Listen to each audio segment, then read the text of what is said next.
And get started. As the committee knows, and the public may have been observing, we are moving through our agenda items at record pace, hoping to do the good work for the people of Wyoming. So we'll start off this bright Wednesday morning with the Superintendent of Public Instruction, Megan Dagenfelder, to present her budget, which is agents.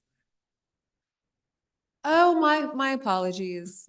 I knew better. My requirement, sorry, I didn't mean to cause alarm, although I'm sure you're prepared to proceed.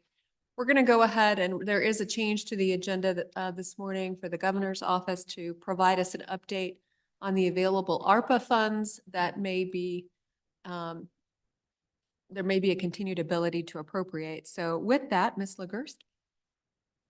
Madam Chairman, Co-Chairman Nicholas, Erica Lagursky, Senior Policy Advisor for Governor Gordon. This morning, we actually have Director McKay. He'll be joining us virtually. He'll walk us through that, and then myself and Director Hibbert and his staff will be here for questions. Great. If we can allow Mr. McKay in.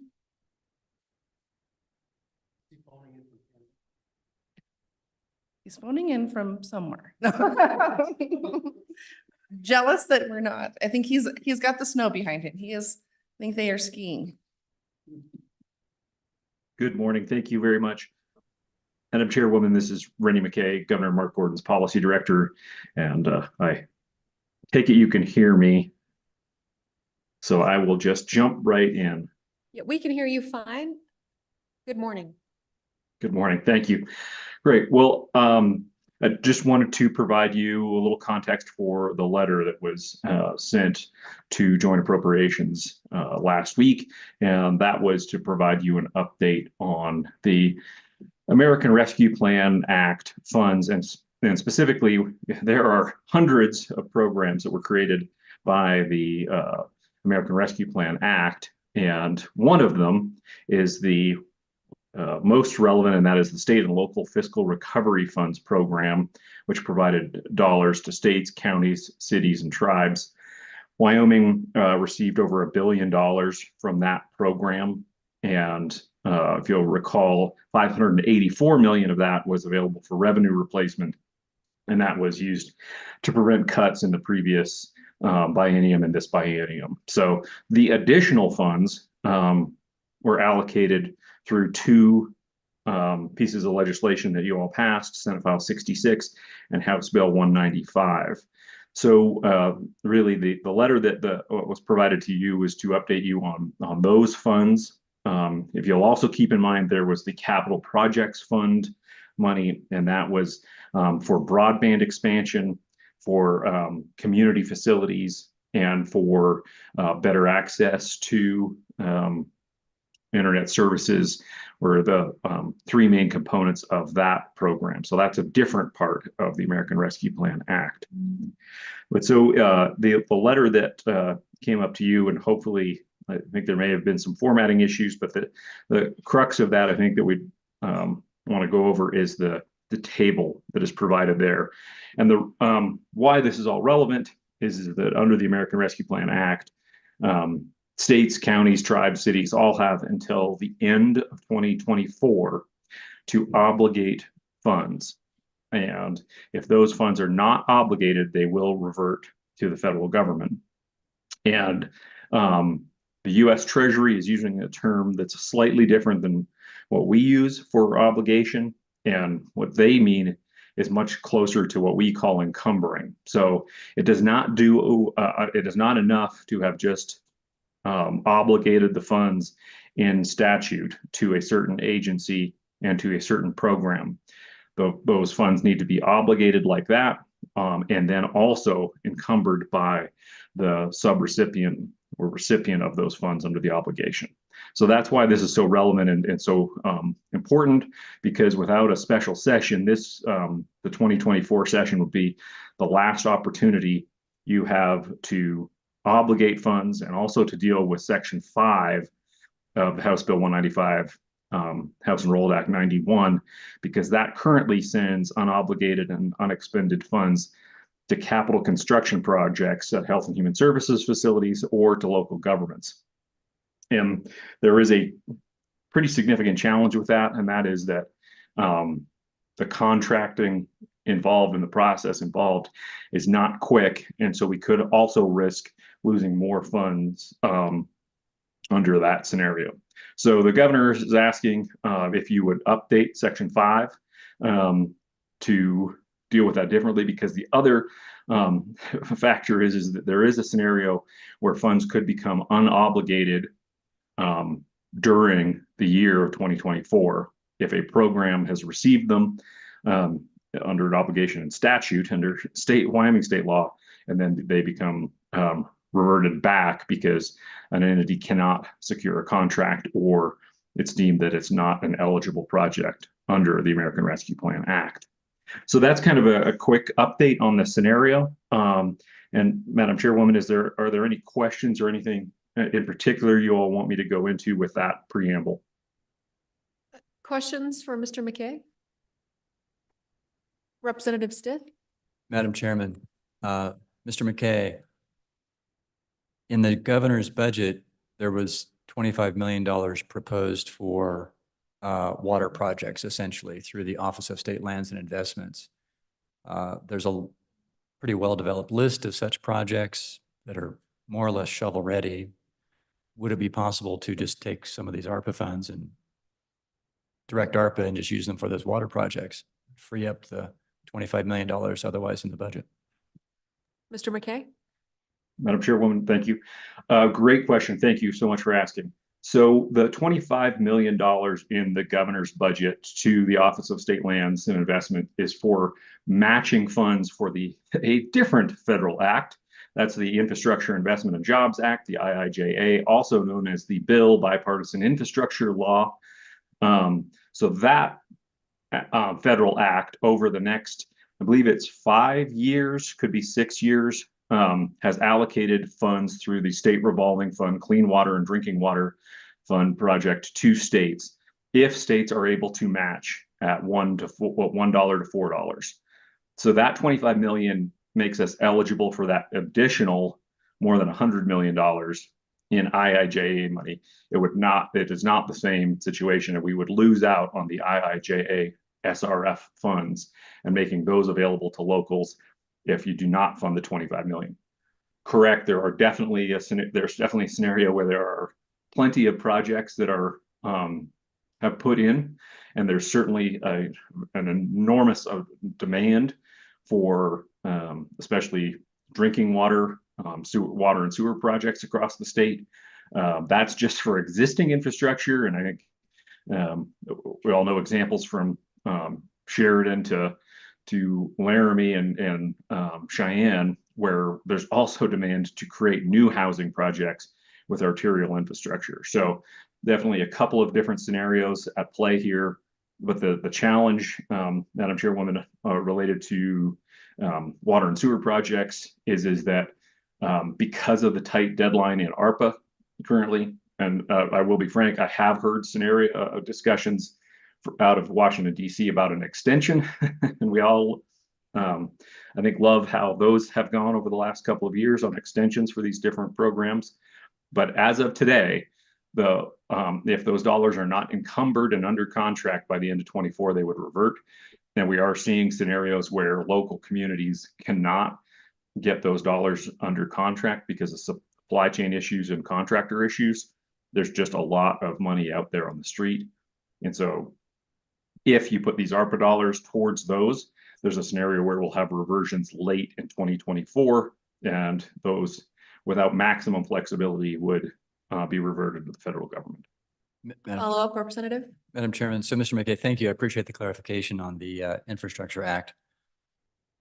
A few years ago, this committee sponsored a bill that gave more flexibility to municipalities so that the contracting process could go faster. So instead of doing a traditional design and then bid and then build, which is slow, that local governments can simply award design build contracts. So it would be, if you could do a design build contract for some of these water projects that are in the pipeline, then all that you would need to do is have the contract awarded by December 30th of 2024 to satisfy the obligation aspect. Is that correct?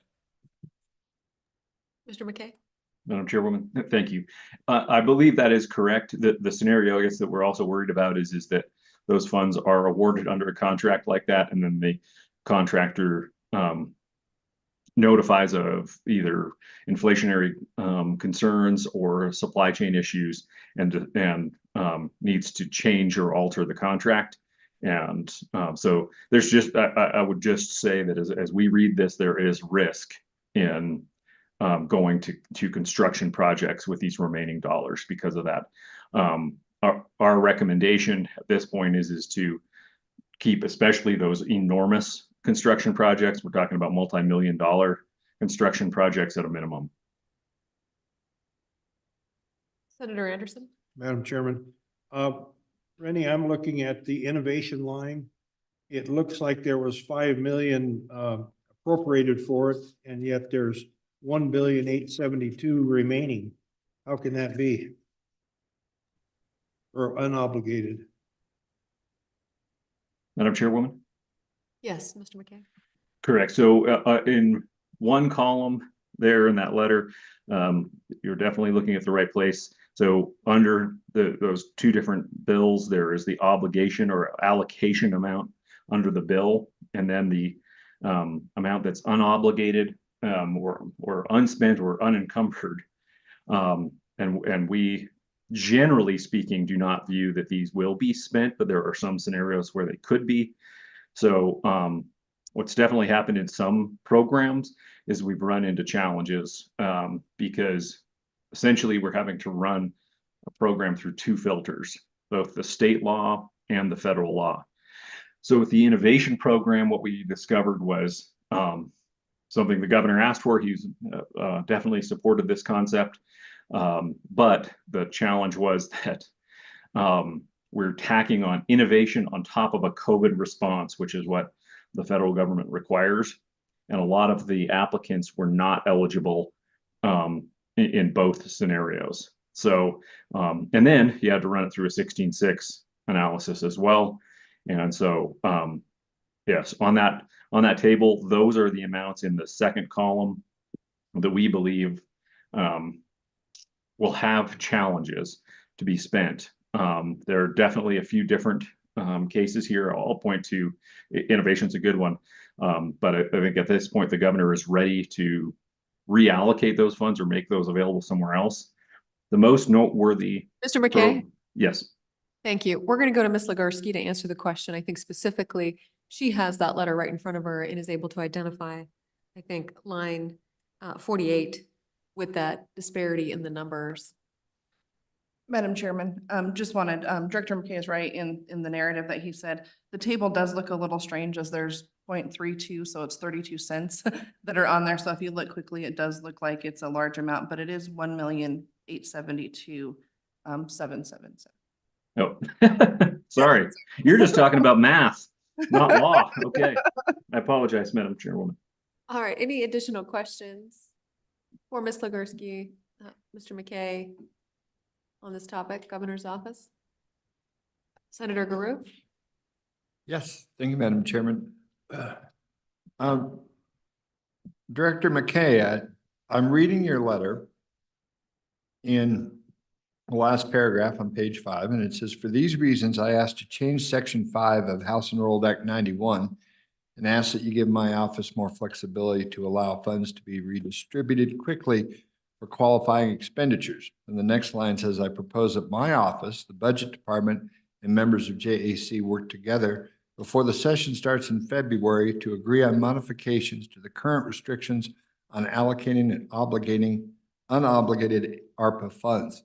My question is, if we do the second, do we need the first of your two questions? And how would you even do the first part? I don't quite understand. Could you help me with that? Mr. McKay? Madam Chairwoman, Senator Gruce, are you asking how to give flexibility? Yes. Senator, Mr. McKay? Correct. So that would be a change in section 5, because again, there's the biggest challenge ahead is that there are even, we have the table presented to you here today with its math problems, And we also have legal issues where things are changing quickly as we look at these programs. So this number will change week to week, even before the session, and it will change week to week after the session in terms of what's obligated and what is not.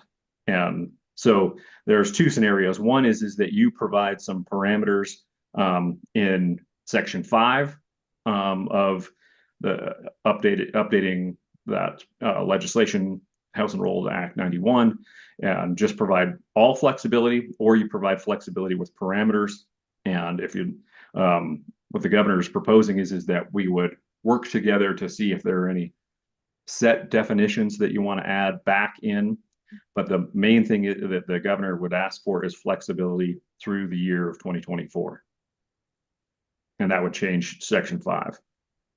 Follow up, Senator? So that's, thank you, Madam Chair. So you're talking, pursuing a legislative change, which will take, of course, time for us to do. So I guess then my question is, we should start working on your second question first, and then through that would evolve what we need to do and answer the questions that you ask and encapsulate that into a bill that we can bring forward to give the governor that flexibility when we finish, if there's work left to be done. Is that how you envision it? Mr. McKay? Well, Madam Chairwoman, there's two options. One is that you could just say, change section 5 to say any unobligated funds the governor has discretion over and needs to use in accordance with the American Rescue Plan Act, or you could put parameters on that, or you could reallocate some of the funds to certain programs, knowing all of the caveats I've just laid out for you. Senator Guru? Further comments? No, I'll hold there, wait for everybody else. Thank you, Madam Chair. Further questions for Mr. McKay or Ms. Legursky? Final comments, Ms. Legursky? Madam Chairman, no final comments. All right. Any other agency comment on this topic? All right, committee, back to you, Co-Chairman.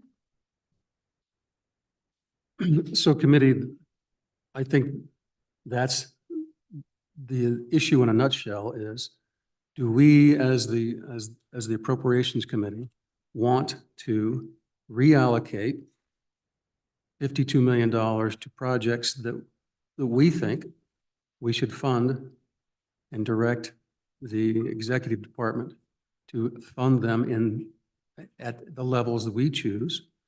Or do we give the authority to the chief executive to do that? We need to decide now. Well, we have to decide that between now and basically the end of session.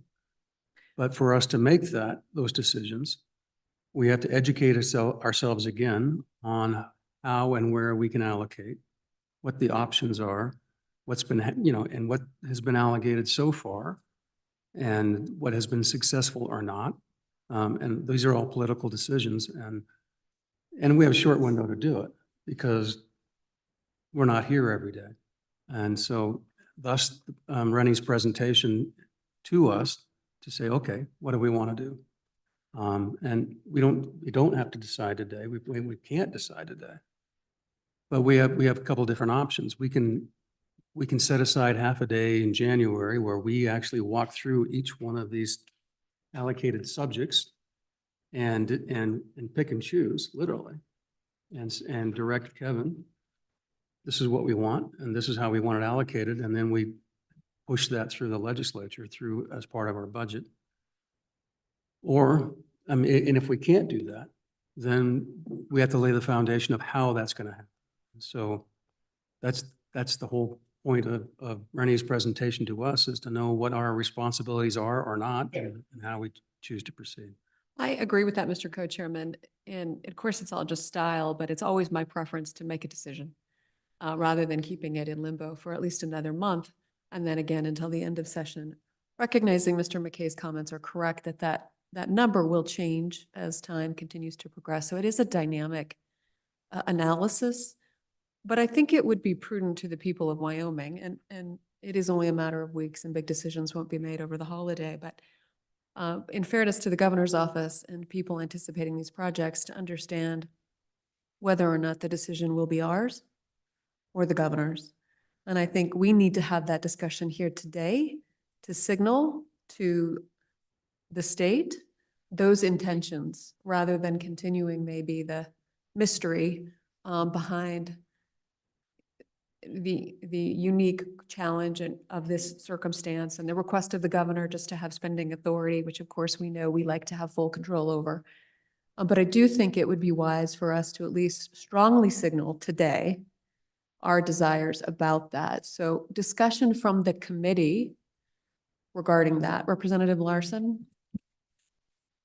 Madam Chairman, I appreciate the opportunity to have the conversation, as I think each of us, and I'm speaking particularly as myself in the work that we've been doing on mental health and the mental health task force and stuff. And then I see, as we've contemplated the needs for funding and to get some of this stuff off the ground, and then I look at the ARPA dollars, I have in my mind thoughts and suggestions where we could use these excess ARPA dollars to bolster and get some of these mental health issues stabilized. And so I think it's, as we each review what we've been working on in the interims and the various other capacities we have, I would like to have the ability to, or the opportunity perhaps, to suggest on perhaps, I don't know the right terminology, but a priority use of these excess funds before, and if that doesn't work, that they trickle on down. But I would like to have a greater say rather than just have a default position for any unobligated, unexpended funds that would go into a pot then that is redistributed perhaps by SLIB. And I don't know that that's how they want to unwind it. I just say, and I'd like to I'd like to take a swing at the ball. Thank you, Representative Larson. Representative Stith? Madam Chairman, I'm in favor of having the legislature exercise its appropriations authority and, generally speaking, not outsource it to the chief executive. And as a result, I prefer what the co-chairman has suggested, to perhaps have half a day in January where we look at how the legislature itself can direct how these remaining funds can be spent. I'm going to have you turn that into a motion, Representative Stith, just because I want full consensus from this committee on it, and I'm going to require you to exercise your voice in that matter, as opposed to potentially deferring these decisions to the co-chairs, which I'm fine to do, and then determining that via an agenda item, but really to have you speak in an informal vote, essentially a straw poll vote about that. So that's Representative Stith's motion. I second it. All those in favor of that effort to have this be a half a day agenda item in January for the legislature's appropriation of these funds? Senator Garou? Thank you, Madam Chair. Just a question on the motion, so make sure I'm clear. We're setting aside this half a day, your motion is set aside half a day. Could I infer from that going back to the letter, and the second part of the letter saying I just kind of paraphrase a little bit though, but say that the Joint Appropriations Committee work with the Budget Department and the Governor's Office at this half-day meeting to try to come up with ideas. And I only say that just because I'm trying to, is this just a JAC project? I would think frankly, I think that the Budget Department and the Governor's Office, part of the issue with this is that we need to make sure that we deploy this money in a way that we know will be successful or as confident as we can be. And there are some things that I know that the Budget Office and the Governor's Office can bring to the table with their knowledge of how this process has worked out so far through OSLI, whatever, that they have some specific knowledge and may even have some ideas towards that would help us make better decisions. And then at the end, would figure out the rest. So that's, I guess, my just question about the motion, make sure I understand it. Further discussion on the motion? Representative Stith? Madam Chairman, in response to Senator Garou, I think it's obvious that we have to amend Section 5 of House Bill 195. We have to do it. And the question is, what does that amendment look like? And generally speaking, I think I lean in favor of having us as a legislature be as specific as we can about what categories and projects we want those remaining funds to go to. I can certainly envision a situation where, due to the time crunch toward the end of the year, that there might be pieces of the funding that you may want to give the chief executive flexibility over. But certainly, I think this committee always appreciates input from the executive branch on ideas, but ultimately, I think it's our decision as a legislature to decide how money is spent. Yes, so I'm just going to restate that by voting in favor of it, what you're saying in essence is that you want to retain control over the decision-making of how those remaining ARPA dollars are appropriated, rather than giving full discretion to the governor. There still may be an ability through our amendment of that previous bill to provide that final discretionary authority in the 11th hour. But generally speaking, it is the will of this committee that the legislature retain that full control. So all those in favor say aye. Any opposed say no. That motion has passed, even though there's no real emotion, but it's very clear to signal to the state, to the governor's office, and to our legislative colleagues, the will of this committee that those funds will be available for the legislature to appropriate accordingly, and we'll take that issue up in January.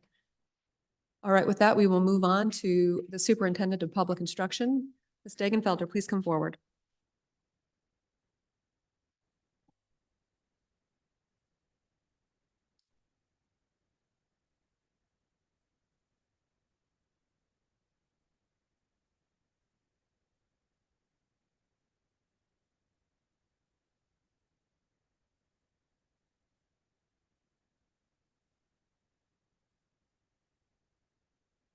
Ms. Degenfelder, welcome to the Joint Appropriations Committee. You are agency number 206. Committee members and those following along online, whenever you're ready, please go ahead and proceed with your budget presentation. Thank you, Madam Chairman, and thank you, committee, for the opportunity to address you today and present the Agency 205 and 206 budgets. As I wrap up my first year in office, I am continually humbled and honored to serve the state of Wyoming in this capacity, and am reflective of the partnership with the legislative branch for us to be able to provide resources to the children of Wyoming. There is much to celebrate in education in Wyoming, and there is still much work to do. And we are working hard at the agency to do both. We have an incredible team at the Department of Education, and so I did want to take a moment just to recognize them. So before we dive into the budget, I'd like to take an opportunity to highlight the work of our team and numerous stakeholders from across the state over the past year. I'll do this by discussing our strategic plan, which has 6 key initiative areas: parental empowerment, preparing students for jobs through career technical education, citizenship for students, reducing bureaucracy, supporting teachers, and early literacy. Each of these individual initiative areas, we comprised what we referred to as a cabinet of stakeholders. Reached out to folks from all across the state to participate in this work, whether it be school and district leaders, teachers, librarians, parents, business and industry, WDE staff, to really ensure diversity of thought as we move forward on these policy initiatives. And those stakeholder groups total over 100 individuals in total. For parental empowerment and eliminating political bias, we've delivered statewide library material guidance, released assessment and school performance data in a more transparent way than ever before, including parent resources. And we're in the process of a really groundbreaking curriculum transparency effort with districts, which should launch in January. For preparing students for jobs through career technical education, we have launched a partnership with the governor, the State Board of Education, and the University of Wyoming to really rethink how we educate students at a systemic level. Really that student-centered learning and exploring how we have more competency-based learning where students move at their own pace, career pathway options, work-based learning. And so that's a very exciting effort. We're also in the process of redrafting and amending our state Perkins plan to ensure that CTE dollars are more efficiently getting to students. And we're also in the process of developing a targeted CTE program for Native American students in Fremont County. With creating citizenship for students, in addition to several small service projects that we've done throughout the year, we are in the process of developing a citizenship education platform for districts, wherein there will be a menu of options for designation of a civic school if partnering with the community and outside entities. with bureaucracy. Really excited about this area because many of you may recall when I previously served at the department, we worked on a reduction of bureaucracy and efficiencies effort at the state agency level, and we're able to achieve that. And so now it's time to bring that to the district level. How do we remove red tape when it comes to our districts? And so we're in the middle of working through the education statutes, really picking those apart and seeing where we can develop efficiencies. We're also in the public comment period currently of an overall reduction of our state content and performance standards. And right now that reduction sits at about 69.5%. The fifth initiative, valuing and supporting teachers, we conducted a statewide teacher survey and have a teacher retention and recruitment task force continue each year in highlighting standout teachers from all across the state. We've created a professional development portal with UW so that educators have a one-stop shop for PD as well as micro-credentials. And we've launched a mental health program for families. We're developing a principal leadership training program based on the feedback from that teacher stakeholder survey. And we're partnering with the University of Wyoming to support educators, not only with the College of Education, but the School of Computing, which I believe you've heard in the UW's budget as well. Sixth and finally is early literacy. We have promulgated rules on K-3 reading, assessment, and intervention, and upped our support in this area. And our stakeholder group is currently looking at recommendations that may be necessary to the literacy statute. So as you can see, this barely scratches the surface, but a lot of really exciting work going on at the agency. When it comes to the budget today, our exception requests are quite minimal. And the 206 budget actually has a net reduction. Exception requests are really around number one, IT. We really took a hard look to make sure we were being as efficient as possible. And you'll see that this request is lower than requests in the past for IT. And then two, to really fully separate the 205 and the 206 budget. This allows for, I think, more clarity long-term in terms of the budgets and transparency of understanding WDE expenditures versus our district expenditures.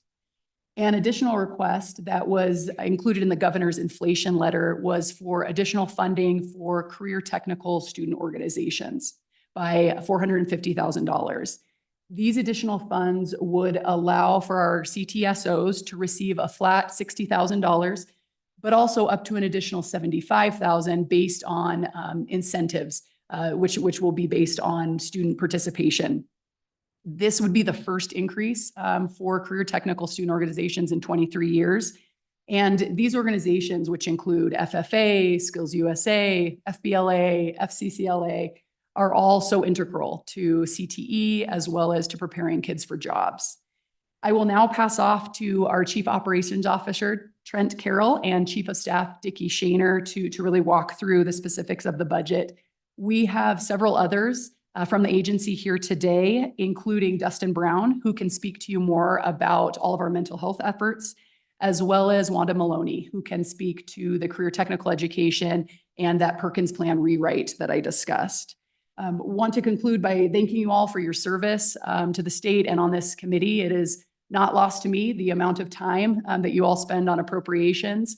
I had an opportunity to be in an elementary school in Pinedale on Friday, and one of the students asked me, "Are you the boss of education?" And it was a great opportunity to talk to them about how there is no one boss of anything in government. And today I'm reflective of that in the partnership with the legislative branch, and just really appreciate your efforts and look forward to partnering moving forward. So thank you. All right, thank you, Superintendent. Any questions for the superintendent about her strategic policy initiatives? Representative Larson? Superintendent Degenfelder, just a couple of points, and just appreciate from my part of the world as we've tried to navigate through a variety of different educational things, the access to you and to your administration, that's very much appreciated. And your approach to dealing with some of these things is in collaboration and flexibility is really important. I do have one question that I don't know if it falls on you or maybe Fran or one of these guys, but it's kind of, you know, in various agencies, we see these grants and then there's full-time employees associated with, but the intent is to get funds out to the benefit of the constituents, be it the students or whoever. You guys track administrative fees versus how much actually gets out to debt on these various things that's really my question. So, and thank you, Megan, appreciate all you do. Phoning a friend here to Mr. Carroll. Any additional questions for the superintendent as we will turn it over to Mr. Carroll to answer Representative Larson's questions? Any additional questions for the superintendent? All right, with that, Mr. Carroll, the Chief Operations Officer, welcome to the Joint Appropriations Committee. You heard Representative Larson's question. Can you please answer it? Yeah, thank you, Madam Chair. And Representative Larson, in response to your question, yes, we do track the administrative portion of our federal grants relative to the flow-through funds. Most of our federal programs have earmarking requirements that limit the amount that we can use for administration. And so there are some very specific requirements and set-aside amounts that can be used, and we track all of that. All right, with that, who will be presenting the superintendent's budget? Mr. Chair. Carroll, please proceed. Okay, thank you, Madam Chair. So just a really high-level overview of Department 206, and then we will jump right in to a review of each unit, including our exception requests. So in Department 206, this is the Department of Education's operating budget. And we have in our budget request this year just under $390 million in the governor's recommendation. Just under 351 million of that total is federal funds.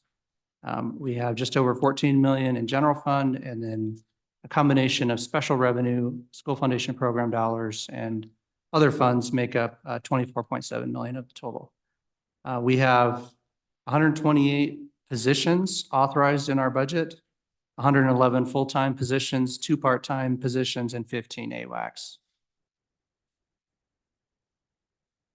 Quick summary of our exception request table in section 6. As the superintendent mentioned, we have a very minimal list of exception requests for additional funds in this budget. We actually have a net decrease of $22.6 million overall. Mr. Carroll, if you can, it's very helpful to the committee to follow along with you. If you could reference page numbers, if you're prepared to provide us with those.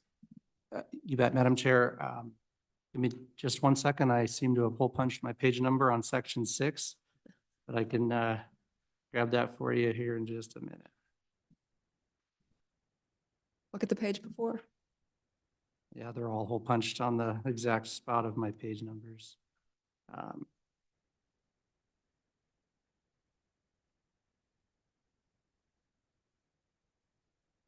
Page 16. Having a hard time there scrolling up. 16, Madam Chair. This is our exception request priority table. Just a quick summary of that, and then we'll go through unit by unit through the entire budget, Madam Chair, if that Thank you. works. Okay. So just giving you a quick summary here of our exception request totals. We have 9 exception requests, a total general fund ask of $105,393. That amount is entirely our one-time IT funding for hardware and software, and we'll talk about that in more detail when we come to Unit 1104. That's priority number 1. We have a net decrease of $34.5 million in federal funds. Most of that is in our USDA school nutrition programs, so it's reducing excess federal budget authority that we had during the COVID pandemic when we were receiving funding for the universal free meals. That expansion of the program has ended, and we will not be receiving that funding, and so we have a net decrease there. And then the 11.8 million that you see there in other funds at the bottom of the table is offset by a decrease in Agency 205. And as the superintendent mentioned, one of our objectives here with our budget this year is to really create a little more transparency and clarity between our 2 department budgets. And we're moving some of the operating funds that were previously in Agency 205 into 206. And what will remain in 205 is really limited to district funding. So of course that department is school finance, and every unit in that budget will now be basically 600 series grant payments to districts across different programs. But we are pulling a couple of programs over into 206. And so you see a net increase here, and it's net to zero actually, because there's a decrease in the department. So unless there are any questions, I'll get started on our first unit. Questions for Mr. Carroll? All right, please get started. Okay, thank you. The first unit is, Madam Chair, give me just one moment here. I'm going to get my electronic copy to the page numbers so that I can just read that off to you as we go. Okay, the first one is on page 19, and it's our State Board of Education Unit 1001. We have one AWAC position in this unit. The State Board of Education has many statutory duties, including establishing the student content and performance standards, reviewing the accreditation of schools, statewide accountability and assessment, and making recommendations on different areas of education policy. The board had recently finalized their work around the profile of a graduate project, and they're currently working on identifying graduation standards. This work has led to recommendations for a reduced and more focused set of student content and performance standards. There's a lot of work happening on that front. The board is also currently conducting an evaluation of the state accountability system to determine its efficiency and effectiveness in improving Wyoming schools. This unit is comprised of both general fund and school foundation program dollars. The budget table is on page 21. There are no exception requests in this unit. Governor's recommendation is approval of the standard budget submitted. I'll give you just a moment to look at the budget table there on page 21, and if there are no questions, we'll go on. Representative Larson?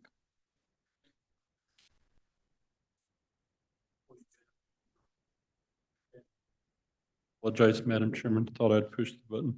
On your standard budget requests on your employer benefits, is that just reflective of the compensation adjustments, those changes we see in there? Mr. Carroll? Madam Chair and Representative Larson, yes, that's correct. Are you referring to the table, the budget table on page 21 for the one AWAC position? Yep. Yep. So we do have the AWAC salary and benefits there that you'll see under the object 110 and 196. And follow up. And so that would be reflected throughout these budgets in your standard budget request in your series 100. You'd see an increase that because of the compensation adjustments that we've done, is correct? Madam Chair and Representative Larson, yes, that's correct. You'll see as we go through, those have been embedded in these totals. Okay.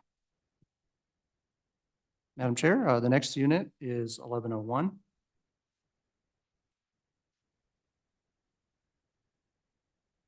It is on page 23. This is our finance unit.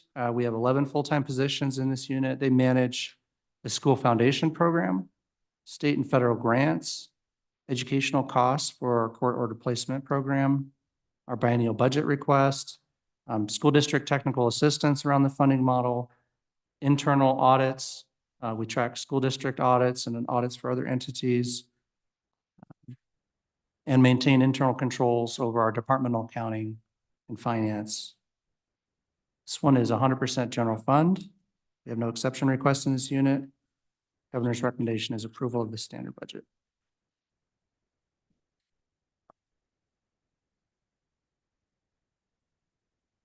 Okay, Madam Chair, the next unit is 1102 on page 25.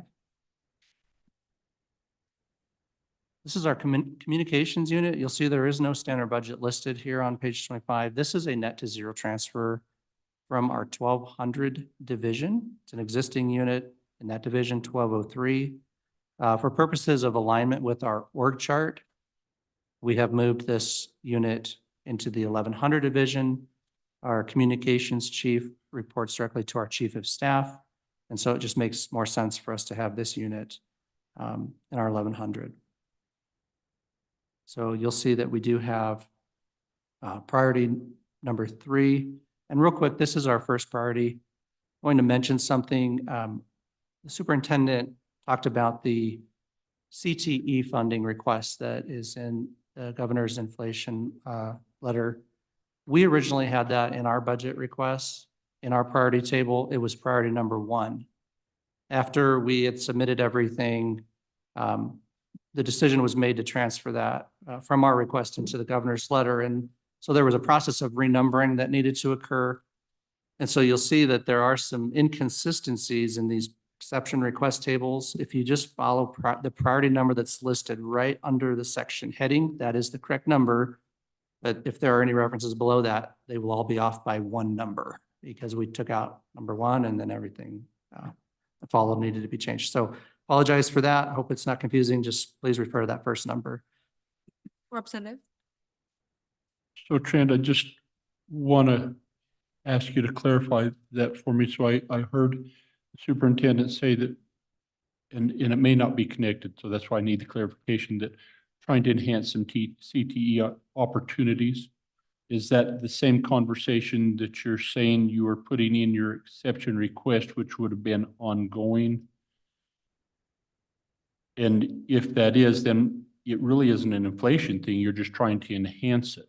And I see it as two different things. And so my question would be is why would you include that as an inflation factor rather than trying to put in additional enhancements?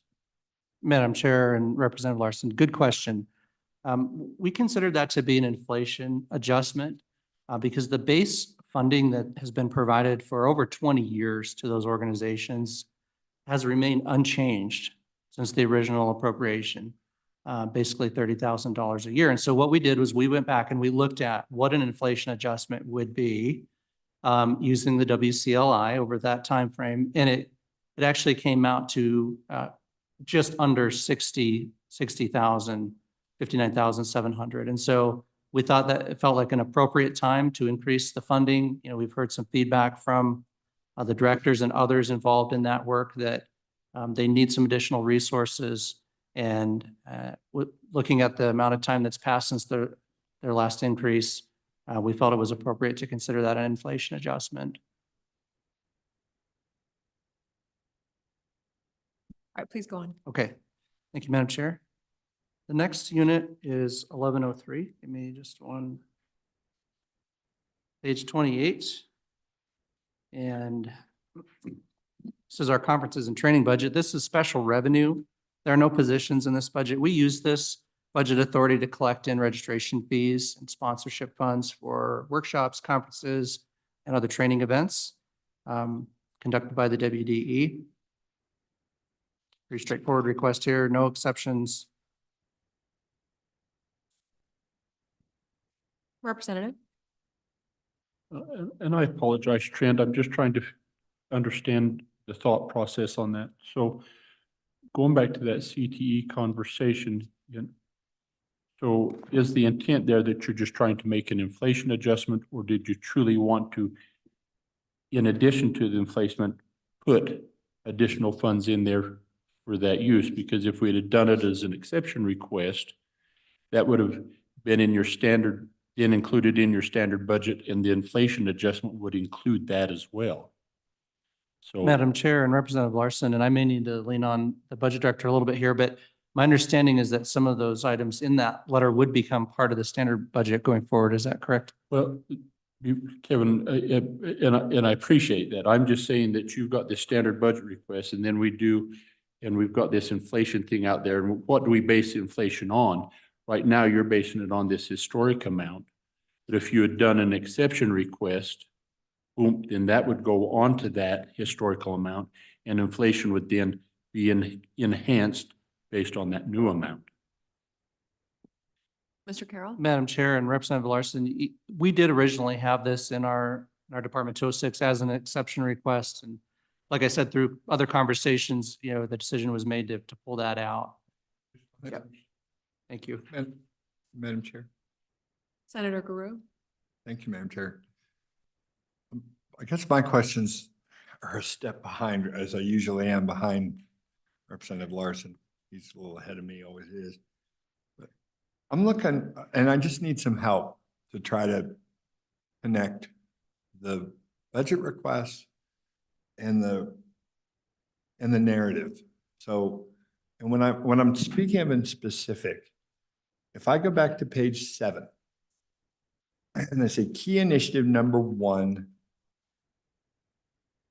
parental empowerment and eliminating political bias. And I see goals. And the first goal, procure a national vendor to create a statewide curriculum and materials website for parents and communities to access local education content. Now, my question is, when we get to that in the budget, will you be pointing that out to us so we can connect that and continuing on down as you like drop down to the third goal, develop a public commitment to ensuring divisive and inappropriate concepts like critical race theory are not being taught, to track back to the budget where dollars are being allocated for that, where, how, and how that works, and walk as you walk through those. Or is it some other metric I should be looking at? Because that's my question. Thank you, Madam Chair. Superintendent. Madam Chairman, Senator, so those initiatives that are included in that narrative are part of the strategic plan that were created at the start of the year. In terms of procuring a vendor for the curriculum transparency, we're no longer doing that at this point. We've taken a step back. We've been working with districts and a stakeholder group to do that. And so there's no expenditure that you'll see for that effort.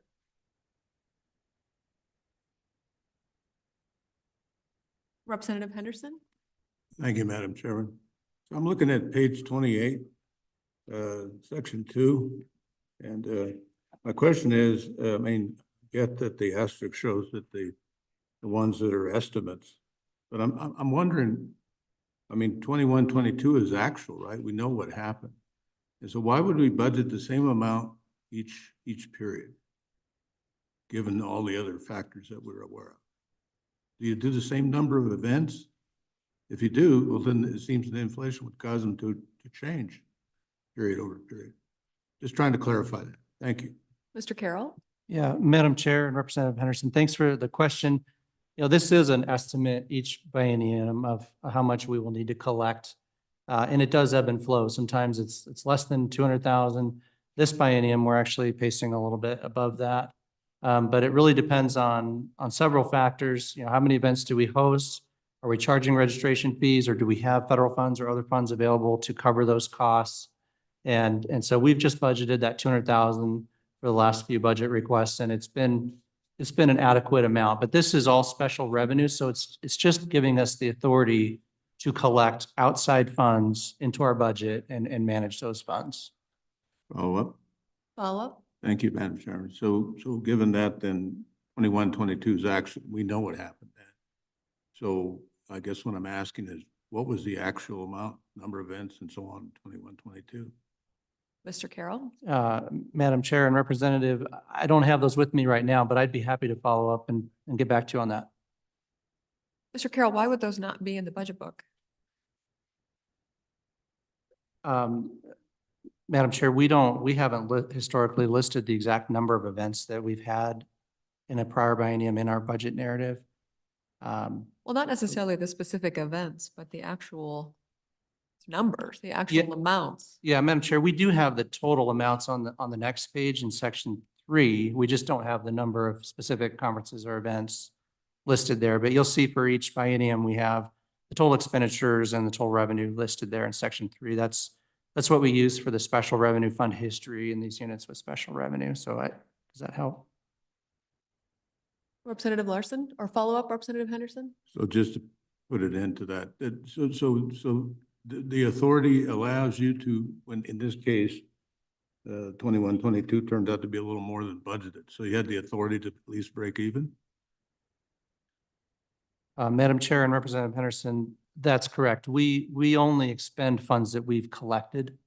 So even though we have the budget authority, we operate it on a kind of a cash balance basis. And so we don't expend any funds until we've actually collected registration fees into the budget.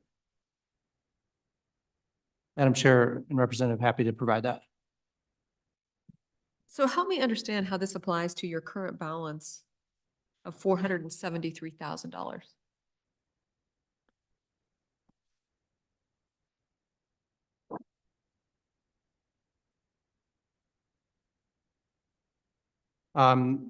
Madam Chair, are you referencing additional information? I'm on page 29.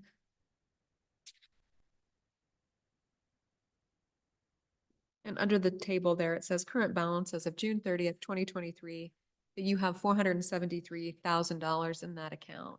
Yeah, Madam Chair, so like I mentioned, this is a cash balance budget. And so, some of these programs that have collected in funds over the years carry a balance forward to each biennium, and they will use those funds for their next event so that the timing of collecting those registration fees doesn't always align perfectly with setting up contracts, encumbering funds,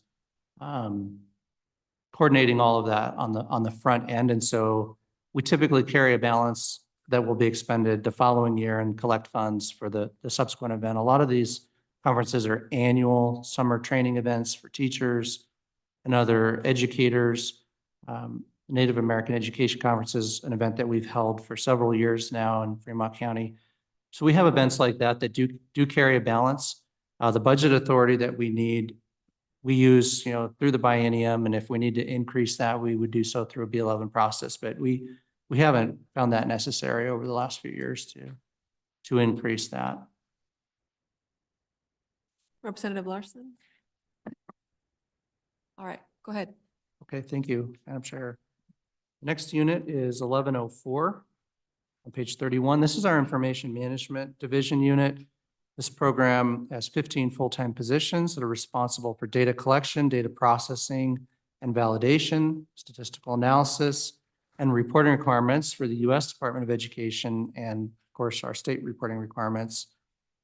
They collect a tremendous amount of data each year that supports the School Foundation program and the funding model, the Wyoming Accountability and Education Act, the Federal Every Student Succeeds Act, our Hathaway Scholarship Program, and many other programs that are listed there in the budget narrative. This unit is 100% general fund. We do have 2 exception requests in this unit. First is priority 1 on the next page, page 32. This is the request for our information technology, hardware, software, and licensing. This is the typical one-time funding request for software and or computer hardware, so laptop and other device replacements. We operate on a 4-year life expectancy, but we only replace our devices if they are no longer supported or if they fail. We try to be very efficient with that. And you'll see that our total request here for software is $45,229. And our request for IT hardware is $60,164. Both of those items were approved by ETS. You see the reference numbers there. And the governor's recommended approval of the one-time exception request. Representative Swanitzer. Thank you, Madam Chairman. I'm flipping back to the previous page. I just need some more information on the ESSA funds. And I know just enough to be dangerous, but is there an ESSA fund 1 and 2? And I heard a rumor there's a 5 and a 3. Is it important to know?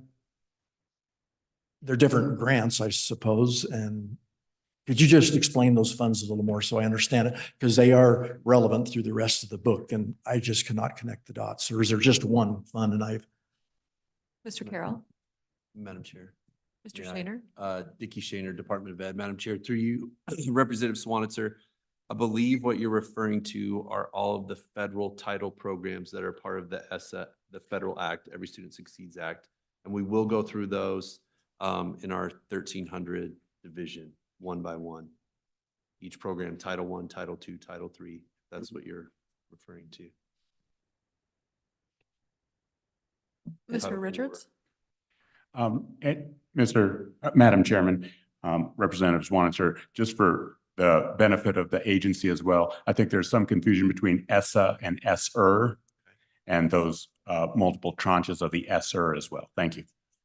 Mr. Shaner. Yeah, Madam Chair, through you, Representative Swanitzer, it is very confusing. ESSER is the COVID money that the state education departments have received. And there have been 3 iterations of that, ESSER 1, ESSER 2, ESSER 3. And we could certainly go into those if needed as well at some point, and how those have been expended. Our Chief Academic Officer, Shelley Hamill, has been the one that's handled those. All right, we are back on your IT budget. Page 32, Representative Walters.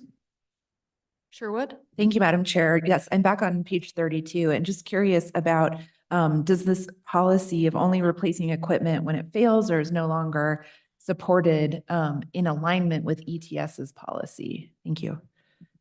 Mr. Carroll. Thank you, Madam Chair and Representative Sherwood. Yes, it is. And, we work closely with ETS to provide support on those devices.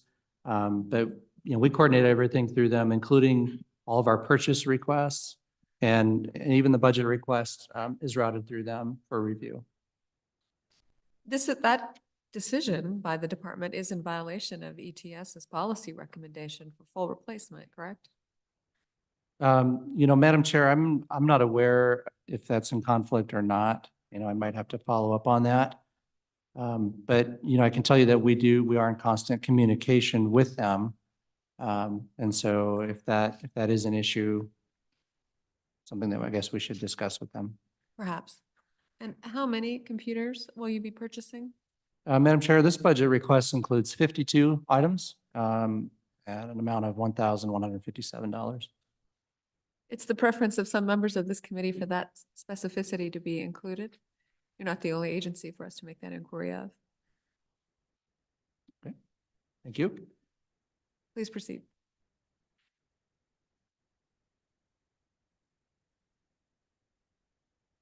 The next exception request that we have in this unit is on page 33, priority number 2. This is a first net to zero transfer that I mentioned previously from agency 205. This is transferring unit 4702 for purposes of budget alignment. Unit 4702, I'll just give you a little bit of information on that one, funds all of the systems, software, applications that our information management division uses to collect all of the data that they collect. And we think it makes a lot of sense for that funding to be in the same budget unit as the information management division. And so we're moving it from 205 into this unit. This is a net to zero request, transferring the $5.4 million over. And Governor has recommended approval of that.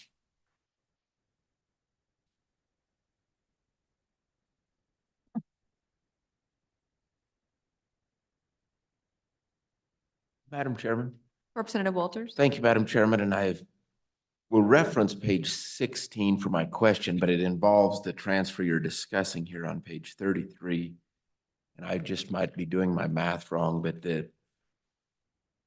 it shows an amount on one line of 5,446,000 and then the other line of 5,440,000. There's a slight, again, my math may be off, so hopefully we'll catch up to that as we go through the pages. Give you a minute there, Mr. Carroll.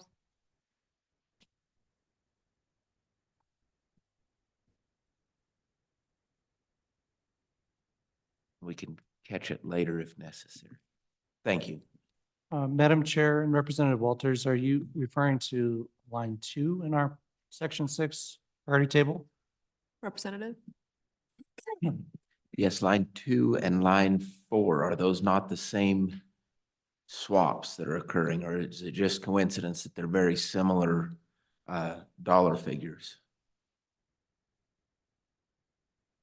Madam Chair and Representative Walters, so I'm on priority 2, a total of 5,446,240, and section 6, line 2, 5,446,240.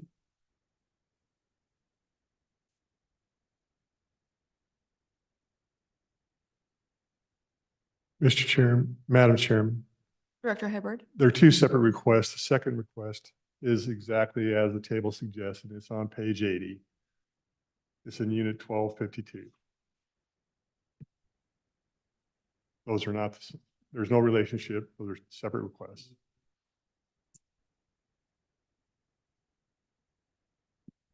All right, please continue. Thank you, Madam Chair. The next unit is 1105 on page 36. This is our state superintendent and leadership unit, 8 full-time positions, including the state superintendent, our chief of staff. We have 3 chief officers and 3 administrative assistants. Superintendent talked earlier about all of the good work that's happening right now. So I won't go into the standard narrative a whole lot. Unit is 100% general fund. We have no exception requests in this unit. Table is on the next page.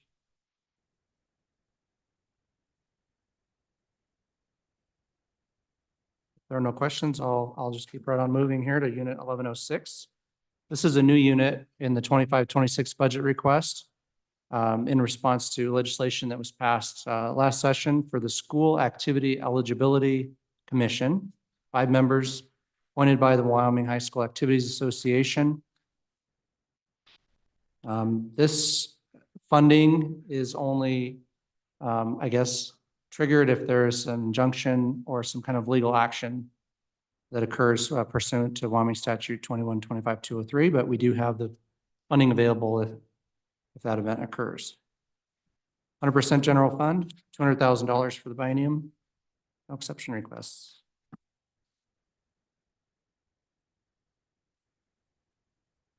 Next unit is 1152 on page 40.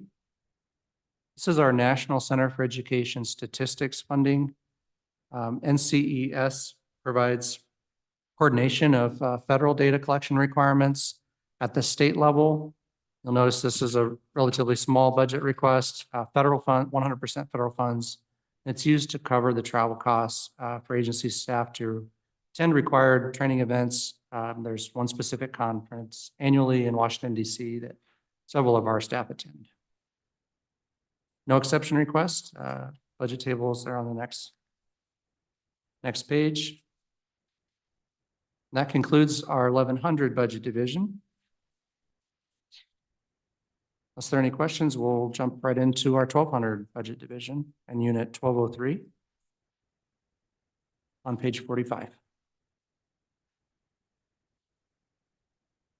Okay, unit 1203, thank you, is, we've already seen this unit once. This is our communications unit. We have a net to zero transfer moving this to unit 1102. We briefly touched on that, but this is our communications team, our chief communications officer, and the other 2 employees on that team. They provide internal and external communication support for the entire agency and the superintendent.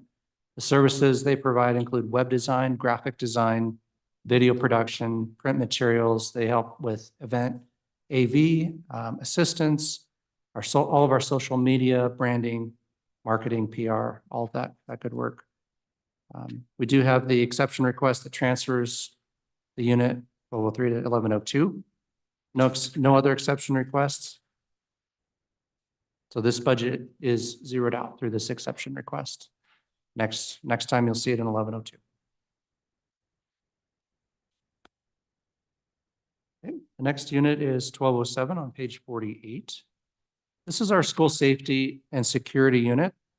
There are no positions in this unit. This budget supports school districts in policy development, developing program standards around the identification and prevention of bullying.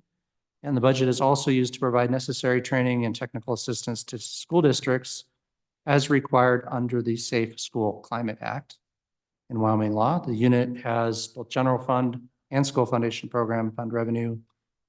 There are no exception requests, and the budget table is on page 50.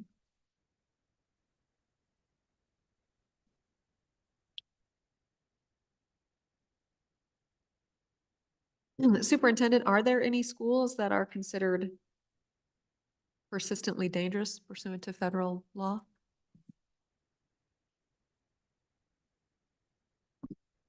Madam Chairman, I don't believe so, but I think we don't have, okay.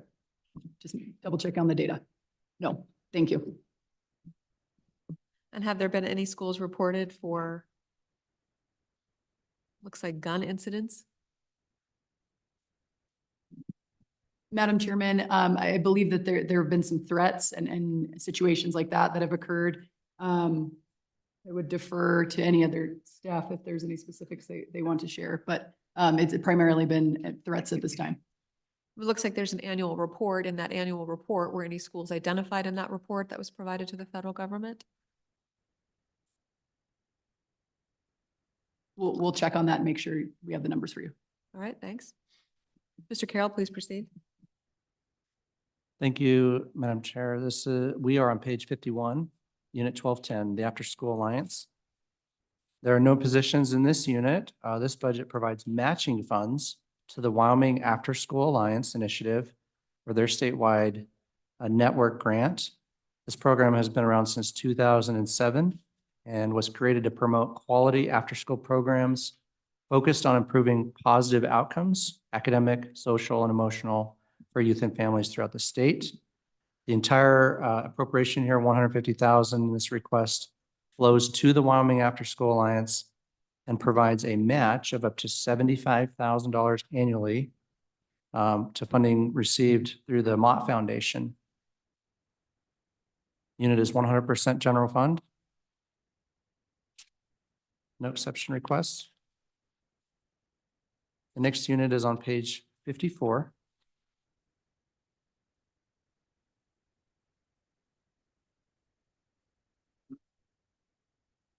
This is the unit for the St. Stephen's Indian School. You'll see there is no standard budget in this unit. Historically, this unit provided funds to the 2 tribes on the Wind River Reservation in support of the St. Stephen's School.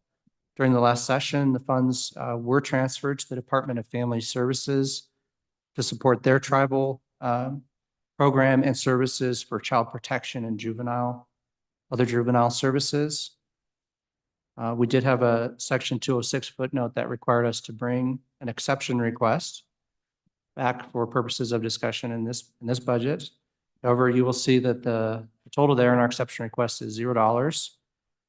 We were not able to calculate a funding amount for St. Stephen's for the next biennium due to the lack of data, despite multiple attempts to collect that data from them that we would need to create that calculation. Madam Chair, if there are no questions on that, we will move on to the next unit. Senator Guru. Madam Chair, thanks. Can you give a little more color on that one? What's happening out there? Oh, Representative Larson. Representative Larson can help me. If I may, as a little bit of a precursor, you'll recall that the Department of Indian Education took over the operation of that school, which is outside as a private school would be. And in our last budget, we removed the state portion that we supported St. Stephen's with. And that footnote was intended to, if the Department of Indian Education wanted to re-enter into a conversation on participating with the state and the Department of Education to contemplate or consider some additional funding. They were not responsive all last year prior to making the cut as we tried to do that, and they've not been responsive to this point. And so they're just putting along, and we were just trying to make sure that we hadn't done something in haste or that whatever, but if the agency would confirm, I believe that they've reached out multiple times and just have not, there's been no effort by that agency to participate in further conversation. Thank you, Madam Chairman. Thank you, Representative. All right, Mr. Carroll, please go ahead. Okay, thank you. Next unit is 1225 on page 57.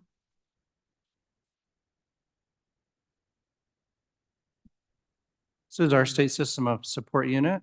We have one full-time position, our accreditation and support team supervisor.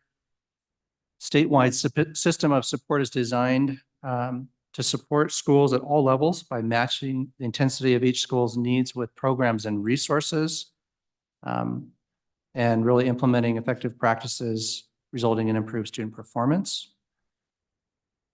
This includes implementation of the statewide education accountability system, progressive system of support and interventions required under Wyoming law, assisting schools with data analysis, and providing targeted assistance and differentiated support for consistently low-performing schools. This unit has both general fund and school foundation program dollars. There are no exception requests. We have governor's recommendation for approval of the standard budget. Budget tables on the next page. If there are no questions, we will continue to page 59. Go ahead. Thank you. Unit 1226, Teacher of the Year. Teacher of the Year program recognizes the outstanding teachers in Wyoming through a voluntary process where each school nominates a teacher to participate in the district selection process. The districts then submit their district teacher of the year to the WDE, and we make the final selection. The Wyoming Teacher of the Year receives a $3,500 award, and then the two top finalists receive $350. The following year, the Wyoming Teacher of the Year serves really as an ambassador for the teaching community at state and national education events. This unit is 100% school foundation program. No exception requests. We have a rec for approval of the standard budget. Has this amount ever been increased over the years? Madam Chair, it was actually reduced several times through budget cuts over the last 10 years. It has not been increased in recent years. Thanks. Okay, thank you. The next unit is 1227 on page 61. Madam Chairman. Representative Larson, or Representative Zwanitzer? Sorry. Thank you, Madam Chairman. The narrative on this says that it gets evaluated every 9 years. I'm on page 61. Could you tell me what the time schedule is at the moment? Are we in the middle of that evaluation? Or did it just happen, or is it about to just happen? Madam Chair. Mr. Shaner? Through you, Representative Zwanitzer. So that is the cycle that each content area goes through. So you think of the standard academic content areas, math, social studies, A science. little closer to your mic. Excuse me. So that 9-year cycle applies to each content area with our standards. So they're all on a schedule to be reviewed and updated on at least every 9 years. So our team calendars out with the board well in advance which content areas are going to come up for review to make sure they get done within a 9-year cycle. Thank you. Mr. Wilmore? Are you sure? All right. Go ahead, Mr. Carroll. Okay, thank you. So we're still on page 61 here, state standards, 3 full-time positions. This team supports the State Board of Education in reviewing the content and performance standards that we were just talking about. Not much more to add there beyond what Chief Shaner mentioned. 100% school foundation program fund, no exception requests. Okay. Page 63, unit 1229. This is our Hathaway Scholarship Program. We have 2 full-time positions here that oversee the Hathaway program and all program requirements outlined in statute, including the success curriculum, program awareness and promotion, rules and regulations, counting of everything, of course, with the State Treasurer's Office, and then annual data and reporting requirements. This unit is 100% school foundation program. No exception requests. Looking for approval of the standard budget. Madam Chairman. Representative Henderson? Thank you, Madam Chairman. Just would like to know when the last time the Hathaway was increased. You can tell me later. Thanks. Madam Chair and Representative Henderson, we'll add that to our list of things to follow up on. Unless somebody in the back knows. Department of Education is phoning a friend from the Legislative Services Office about when the last time the Hathaway Scholarship Program was increased. Madam Chairman, it's only been increased once since the inception of the program. I believe it may have been in 2012, but I'll double check. Mr. Wilmarth showing up. Thank you, Mr. Wilmarth. Please proceed, Mr. Carroll. Okay, thank you. The next unit is 1230 on page 66. This is our private school licensing and Wyoming Charter School Authorizing Board. We have 2 full-time positions in this unit. The unit is responsible for ensuring that all post-secondary and private non-religious schools receive the proper licensing and accreditation. And then we also have 1 position in here that serves as the liaison to the new Wyoming Charter School Authorizing Board. It has 8 members. They are, of course, an independent authorizer for the state authorized charter schools. And they are required to review charter school applications, monitor and evaluate the approved charter schools, and establish and maintain policies and practices consistent with the professional standards of charter school authorizers. This unit is 100% school foundation program. No exception requests. Question for you. Question on this. The unit is responsible for ensuring that all post-secondary degree programs operating within the state are either a candidate for accreditation or accredited by an agency recognized by the U.S. Department of Education. Can you provide a little bit more information on what this position does in that regard? Madam Chair, I'm going to need to phone a friend again. Is that Sean, or does anybody want to talk about that? Wanda? We have a microphone to the right. It's really wonderful.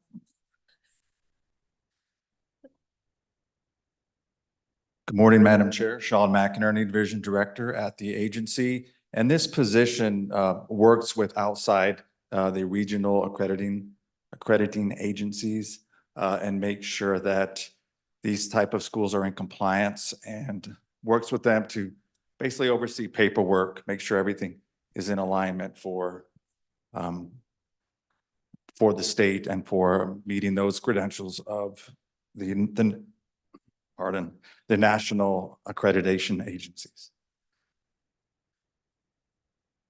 Okay, thanks.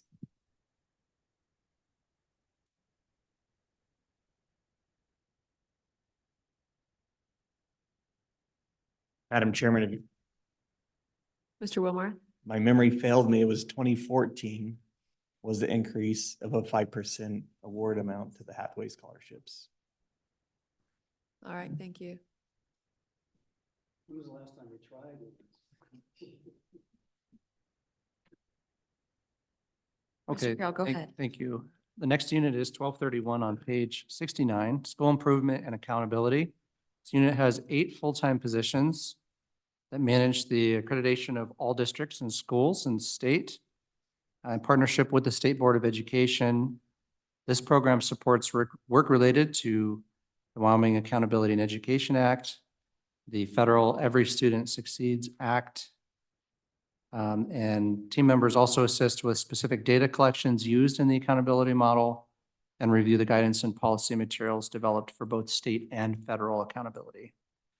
This budget also includes 2 scholarship programs, our Senate Youth Program and the DeVos Memorial Scholarship Fund. No exception requests in this unit. We're looking for approval of the standard budget. Governor's recommended approval.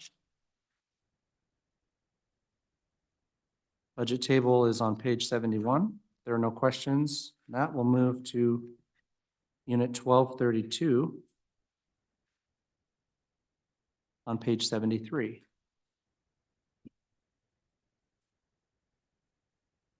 I just mentioned the DeVos Scholarship Program. Previously, we had that one split out here in its own budget unit, and we've determined that that wasn't really necessary for $1,000 program. We've rolled it into the unit that manages the program, and so this is just the residual request there. If you turn to the budget table on 75, you'll see it zeroed out.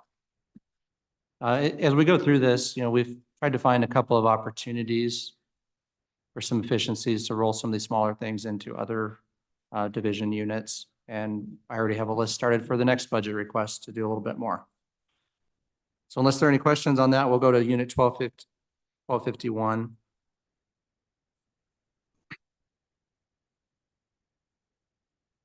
This is on page 76.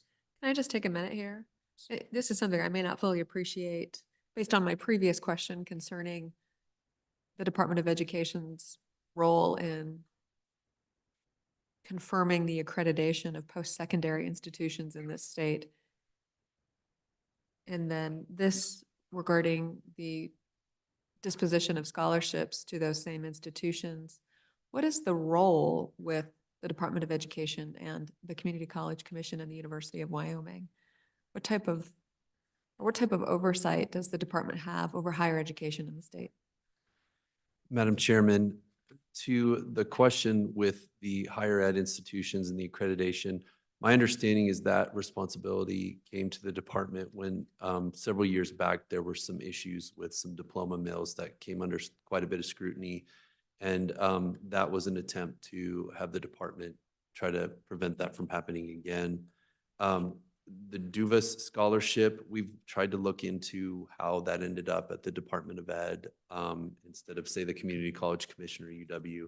Not exactly sure how that decision was made when it was. Generally speaking, our role in higher ed, the State Superintendent of Public Instruction has a constitutional position as an ex officio member of the University of Wyoming Board of Trustees. So she will sit in on all those board meetings and be a part of the governance of the university.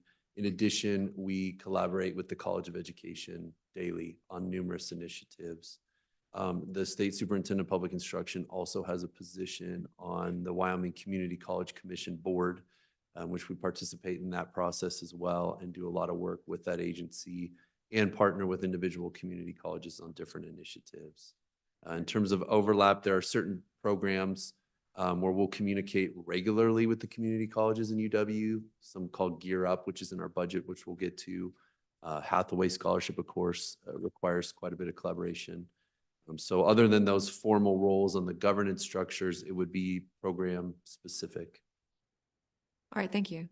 Madam Chair, can I just add a little bit to that? So Unit 1230 is our private school licensing. And if we refer to statute 21-2402, really what we're talking about here is private degree granting post-secondary education institutions, so private institutions.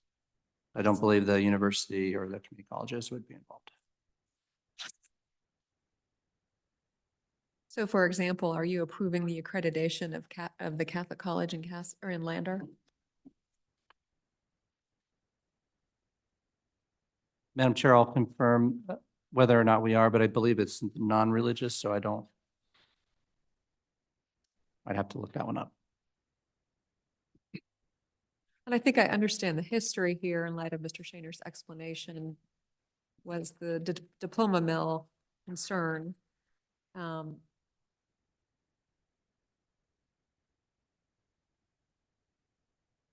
And the budget narrative does not indicate that they're private institutions, but I appreciate that the statute does. But just a unique, I think, role that the Department of Education has been given in that regard, probably with not the requisite expertise, in my understanding, to determine higher education accrediting requirements. But that's just my 2 cents on that topic, and we don't need to spend any more time on it. Mr. Carroll, so if you could go ahead and proceed with the budget presentation. Okay, thank you. We are back on page 76, Unit 1251, National Assessment of Educational Progress. This entire unit funds a contract for our full-time state coordinator who serves as the liaison between the WDE and the National Center for Education Statistics. The NAEP assessment, also known as the Nation's Report Card, provides performance results against rigorous standards for students in grades 4, 8, and 12 in reading, math, science, and writing. No exception requests in this unit. Next unit is 1252 on page 79.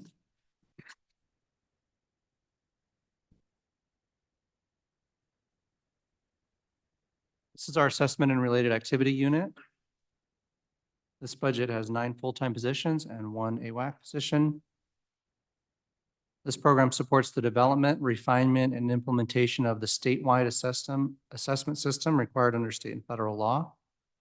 Budget supports the cost of the state's general assessment contract, the alternate assessment contract, and professional development around the interpretation and use of data from the proficiency assessments. It also funds contracts for members of our state's technical advisory committee. We do have an exception request in this unit. Priority number 4.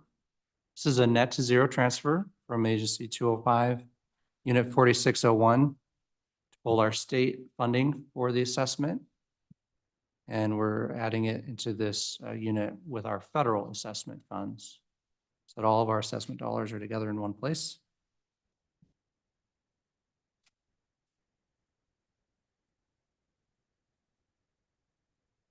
Next unit is 1253 on page 83.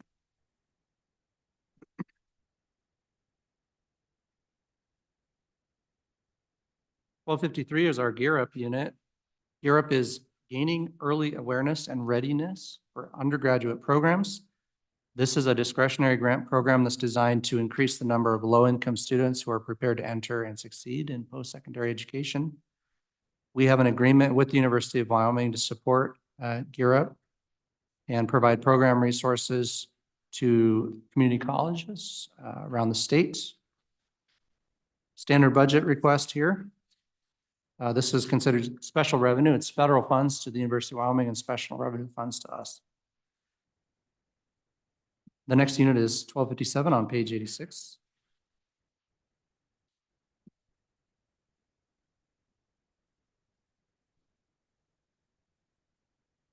.1257 is our 21st Century Learning Centers. We have one full-time position that manages this federal program.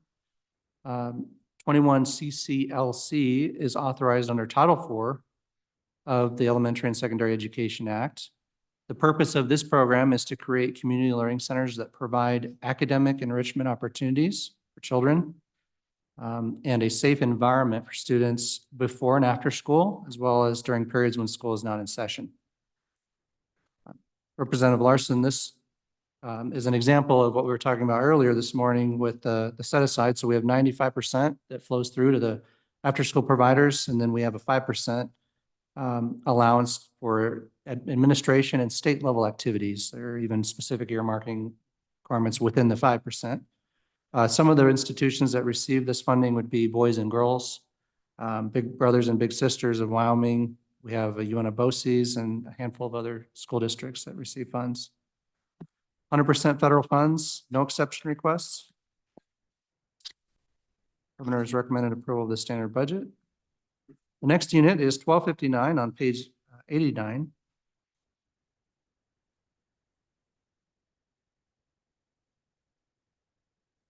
Substance abuse and mental health services. And Madam Chair, I'm going to go quickly through the narrative.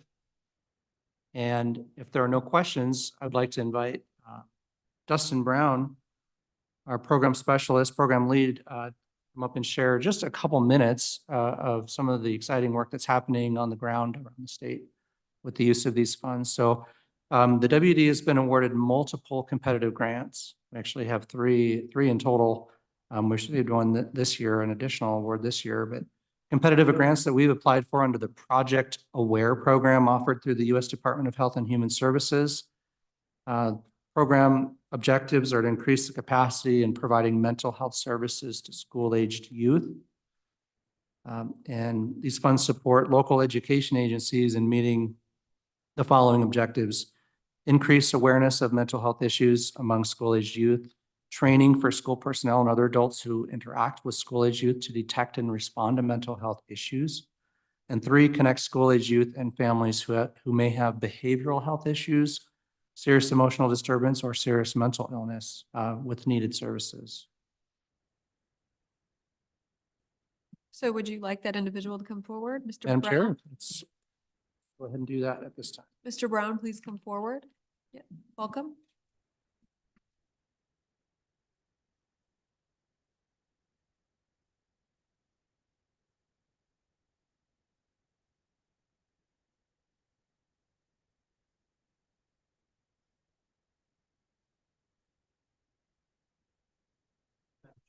Welcome, Mr. Brown. If you'd introduce yourself to the committee and give you a few minutes of time to tell us the good work that these federal programs are offering the students of Wyoming. Madam Chair, Joint Appropriations Committee, thank you for your time today. My name is Dustin Brown. I'm the Mental Health Program Manager for the Wyoming Department of Education. With that role, I'm also the Wyoming Project Aware Director. Wyoming Project Aware started in 2020. We were awarded our first federal grant in 3 school districts, Park County, Campbell County, and Fremont County School District number 1s. With that, we had very humble goals. Our goal was to get 35 students seen in school-based healthcare. Since that time, over the course of 3 years, we've actually built a familial approach which empowers our parents to choose if behavioral health and substance use services are appropriate for their family needs. Now, with that, we've had 1,547 referrals in total over the course of 3 years to our program. With that, we actually have a connection rate at 69%, where we're seeing 1,068 students across the state of Wyoming in that time over the course of these 3 years. In that time, we're able to get students in within 30 days for their needs within the service. That was actually our goal, was 30 days. So we're there. Now, with our AWARE budgets, we have 7 districts which operate 8 programs. Ancillary programs, we've also got an ESSER program which we fund up to 14 districts with 11 programs. And as we were talking about earlier, something that's really great about this program is only about 3.5% of these program costs are administrative in nature. 91% in total actually goes to build capacity, capability, provide student care, things like that. The other 4% is largely travel, my previous salary whenever I was in the position, fringe, supplies, those kind of expenses. So 91% of these funds are largely trickling into our districts to provide support and care for students, and to give the districts empowerment capabilities to build infrastructure, build capacity to do this work for us.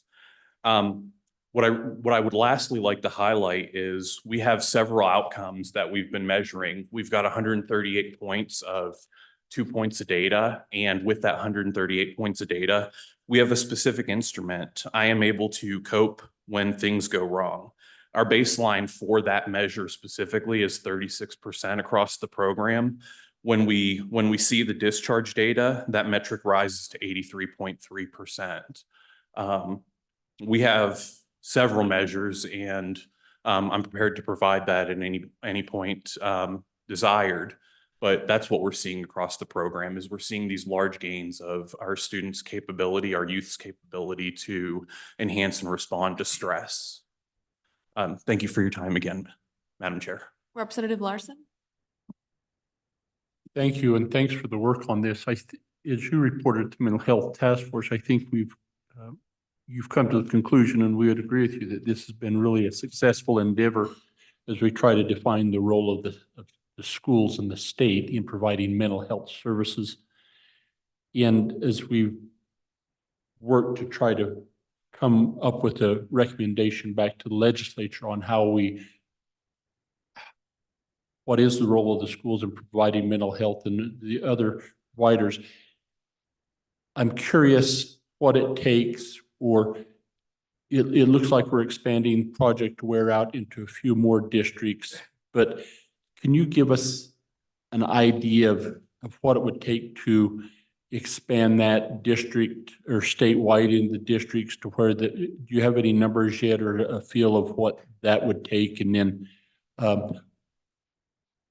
are there funds available now through federal grants or the ARPA monies to get that at least implemented on a statewide basis? Are we deficient in that area? Mr. Brown? Madam Chair, Representative, when we were working with the Mental Health and Vulnerable Adult Task Force, we actually highlighted that we could potentially duplicate Wyoming Project Aware across the state of Wyoming at $13 million per year. What that would provide at $13 million per year is we have what's called a community project manager, which facilitates all this work at the school district level. It would allow a partnership with an external agency. Our work is really built on external agency collaboration with industry. in order to bring those services in. We recognize that educators are educators, and that's where their bread and butter is. We also recognize that healthcare entities, their bread and butter is healthcare. So we try to create this partnership between education and healthcare to serve our students.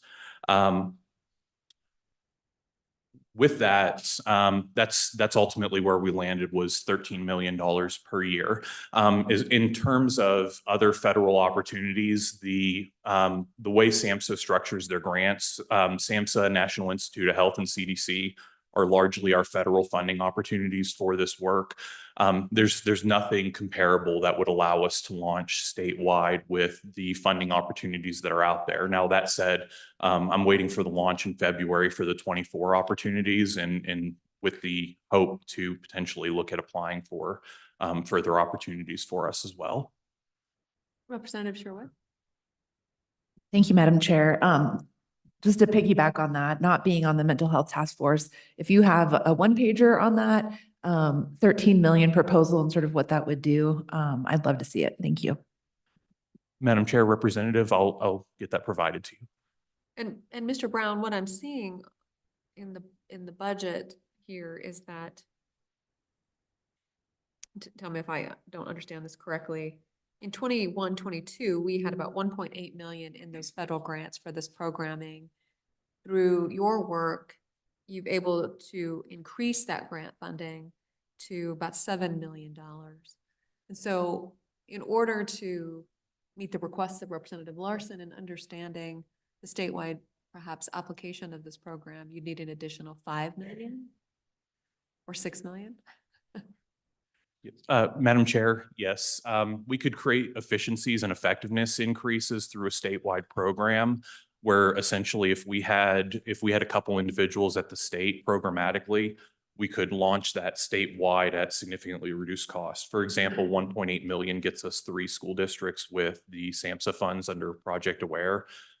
We could, when we're looking at it from an efficiency and effectiveness standpoint, we could do significantly more with less, with how we set up a potential future program. What's the likelihood of your ability to get more grant funding? Madam Chair, it's the grants are competitive. Now there's some mitigating factors on that. We only compete in what's called Region 8. Region 8 is the Mountain West. It's the Dakotas, it's us, it's Colorado, it's Utah, the surrounding states with us.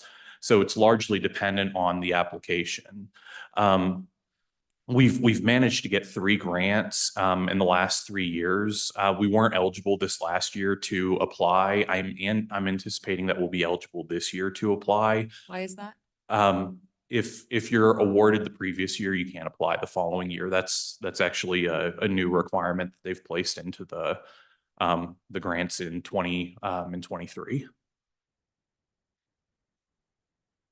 Madam Chairman. Senator Anderson? Madam Chairman, I'm assuming that the district makes this request of you and then you follow up on that. We only have 7 districts actually doing that. Is that because other districts don't have a desire to do it, don't have the capacity, or don't have the need? Madam Chair, Senator, we have a lot of requests to come into the Wyoming Project Aware. I would hesitate to say that we don't have district desire or district need for the services. Really, we've worked diligently to work with our districts as best we can. We've got, ancillary, we've got ESSER funds funding one program. We've got a care coordination contract with the state of Wyoming that's reaching 100% of our youth. But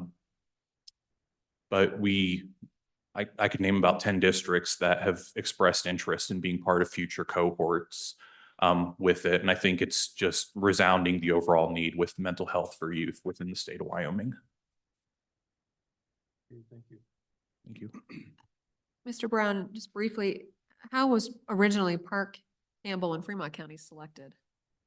Madam Chair, I can't speak to that. That was prior to my time coming on the Wyoming Department of Education. I can speak to the letter of commitment that was provided by the district. SAMHSA requires the districts and our behavioral health partners to meet several requirements, essentially that they can express qualified or quantified need for the services within the school district. And that was largely where Park, Campbell, and Fremont County School District 1 were whenever I came on board with the district, or with the Department of Education, sorry. Great. Any final questions on this topic? All right, seeing none. Thank you, Mr. Brown, for your time. With that committee, as we switch speakers and presentation, why don't we go ahead and take our morning break? Representative Larson is relieved. We'll come back at 10:10. That's a little bit longer than 15 minutes, committee members, so please be back on time. 10:10. I figured.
All right. Members of the Joint Appropriations Committee, I hope you enjoyed that little extra long break this morning. We are back with the Department of Education with Mr. Carroll walking us through the presentation of the budget. Mr. Carroll, the floor is yours. Madam Chair, if I may respond to a question that came up earlier related to Unit 1207 on page 48, school safety and security. The two data points mentioned in there, the persistently dangerous schools, we have currently 0 in Wyoming. And then there were 9 reported gun incidents, which isn't necessarily an issue of violence. It could just be someone having a hunting rifle in a truck. Great. Thank you for that follow-up. Appreciate it. Mr. Carroll? Okay, thank you, Madam Chair. We are on page 92, Unit 1261, Comprehensive Literacy State Development Grant. Federal grant here, we have 2 AWAC positions that manage this. We were awarded a 5-year grant in the total of $43.3 million for this program to advance K-12 literacy skills through the use of evidence-based practices, activities, and intervention. Key areas of focus under this grant include pre-literacy skills, reading and writing for children from birth through grade 12. There are 28 districts participating in this program, and we awarded funds to every district that applied. This is 100% federal revenue, no exception requests. And that is the last unit in our 1200 division. If there are no questions, we are ready to move to Unit 1302 on page 97. Mr. Carroll, that's a $43 million grant that's given out annually. The total amount for the 5 years is 43 million. Looking Madam at the Chair, that's budget. correct. Okay, the next unit is 1302. On page 97. This is our outreach for the deaf and hard of hearing program. We have 2 full-time positions that support local education agencies, developmental preschools, post-secondary institutions, and other agencies by providing technical assistance to service providers of Wyoming persons who are deaf or hard of hearing. This program places an emphasis on early intervention and follow-up services for infants and toddlers through collaboration with several agencies in providing newborn hearing screenings and support to child development centers, providing services to children with disabilities. This unit is 100% general fund. There are no exception requests. Madam Chair, Senator Kinski? I've got at this point just shy of a dozen emails from back home saying you need to restore, asking me to support restoring an outreach coordinator in this department. That there were originally 6 people. Through budget cuts, it's down to 2. They want an outreach person restored. The tenor of the emails, I assumed that it was going to be an exception request, but I don't see an exception request here. So I don't know what the origin of the request is, whether it comes from your department or it comes from an advocacy group, or and I assume if you really needed it, you'd have it in here as an exception. If you could just tell me a little bit about that, I'd appreciate it. Superintendent? Madam Chairman, Senator, there were previously more positions in this area. We have 2 that really split that work with the early childhood piece. We have spoken to our team about it. Of course, that extra person could provide more support, particularly at that early childhood level. It's, I think, a policy decision that would be incumbent on this body. Follow up. So tell me what these positions do. I know what the CDCs do. They do screening. If the child is deaf or hard of hearing, they provide the support pre-K. What does this outreach add in value exactly that's not already being delivered either at the school level or the CDC level? Thank you. Madam Chair, through you, Senator Kinski, our team, they will support everyone from CDCs all the way through post-secondary institutions with training on best practices for working with students with hard of hearing issues. So they aren't out there as the actual service providers. That would be the CDC or the school district, but they will go and work with and train, and they'll also work with families and help families navigate the system and teach them methods as well. Representative Sherwood? Thank you, Madam Chair. I have also received emails from constituents, both in praise and appreciation of the program.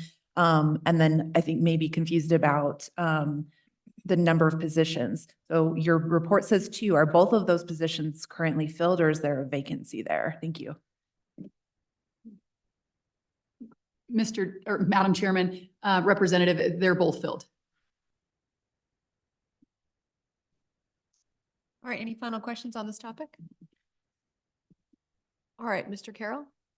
Thank you, Madam Chair. The next unit is 1303 on page 99. This is our Vision Outreach Services unit. Consists of 4 full-time positions and 2 part-time positions.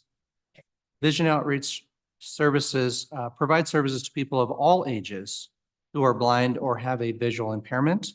The VOS consultants provide one-to-one adaptive computer instruction, daily living skill strategies, and travel training.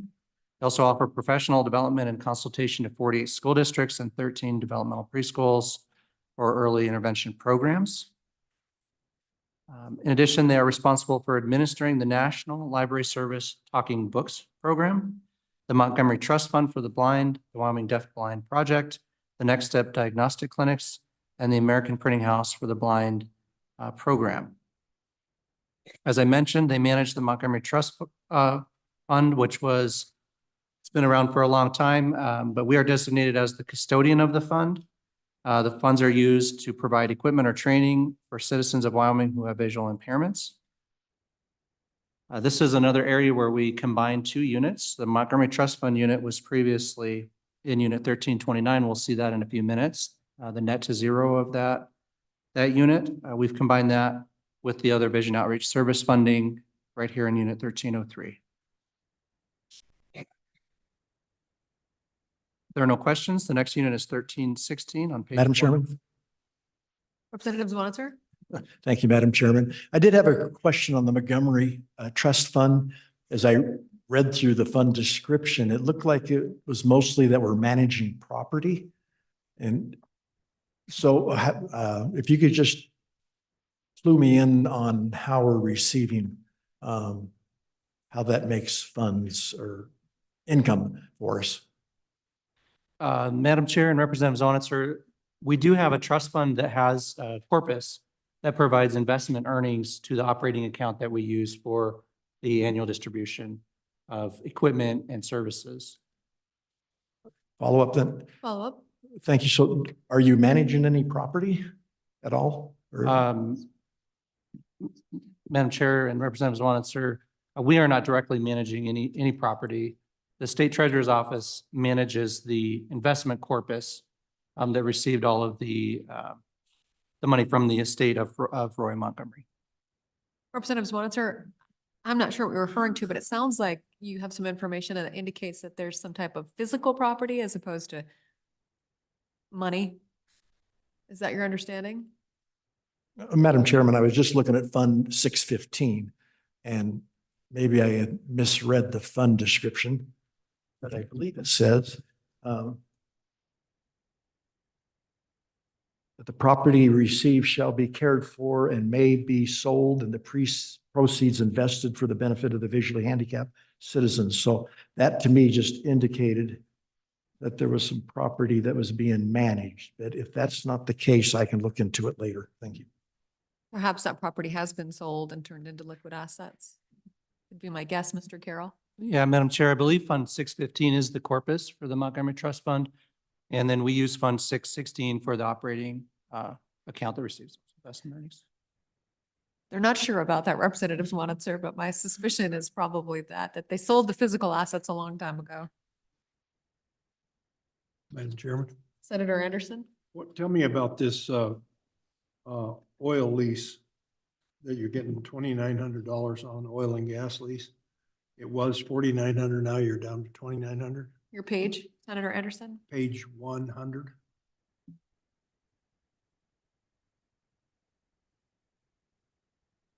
Madam Chair and Senator Anderson, I would have to look into that. That's the reported amount that we've received from the State Treasurer's Office under that description.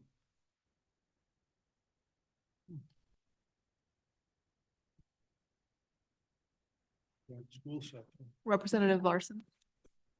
I would just assume, and we can get confirmation, but I'd assume that that would be revenue generated from oil and gas leases on school sections of state property. That would be our suspicion as well. Hoping the Department of Education can successfully answer that question next year.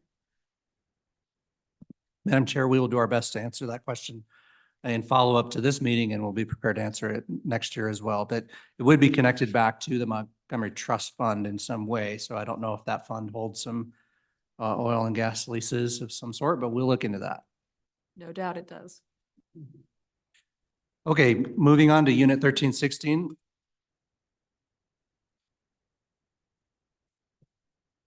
On page 104. This is our Head Start and Early Intervention Program. We have two FTEs in this unit. The Head Start Collaboration Program is designed to assist Head Start agencies, collaboration with state and local planning processes to better meet the needs of children and their families with low incomes from birth to school entry. The Head Start Association and the individual Head Start grantees of Wyoming increased coordination efforts with early childhood systems at the state level. There are 11 grantees with approximately 750 employees serving children ages 0 through 5. This is 100% federal funds, no exception requests. Next unit is 1327 on page 107.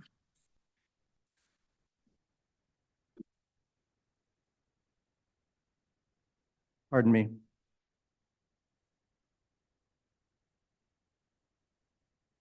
This is our teacher and leader quality unit.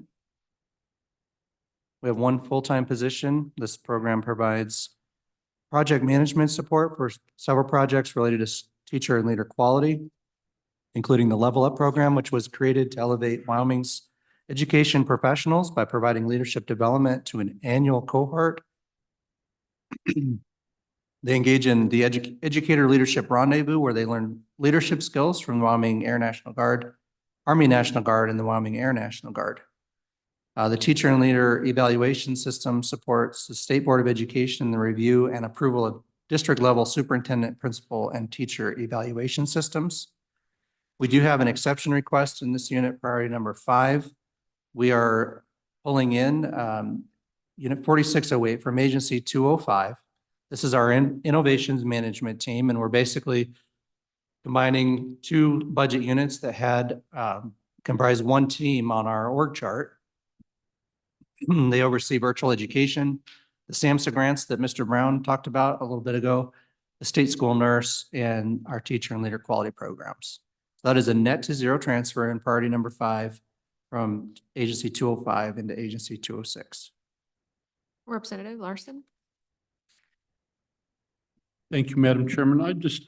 I was really interested in the summary of the Level Up program and thought it was a great idea. Just was wondering how those individuals are selected and where do you hold that? It kind of reminds me of Leadership Wyoming or something, but I'm not, to a much maybe more diluted or specific purpose. So when does that happen on an annual basis and where and how do we participate? Yeah, Madam Chair, through you, Representative Larson. I think that, excuse me, Leadership Wyoming is a good comparison. In fact, we modeled it a lot off of some of what they do when we created this program several years ago. It is a leadership program offered to standout teachers and principals around the state. They apply and their applications are reviewed, and then we put them in a cohort and just do a lot of experiences, one of which is to come to the Capitol during the legislative session and learn about the Joint Education Committee and how to testify and things of that nature. So we work a lot with the military department on that too. They get a chance to go to the base in Guernsey and learn about leadership from our military leaders. So it's just a robust leadership program for educators that we created. All right, thank you. Mr. Carroll. Thank you, Madam Chair. The next unit is 1329, page 112.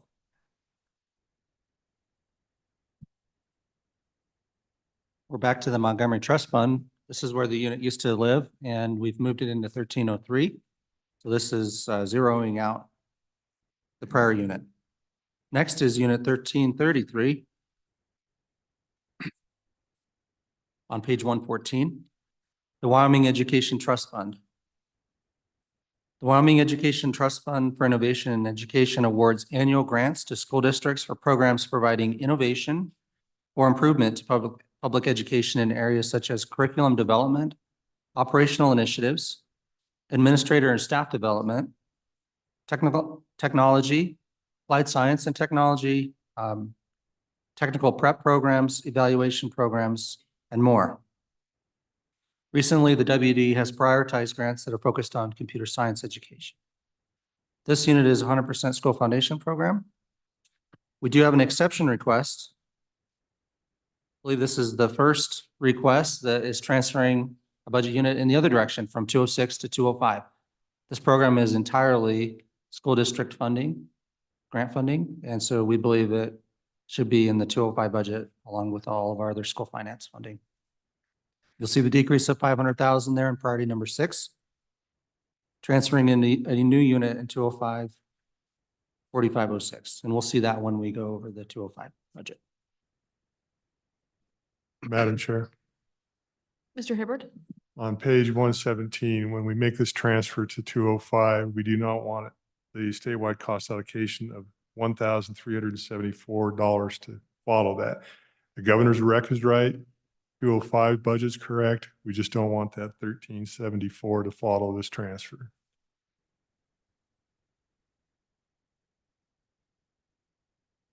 All right, thank you. Mr. Carroll, go ahead. Thank you. The next unit is 1351 on page 118, special education. This is our IDEA, excuse me. This is our IDEA 611, supports 13 full-time positions and 8 AWACS. I'm not sure what's going on with my throat, but supports children and youth with disabilities ages 3 through 21. We use these funds to provide technical assistance, personnel preparation, professional development, and training to school districts and educational agencies that serve children and youth with disabilities. This is 100% federal funds, no exception requests.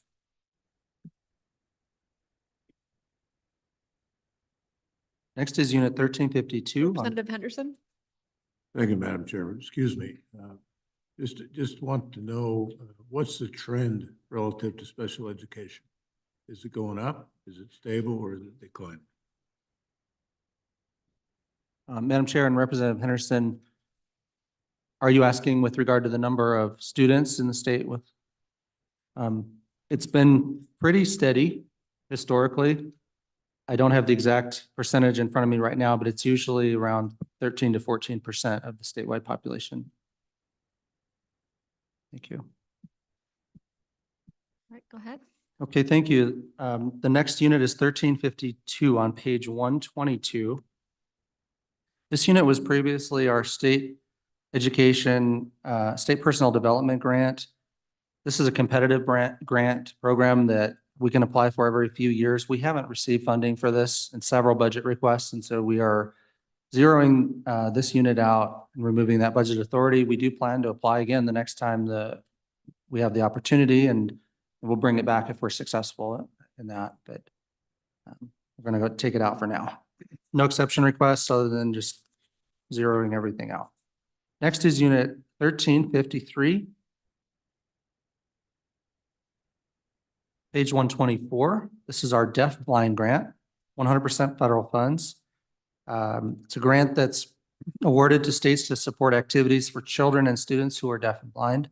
The goal of the Wyoming grant is to improve outcomes for students with a dual sensory impairment through the provision of technical assistance to early intervention providers, educators, teachers, and administrators. No exception requests here. The next unit is 1354 on page 126.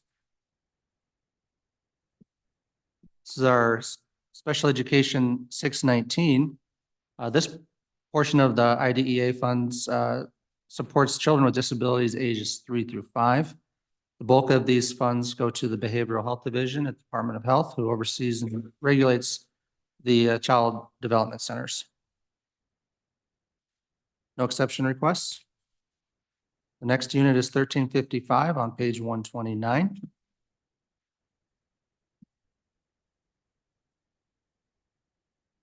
Madam Chair and Representative Zwanitzer, I believe it was, that asked about the ESSA programs. We're now starting to go through some of our title programs that would fall under that. So this first one is Title III, English Language Acquisition.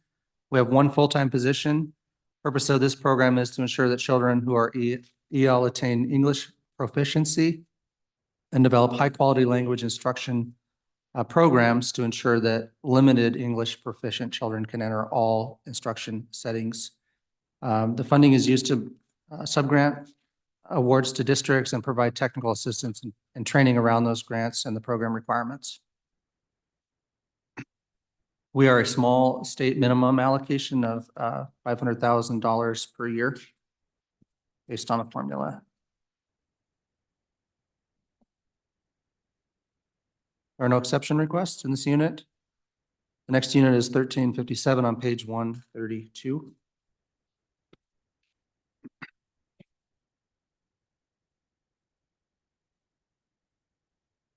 Title II Teacher Quality. One full-time position. Purpose of Title IIA, supporting effective instruction, is to improve the quality and effectiveness of teachers, principals, and other school leaders, and provide low-income and minority students greater access to effective teachers, principals, and school leaders. 100% federal funds here, no exception requests. Next unit is 1360 on page 135. Homeless education. There are no positions in this unit. The McKinney-Vento program is designed to address the problems that homeless children and youth face in enrolling, attending, and succeeding in school. School districts may use these funds for a variety of purposes, including tutoring, academic evaluations, training and technical assistance, medical referrals, transportation, school supplies, and emergency services. This unit is 100% federal funds, no exception request. The next unit is 1361 on page 138, Title 1A. We have 7 full-time positions and 1 AWAC position in this program. These funds provide supplemental educational programs and services for disadvantaged children in high-poverty schools. These are at-risk children. We receive the small state minimum of $400,000 annually for the administration of the program. The bulk of these funds flow through to school districts. 100% federal funds, no exception requests. Next unit is 1366 on page 142. This is Title I Neglected and Delinquent, Subpart 1. This program ensures that students in out-of-district placements and/or incarceration have adequate resources. These funds can be used to cover travel expenses for monitoring, technical assistance, training, and program compliance. 100% federal funds, no exception requests. The next unit is 1373 on page 145.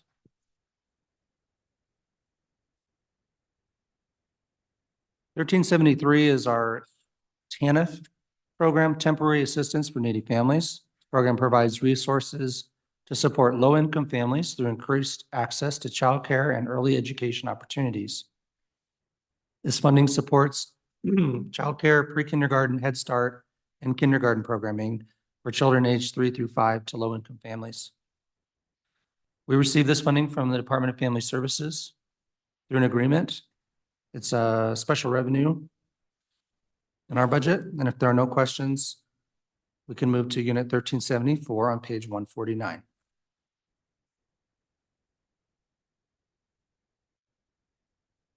$1374 is our federal CTE funding and our state match funding. The CTE unit consists of 3 full-time positions and 1 half-time position. 85% of these funds, of the basic grant funds, are awarded to school districts and community colleges via a federal formula. 10% of the funds we can use for permissible state leadership activities for things like program assessment, technology, professional development, preparation for non-traditional occupations, and correctional programs. And then we have an admin allowance that supports those positions. We do have one exception request that transfers a position from the Department of Corrections. We originally transferred this through a B11 request, and kudos to the State Budget Department for assisting us. I'd reached out to the director to see if there were any available vacant FTE positions in the executive, and there were a couple at the Department of Corrections, and they were gracious enough to give us 3 FTEs that we were able to use in multiple federal programs. This is the first example of that. And so this exception priority number 7 simply recognizes and makes permanent that position transfer. And Madam Chair, if there are no questions on that, I'd like to ask our Chief Policy Officer, Wanda Maloney, to speak for just a couple of minutes about some of the work that's happening around our Perkins State Plan. Madam Chairman. Welcome. If you would introduce yourself to the committee and go ahead and proceed.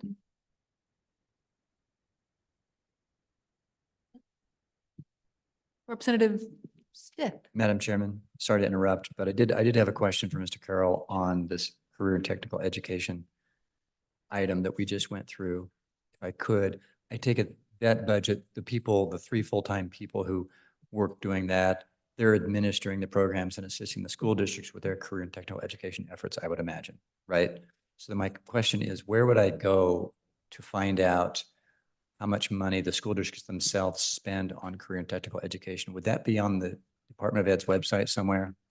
I mean, it's not going to be in the school funding formula anywhere. So where would I go to find that information? Mr. Carroll.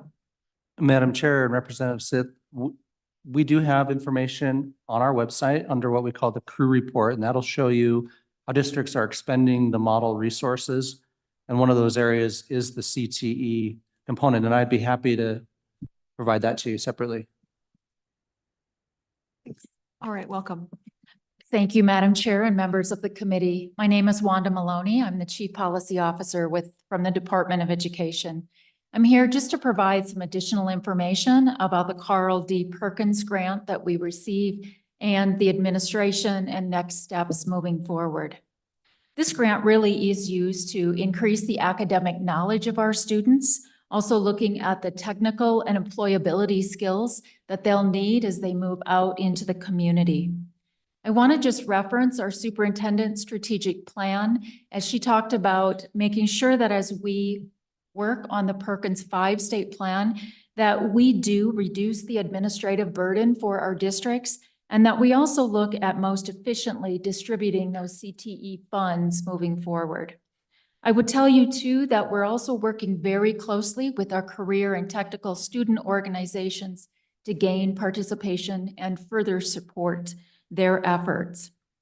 As we work, we are creating a sub-cabinet of members. These are people from districts, they are community members. I also want to highlight the State Board of Career and Technical Education, as they have been partners in looking at this plan, engaged on the sub-cabinet and working very closely.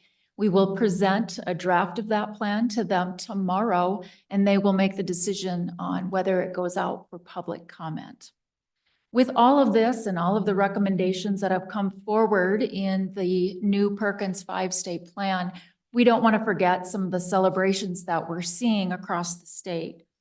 The first that I would say in terms of highlighting successes are the number of students that have engaged and taking industry recognized credentials. So in 2020-21, we had approximately 1,700 students who gained those industry recognized credentials. The following year, we had almost a 58% increase, moving it to 2,800 students that are now getting industry recognized credentials. And in 22-23, we saw yet another increase, moving that up to over 3,000, almost 200 students that now are getting those credentials moving forward. And this is really due to our school districts working closely, embedding those courses and helping them also ensure that they have these employability skills as they move forward. I would also say one of the other highlights that we'd like to talk about in terms of CTE are really any student who takes 2 courses in a program of study. So if I'm taking drafting 1 and drafting 2, I'm considered a concentrator. What we know about our concentrators as they have much higher graduation rates. So respectively, looking at the last 2 years of data, 95% graduation from any student who takes 2 courses in a program of study, and then the following year, 96.5. So really some great celebrations around that. The last thing I would say is just the opportunities that we provide and use funds through for professional development. One of the opportunities that we provided was called Drive Training, and that was for our paraeducators. So as they're working with a population of special needs students, they really are being trained on providing job coaching skills so that all students, including those with special needs, can be successful in the workplace. Thank you. And these are things we want to also enhance and make sure that we incorporate into the next plan moving forward. Thank you. Thank you. Questions? Senator Kinsky? Thank you, Ms. Maloney. My question is regarding the degree of coordination amongst all the various different departments on CTE, projecting which careers are most in demand today, 5 years from now. Is there an effort of your department, Business Council, Workforce Services, community colleges, UW, all to work on projections and program development to make sure that we're identifying the most in-demand jobs and that we're rolling out the training necessary to meet that demand?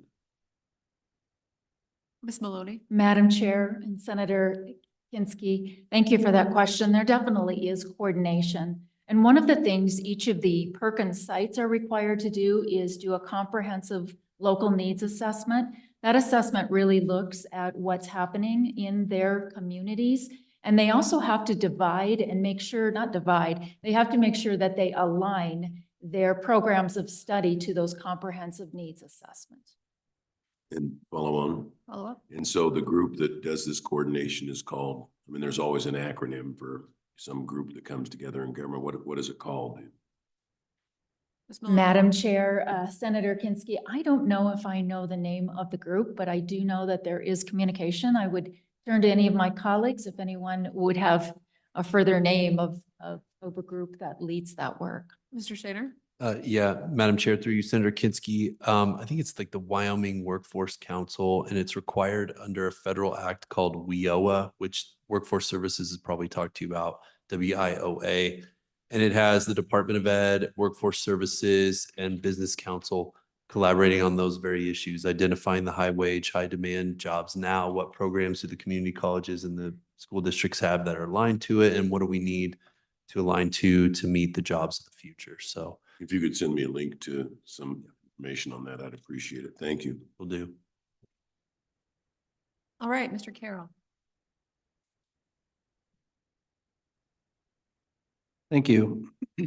Let's move to Unit 1376, page 153. This is our USDA school lunch unit. We have 7 full-time positions and 1 half-time position in this unit.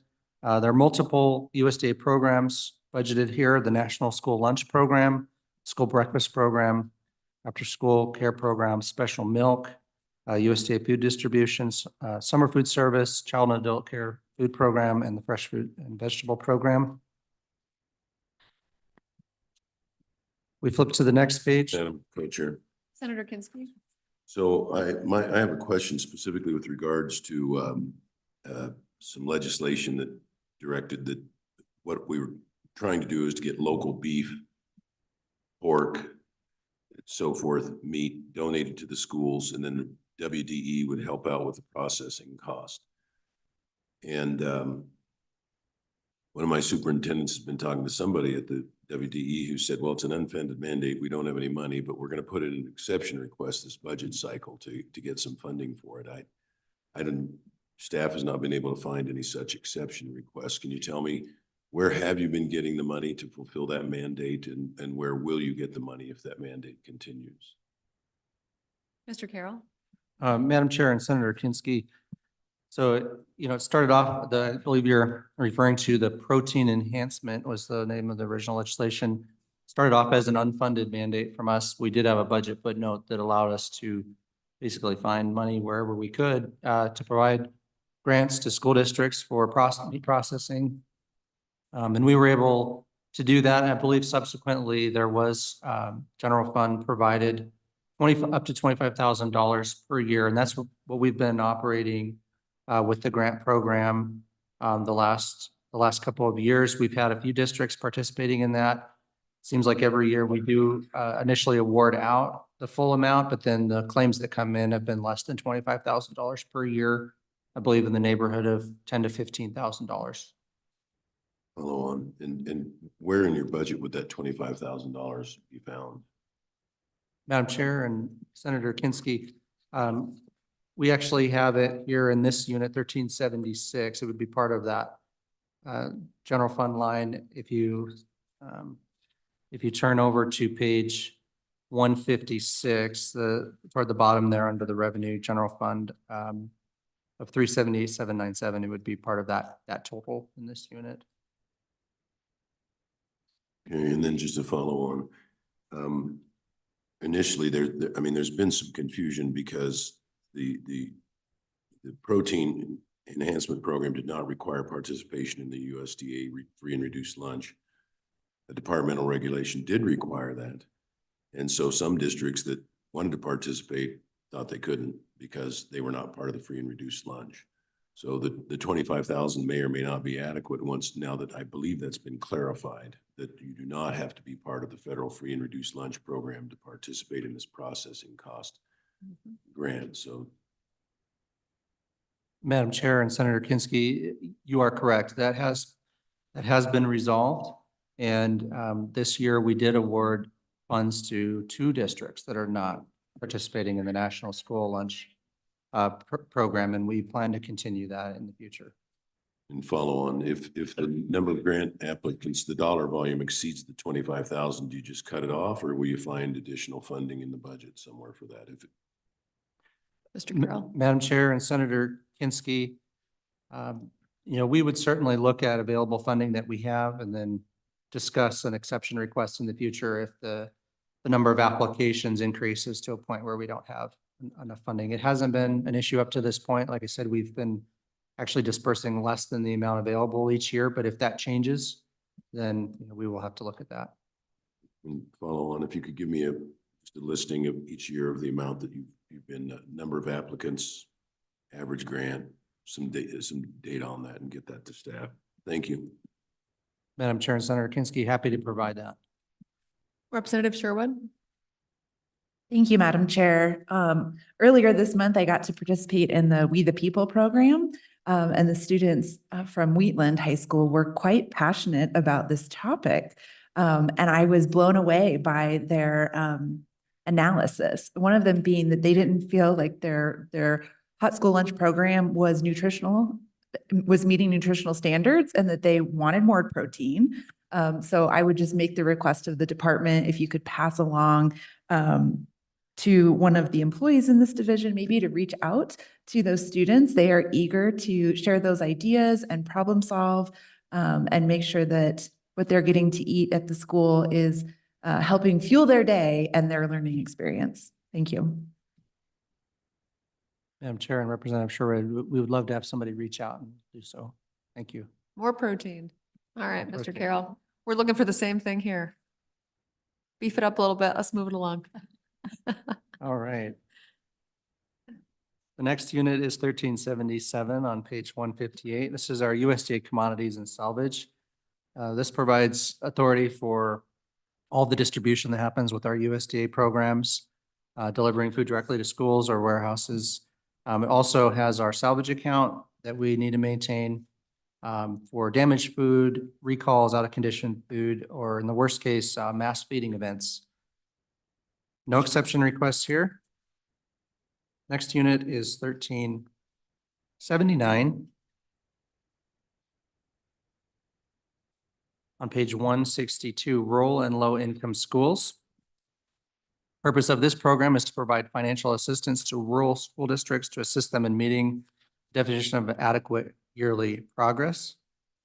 Applicants do not have to compete for these funds, but rather are entitled to the funds through a federal formula. No exception requests.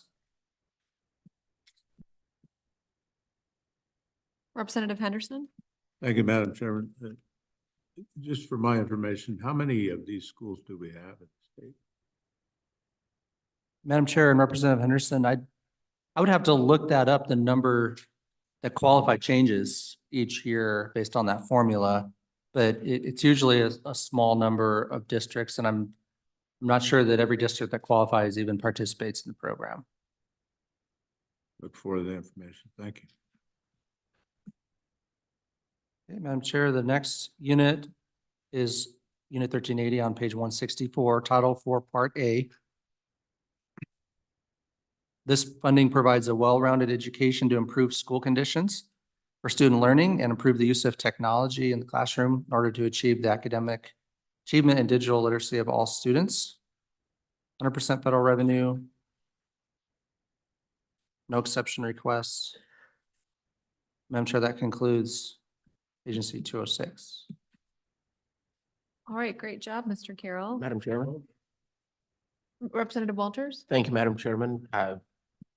Agency-wide as a whole, I'm just curious what your remote work policy is. Superintendent? Madam Chairman, Representative Walters, we probably arguably have one of the most flexible remote work environments at the agency. We have that opportunity for flexibility for our employees. You know, I came into this position from the private sector, from one of our biggest taxpayer companies, and really with the approach of whatever it takes to get the job done is what we're going to do with our employees. And so it's working for us. We really have a structure of the time that we are in person. Individual teams meet at different times. And with additional office space, we have offered that up to A&I as well, just to make sure that we're being as efficient as possible. But it's working. And in the minute we're not getting the job done, we'll reevaluate. But that's the system we have in place. Follow-up? Follow-up? So guesstimate, are you 50-50 of your employees in the office, full-time, 50 out? Is it 2 days a week? Kind of just a flavor for what you mean when you say very flexible. Madam Chairman, Representative, it really varies from week to week and day to day, depending on things. You know, a lot of our employees travel as well. So individual teams may come together, you know, 1 to 2 days a week or each day of the week. So it really varies a tremendous amount. Representative Larson? With that, do you find any constituents saying that they now find it difficult to have access to the Department of Education because no one's at the office? Madam Chairman, Representative Larson, we haven't. I've said to many constituents about it. If there's ever any lack of response or customer service, and I want to know about it, and I want to know who, what, when, and where, and we'll address it. So it's working so far. Senator Salazar? Thank you, Madam Chair. A superintendent in my county, there are students that only have 1 meal a day. And a hungry child, it's hard for them to learn. Do you have any thoughts on that? I know it goes into all different types of directions, but just generally, do you have any thoughts on your office and that continuing problem? Superintendent? Madam Chairman, Senator Salazar, you know, it's an issue that we talk about a lot. Our school nutrition team works very hard, as you just heard, the budget proposal. It's also been included in my strategic plan to really take a look at our nutrition program and really evaluate that. So we've just begun to talk about that, but I think something that we continue to need to address, you know, physical or mental health, the well-being of our students and the ability to learn. So that is in the strategic plan, and we're going to begin work on evaluating that. All right, any final questions? Representative Larson?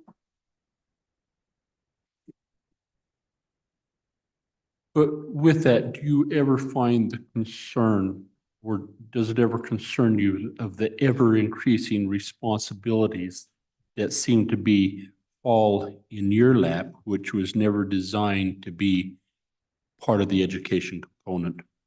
And in your strategic plan, is it hard? I mean, how do you find that? Is it the school's job to feed 3 meals a day?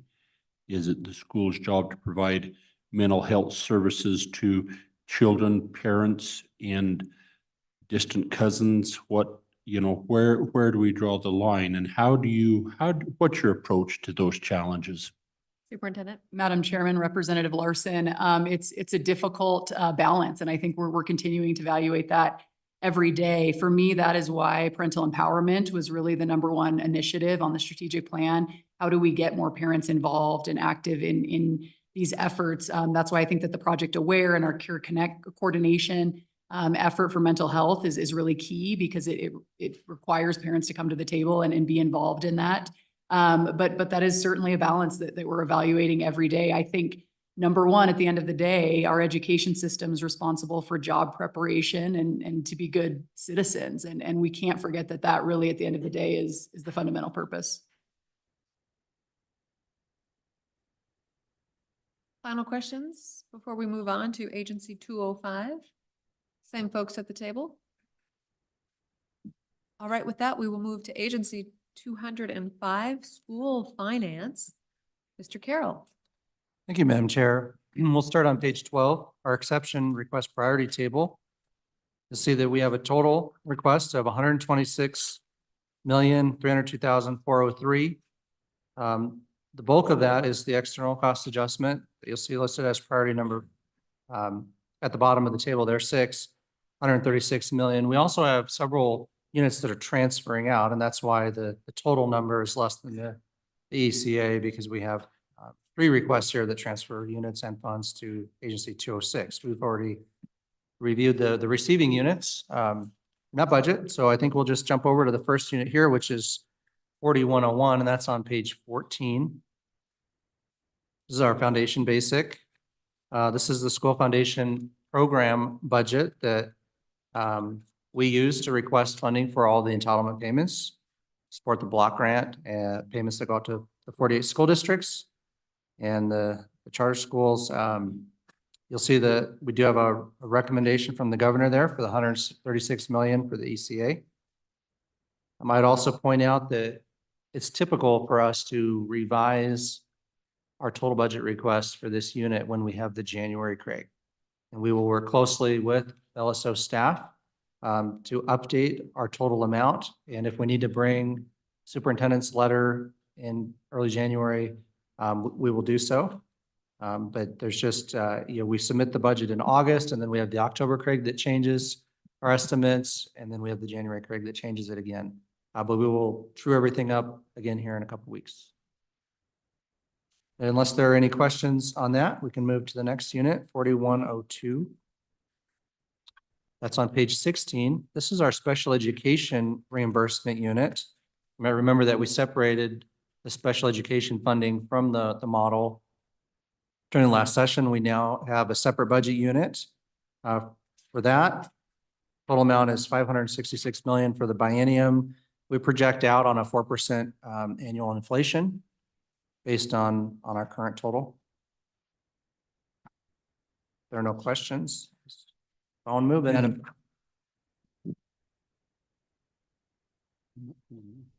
Representative Stith. Madam Chairman, Mr. Carroll, back to Unit 4101, Foundation Basic.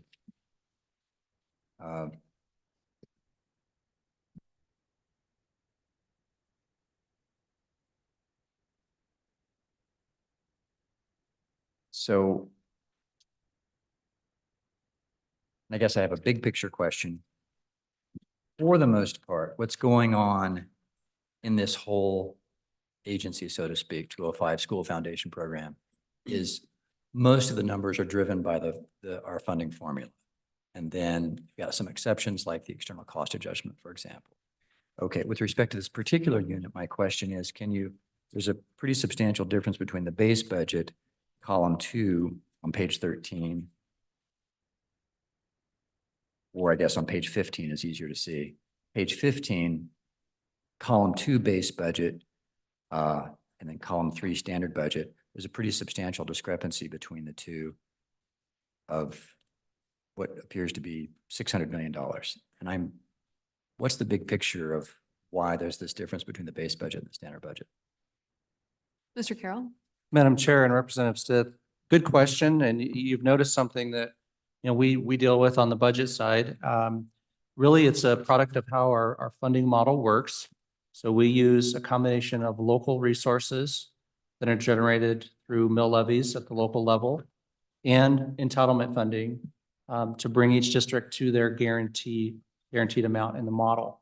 And so when we have mineral production, mineral prices increase, and we're generating a lot more revenue through both mineral and non-mineral property taxes, the entitlement amount can come down. And so if you look back at that base budget, that's reflecting a prior time when obviously we needed to have more entitlement funding from the school foundation program flowing out to districts, meaning that those local resources and even our 12 mil that we collect at the state were lower. And then you have the inverse of that when everything improves and we go through more of a boom cycle. And so the entitlement amount that's reflected in this unit decreases, but the guarantee at the district level is remaining the same and increasing, really. Madam Chairman, follow up? Follow up. So is the takeaway then that it looks like there's an extra, for this coming biennium, we have almost an extra $300 million of ad valorem tax that's coming in through local revenues? Mr. And then, and if I understand it right, so what we see here in this agency is, about half of all school funding, as opposed to, there's a lot more money in the system, I guess, than what's shown on these pages. Madam Chair and Representative, that is correct. The guarantee is a much larger amount than what you see here. This is only the state portion. And then the rest of it would be provided through those local resources. Mr. Wilmar, any additional clarity? Say it better. Say it smartly. Mr. Hibbert? Madam Chairman, if you look at page 15, we just had that conversation, but if you look at the next page, page 17, you'll see that there's a net to zero of $566 million. They chose to report it differently. I think that's the lion's share of that movement. But if you want more details, it's in chapter 17, there's each little item is reflected in the chapter 17 report, but I think that's the lion's share of this conversation.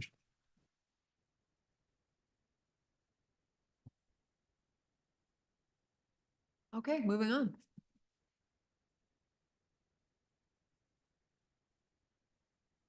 Thank you. The next unit is 4103 on page 18. School district retirement reimbursement. This is the funding that we provide to school districts for the retirement contribution outlined in Wyoming statute. No exception requests. Next unit is our court ordered placement unit. Representative Henderson? Thank you, Madam Chairman. Just a quick question. How do you account for, things like inflation relative to in retirement in this area? The question was, that wasn't very clear. How do you account for inflation? Madam Chair and Representative, with regard to these distributions for the retirement contribution, there's a very specific requirement in statute that we have to follow that provides a percentage of the total retirement contribution amount, both to state agencies and to school districts. And part of the contribution is in the funding model and the other part is outside of the model through this program. So districts can submit a claim monthly or however often throughout the year, and then we reimburse them through this budget. So we really it doesn't really anticipate an adjustment for inflation in that process. Representative Stitt? Let's give it a minute. Madam Chair. Senator Garreau? Thank you, Madam Chairman. Just a kind of a more philosophical question. We've been talking about this funding models and all this. Schools are funded by property tax dollars, where your funding comes from. A lot of talk around the state about property taxes, especially out my district. The bills floating around out there, a lot of ideas floating around out there about changing tax structures. From your vantage point, something's going to happen usually, or one would think at this point. There's a lot of different ideas out there. What are you all thinking about this? How are you preparing it? At least looking at, possible changes in tax structure and how you'd address that, how you're looking at funding going out in the near term. Have you all talked about that? Superintendent? Yeah, Madam Chair, through you, Senator Guru, we've certainly started those discussions internally because any material adjustment to how property taxes are assessed or collected will have an impact on how we collect our revenues for the school foundation program. Have you provided any public comment at any of those revenue committee meetings where they're discussing property tax measures? No, Madam Chair. Have you evaluated its impact on your overall budget for school foundation? No, we have not. I suggest you do so. Senator Guru? Yeah, just to follow up, thanks. I think, we know, as we go through this every year, the vast majority of property taxes fund schools. And there's this seemed to be perception, at least in Senator Kinski talks about the emails he gets, I get emails too.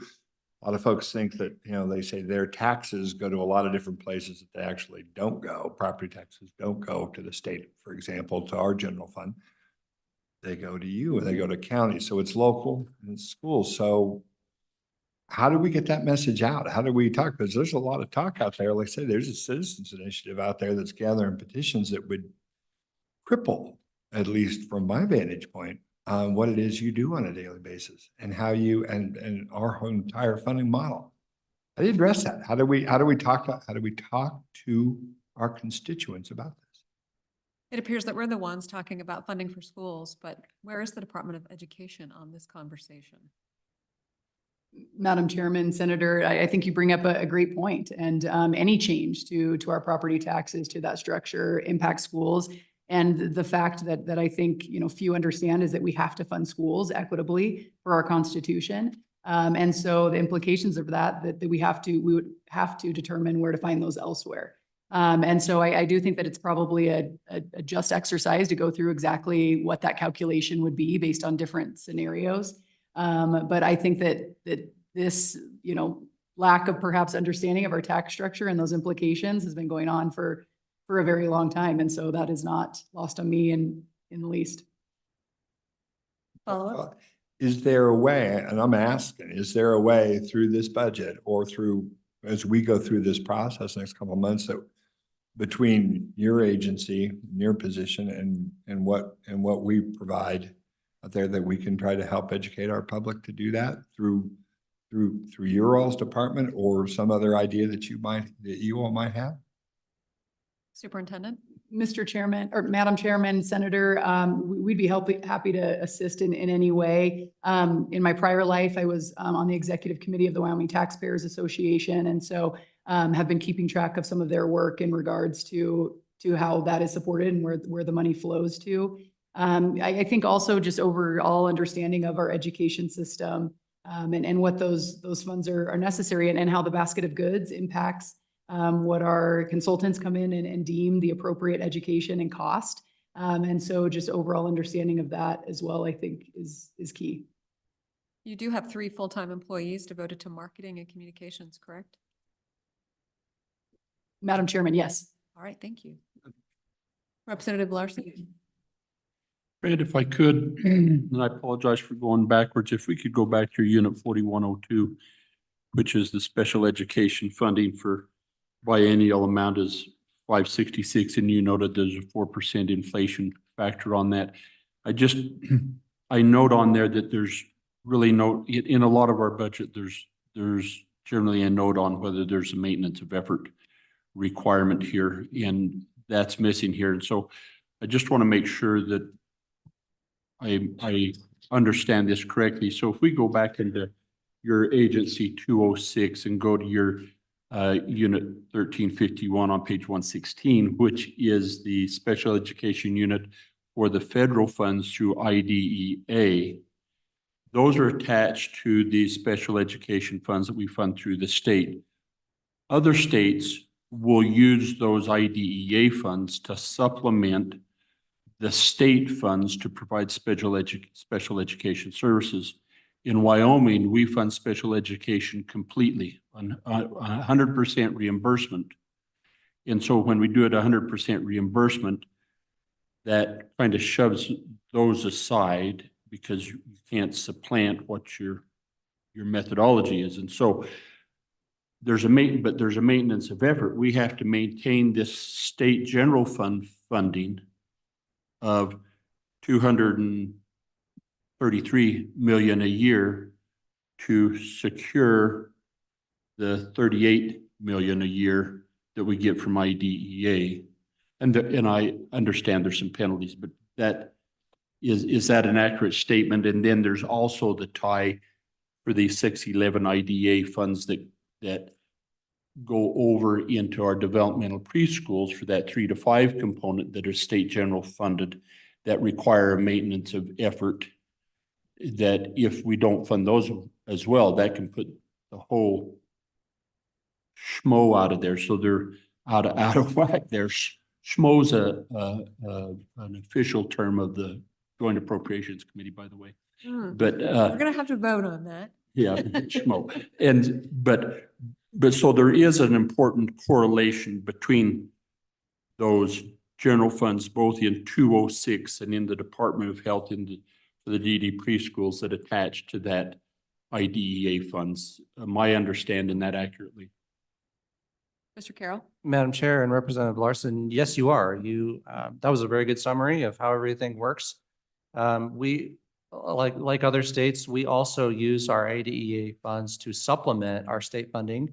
We are unique in that we have 100% reimbursement from state funds, but we layer on top of the state funds, the federal funds that we receive. The maintenance of financial support requirement that you referenced is a condition of receiving those federal funds. And we do have to maintain the same amount every year that we made available the prior year. And really the primary reason that we now have a separate unit for our state special education funding is because of some of the conversations that we had over the last 5 years with the Office of Special Education Programs and the MFS requirement. And this separating out our state special education funding here in Unit 4102 gives us the ability to very easily and clearly depict to them how much we are making available each year in our budget. Thank you, Trent. Thank you. Okay, the next unit is 4201, court order placements. We're on page 21 in Agency 205. The court order place students program provides educational costs and related services for court order placement of children and students certified by the Wyoming Department of Health as medically necessary in approved facilities, including boards of cooperative education services, residential treatment programs, residential treatment centers, and psychiatric residential treatment facilities. This is a 100% school foundation program, no exception requests. Mr. Carroll, I'm not sure if you were paying attention or if the department was paying attention to the conversation we had with the Department of Family Services concerning this issue just earlier this week. Madam Chair, I was not able to watch that earlier this week. So one item of conversation that was presented to the Department of Family Services was them seeking reimbursement from your department for those children who are in state's custody in those court-ordered placements, such as the boys' school and the girls' school, who are receiving full-time educational services through the state, through those schools. We'll just leave that there for your consideration and thought as we continue to work the Department of Family Services budget. You may want to pay attention to those conversations. Thank you, Madam Representative Chair. Larson? It's just, these court-ordered placements would be like to RTCs or BOCES, fulfilling the education component that you're required to do. DFS fills the services and Department of Health and room and board, and then Department of Health's obligation there is for medical services as required.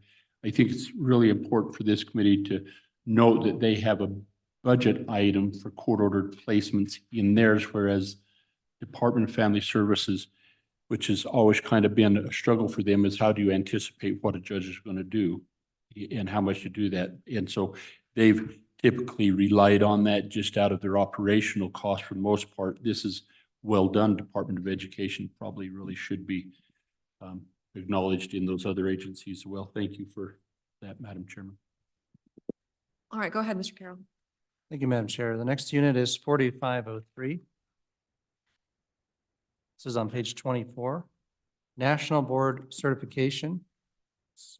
Program promotes employment of national board certified teachers by school districts and provides a lump sum payment of $4,000 to full-time teachers that hold the certification. We have an exception request in this unit, priority number one, $1,896,000 to meet the current statutory requirements of providing that $4,000 annual stipend. If there are no questions, the next Madam unit. Chair. Senator Kinsky. So help me to understand, if we accept this, does it become part of the standard budget going forward so that we don't have to continue to deal with exception requests? Mr. Carroll. Madam Chair and Senator Kinsky, if the exception request is approved, it would become part of the standard budget going forward. Follow on, would this then fully fund those that have already obtained the certification? Madam Chair and Senator Kinsky, that is correct. That would meet the requirements of our current estimates. The total number of teachers does change each year. And so if we needed to bring back an exception request in the future because of a change in the number of teachers, that would be a different issue. Thank you. Okay, thank you, Madam Chair. The next unit is 4504 on page. Representative Larson. Before we leave the national board certification, it appears that there's approximately $500,000 that remains in that unit for payment to teachers of the roughly 2 million, or is there a need to transfer that out? Trent. Madam Chair and Representative Larson, are you referring to the payment that we need to make in the current fiscal year? Yeah. You are correct. We are currently receiving the data that we need from school districts to know the total number of teachers. That window closes at the end of the month. And then as soon as we have that total, then we will prepare a B11 transfer for the additional funds that we need to make the payment in February. Thank you. Okay, thank you. Senator Anderson. Madam Chairman, this is for 2 years, this 1,896,000. It's for the 2-year period. So it's about 230 some certified teachers. Madam Chair and Senator Anderson, yeah, the exception request would increase the total budget to $4 million for the 2 years.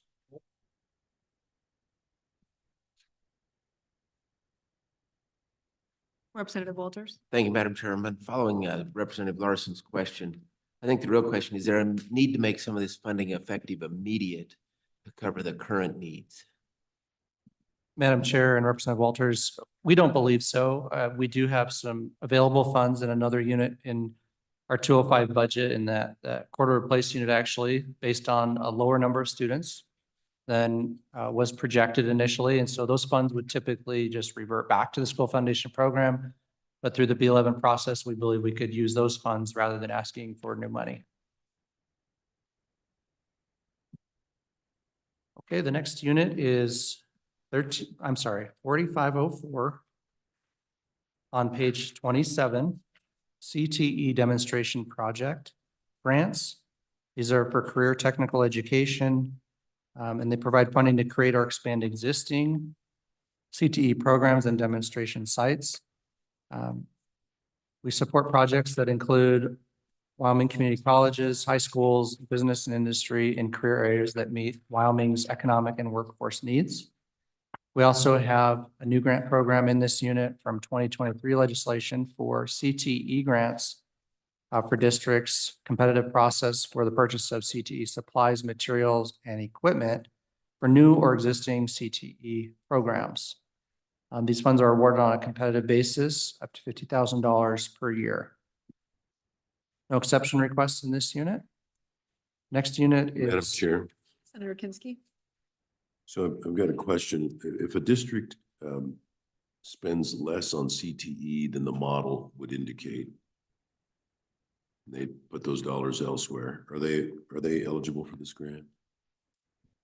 Madam Chair and Senator Kinski, there is an eligibility process that is part of the application process, and I would have to refresh my memory on what that looks like. It's been a few months since I've looked at it, but yes, there is a requirement that the districts have to expend their model funds. It's a little bit more complicated than that, but I'd be happy to share the application that has all the information about the requirements for eligibility. Thank you. You bet. Okay, the next unit is our distance education grant program. This is unit 4505 on page 30. This program assists providers in the development and maintenance of our K-12 distance education courses offered through the Virtual 307 program. The Virtual 307 program affords students in rural communities the opportunity to enroll in courses that otherwise would not have been available to them. 100% school foundation program funds and no exception requests. Next unit is 4506 on page 32. This is our innovation education grant program. This might look familiar. We looked at the mirror of it in agency 206, unit 1333. This is a net to zero transfer from 206 into 205. I won't go through the standard narrative again, since we've already done that, but you see priority number 2 there accepts $500,000 from agency 206. Mr. Richards? Madam Chairman, just to be clear, you made the point or the correction of $1,374 in 206. Does that same apply here? So there's no change to the table. Is that accurate? Mr. Carroll? Madam Chair, and thank you, Mr. Richards. That is correct. No change to the table here in 205. The 500,000 is what we want. In the sending unit in 206, there was some money in there for cost allocation, and that should just go away. All right. We do not need to transfer that. This table is correct. How so? Madam Chairman. How so? So did the cost allocation associated with that go away? Madam Chair and Representative Larson, I can't really speak much to the cost allocation that was in that unit. I think it was just a mistake. Is that a fair, Madam Chairman? Mr. Chairman, you can say that for simplicity. There was a lot of moving parts, but we want it corrected. Thank you. It's messy, Representative Larson. That's the answer. All right, Mr. Carroll, go ahead. Okay, thank you. The next unit is the next 3 units we've already discussed. These are just transfers out of 205, but we'll go to 4601 on page 36. This is our student assessment funding. We saw the mirror request in 206, unit 1252. This is the decreased side of that, removing it from agency 205.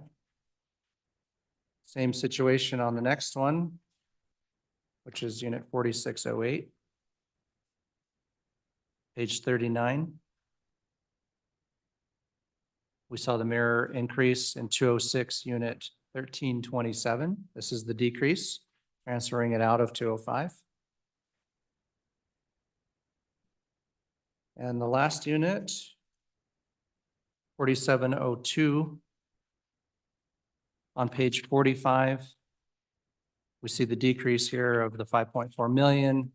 We've already talked about the increase in 206, unit 1104. Madam Chair, that concludes 205 and 206, and we'd be happy to answer any other questions. Madam Chairman? Representative Stitt? Madam Chairman, Mr. Carroll, just to probably clear up the record from our prior colloquy, I may have given the impression that it looked like we were expecting property taxes to go up by $300 million in a year, which I don't think is the right impression. So going back to page 15 and page 17, if I understand Mr. Hibbard's comments correctly, then it's not that the state share is going down $600 million. It's that you've split it into 2 pieces. And now you reflect special education, the special education component, you're reflecting that on a separate page. Is that correct? Mr. Yeah, Carroll? Madam Chair and Representative Sith, that is a big part of the difference there between the 2 units. But we are also projecting an increase in the next biennium for the ad valorem collections as well. Right. So Thank that's you, always Mr. part of the picture. And when we update in January, we'll see. Thank you, Mr. Double Carroll. click. Follow up, Madam Yes, Chairman? yeah. Thank you very much for that clarification. So, and Mr. Carroll, on this page 17, which has the special education component, it's 283 million a year, 566 for the biennium. That represents 100% reimbursement to the school districts. I think I understand that. So here's my question. How does that relate to an agency 206 on page 120 when you appear to have about $38 million of federal funds also for special education? It looks like that $38 million a year from federal funds, IDEA, is also going to the school districts. Is that accurate? Mr. Carroll? Madam Chair and Representative, that is accurate. That districts are receiving special education funding from both sources, state special education reimbursement and federal IDEA funds. And so it would be, they're using a combined amount from federal and state sources to provide support to students with disabilities. Madam Chair, one final question, Madam Chairman, if I may. So if they're getting 100% reimbursement, on page 17 of 205, what are they using the other $38 million for that's showing up in agency 206? Where does that money go? Madam Chair and Representative, they're using it for special education. So I guess, maybe another way to think of it is that the state special education amount would be higher if we didn't have the federal funds. If in fact they need to expend all of those funds to support students, that might be another way to think about it. Mr. Hibbard? Madam Chair, if you go to page 13, I think it really shows, represents it quickly. Look at column 2 and column 3, the total by unit. So this is a division table. It goes 1,790,000 to 1,751,000. That shows you that it's just a shift inside the division.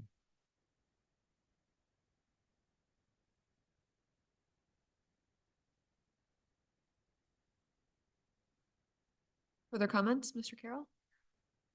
Madam Chair, Director Hibbert is correct.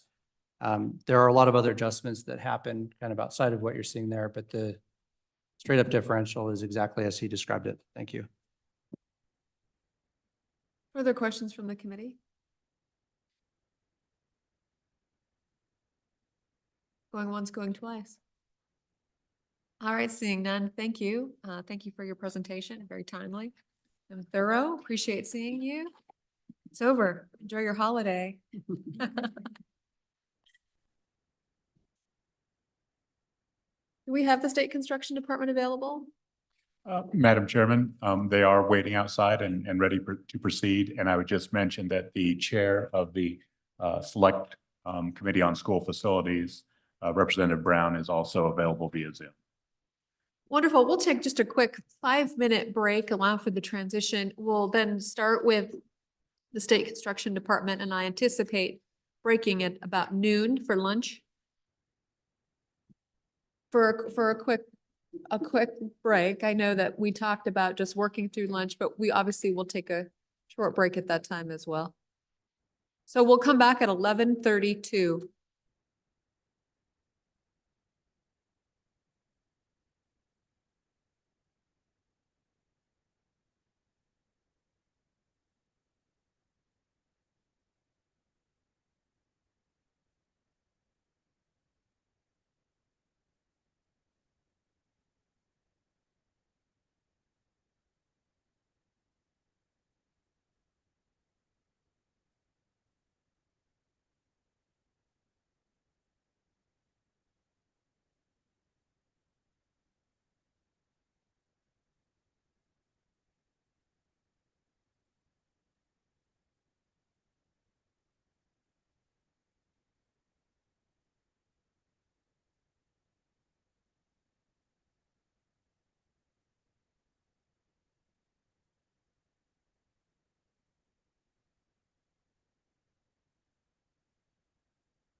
I just like to do that.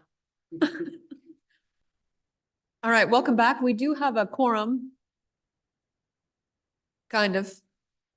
It is 11:34. We are back from our second morning break. Welcome to the new Joint Appropriations Committee. All right, with that, we have Agency 27, the State Construction Department. Welcome, Mr. McComey. Go ahead and please proceed with presenting this budget.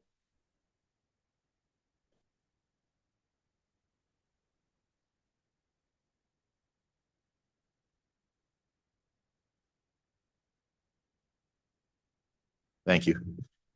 Groundhog's Day, and I'm sure after 2 weeks of working the budgets, you folks are feeling the same way. So I have with me today Ms. Valerie Hughes. She's the School Facilities Administrator, and Laura Anderson, the Operations Administrator.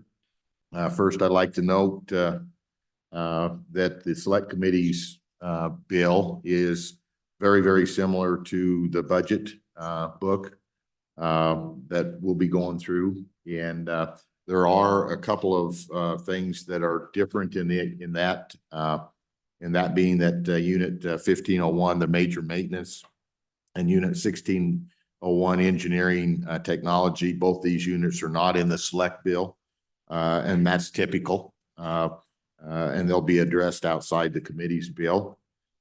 I don't know at this point in time if you wanted to hear from Chairman Brown and work the bill that way, or just work the budget itself. And again, they're pretty similar. We'll work the budget itself through you. Okay, thank you, Madam Chair.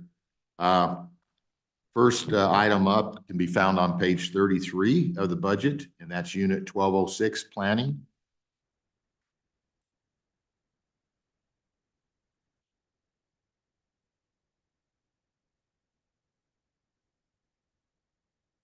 Madam Chair, this is a one-time ask of $1 million for planning studies. We use much of those funds for the Mercers in meeting the requirements for the CapCon. And right now we have released the qualifications. So we've got 4 consultants that we've hired to come out and do the Mercer studies. We've got the contract signed with 3 of those. One of them is pending legal review for the other. It has been through risk. We've issued the letters of award. Those have gone out, and we're currently sending out their notices to the consultants. We have been in touch with them, giving them the priorities for Mercer studies. Got about 23 of those right now, and a lot of those are from the 95 million that was given last year. And of course, with any of the projects that may be moving forward this year, we'll have additional Mercer studies assigned to those projects also. If there's any questions? Go ahead. Okay, the next item up is item on page 35. That's Unit 1207, Design. And the governor's recommendation is $20,550,176. Again, this aligns with the budget or the items that are in the Select Committee bill. In the request from the department, there's 2 items, Campbell County and Laramie 1. And then in the Select Committee bill, the difference is on the last page of their bill. They also added in, I think it was about 9.9 million in change for Sweetwater. And so this aligns with those dollars for those 3 projects for the design. I do have a handout that I asked that be passed out. As part of this request, what we'd like to have is some language added to both the design and the construction part. And what we're asking for there is that by state statute, the commission and the department are required to do Mercer studies prior to expenditure of funds, and it needs to run through the commission. You may recall last year, there was some verbiage added to the 95 million that was along that line because those projects, again, hadn't been through the Mercer studies. And so there was verbiage put that those need to go through a Mercer. So, Madam Chair. Representative Larson. So Director McComey, the result of adding that language would then perhaps warrant keeping the amount in place for the studies in the design, but would eliminate the need for the identifying the facilities, Campbell County, Laramie County, because we don't know what the Mercer study is going to say. And so the Mercer study could come back with a different appraisal. We'd still have the funding available if in the event they did align with that. Is that, am I reading that accurately? Because this is jumping over the Mercer study. If I'm, is that an accurate statement? Madam Chair, that is, yes.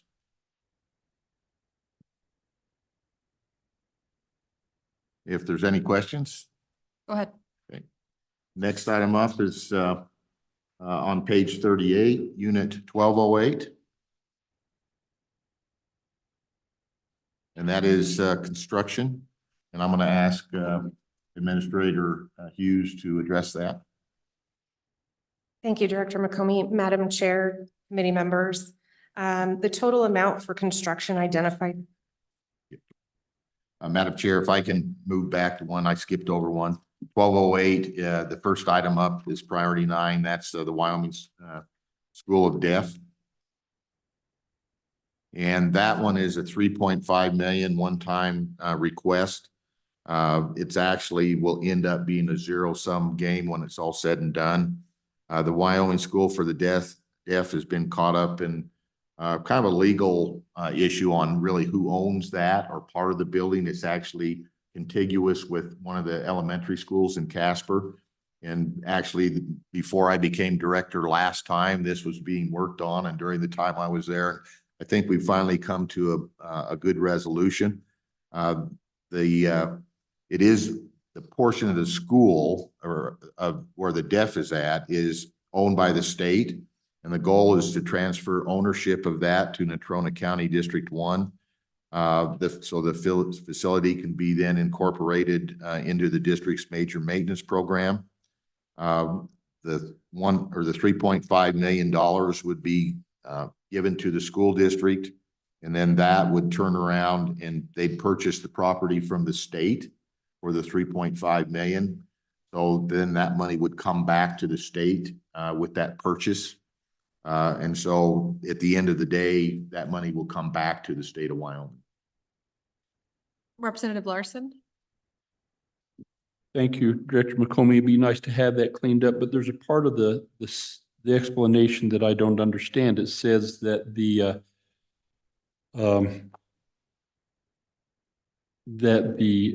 building owned by the state doesn't produce major maintenance funds, which I wouldn't think would be accurate because it's a state building and state buildings have a major maintenance footprint that generate major maintenance funds as well, maybe a lesser amount, but they should be generating major maintenance funds.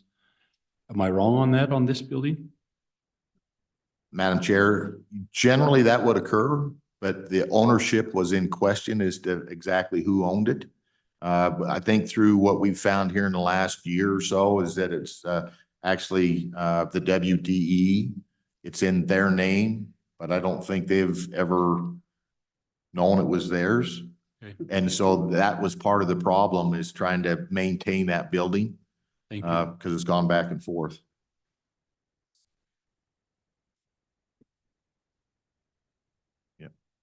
So I'm going to put that out on the record. Co-Chairman Nicholas asked if the building's been maintained. Representative Walters answered with yes, with some type of dollars. Thank you, Madam Chair. Yes, the building has been maintained as the district has used their internal funds to do it the best job they could. Thank you, Natrona County School District. All right, go ahead, Mr. McComey.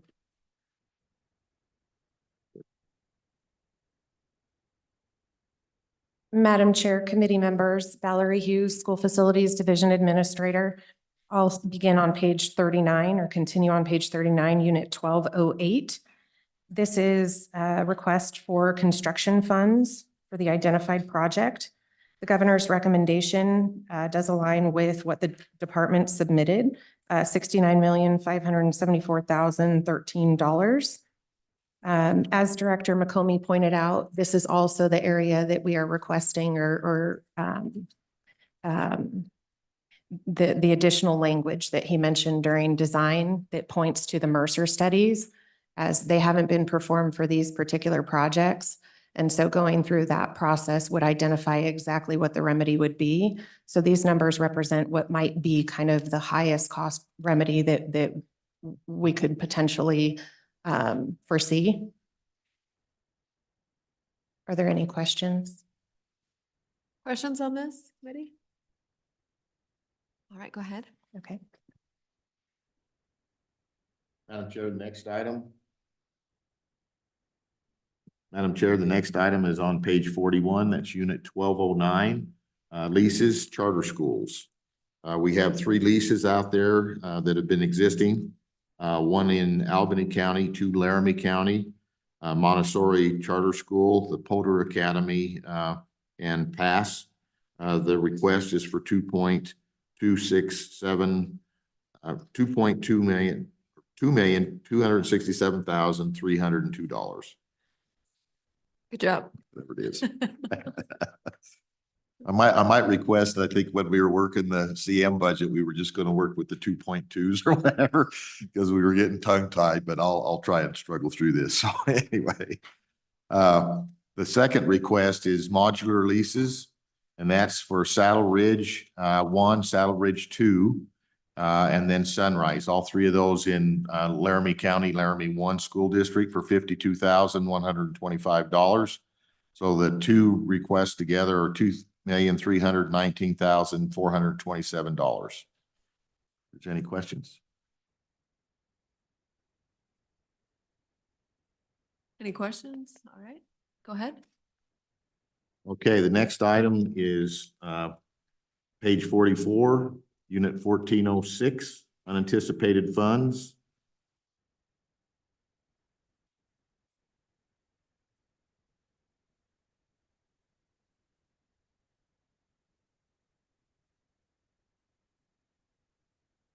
Madam Chair, this is a one-time request for $9,233,566. That amount was arrived at through the calculations of 6% on planning, design, construction, the demolition, ancillary buildings, component, and other budget considerations. There's a difference here between the department's ask and the governor's change or his recommendations. The difference is $122,680, and that is due to 2 component projects that will be removed in the budget. We'll talk about those a little bit later, as well as the difference in the design dollars that we talked about previously. So the 2 component projects, they'll be noted later on page 55, Unit 1411. Madam Chairman. Representative Walters. Thank you, Madam Chairman and Director. Just for clarification, that if this committee were to change any of the projects, add, subtract, or make differences, this number would need to change accordingly based on a 6% of what's remaining or what's increased. Is that correct? Madam Chair, that's correct. Any other questions? Go ahead. Okay, I'm going to turn the rest of the items over to Valerie. Madam Chair, page 47, Unit 1407. This is a request for demolition funds for 2 schools, one being the old Wheatland Junior High School, and the second one being the old Slade Elementary School. The total amount of the request is $2,634,698. And the governor's recommendation aligns with that number as well. Are there any questions on the demolition? All right, seeing none, go ahead. Representative Larson. if we perhaps just put a lump sum in there instead of breaking it out per school, that allows you to go out and bid,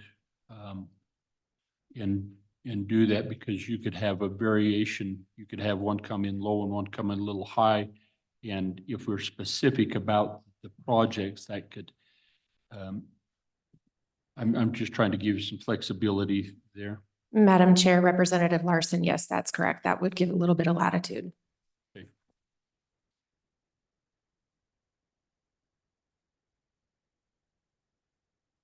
All right, go ahead, Ms. Anderson.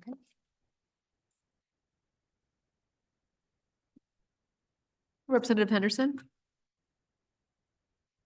Thank you, Madam Chairman. So with the best of intention, this is the amount. What happens if this doesn't cover it? Can you say that louder?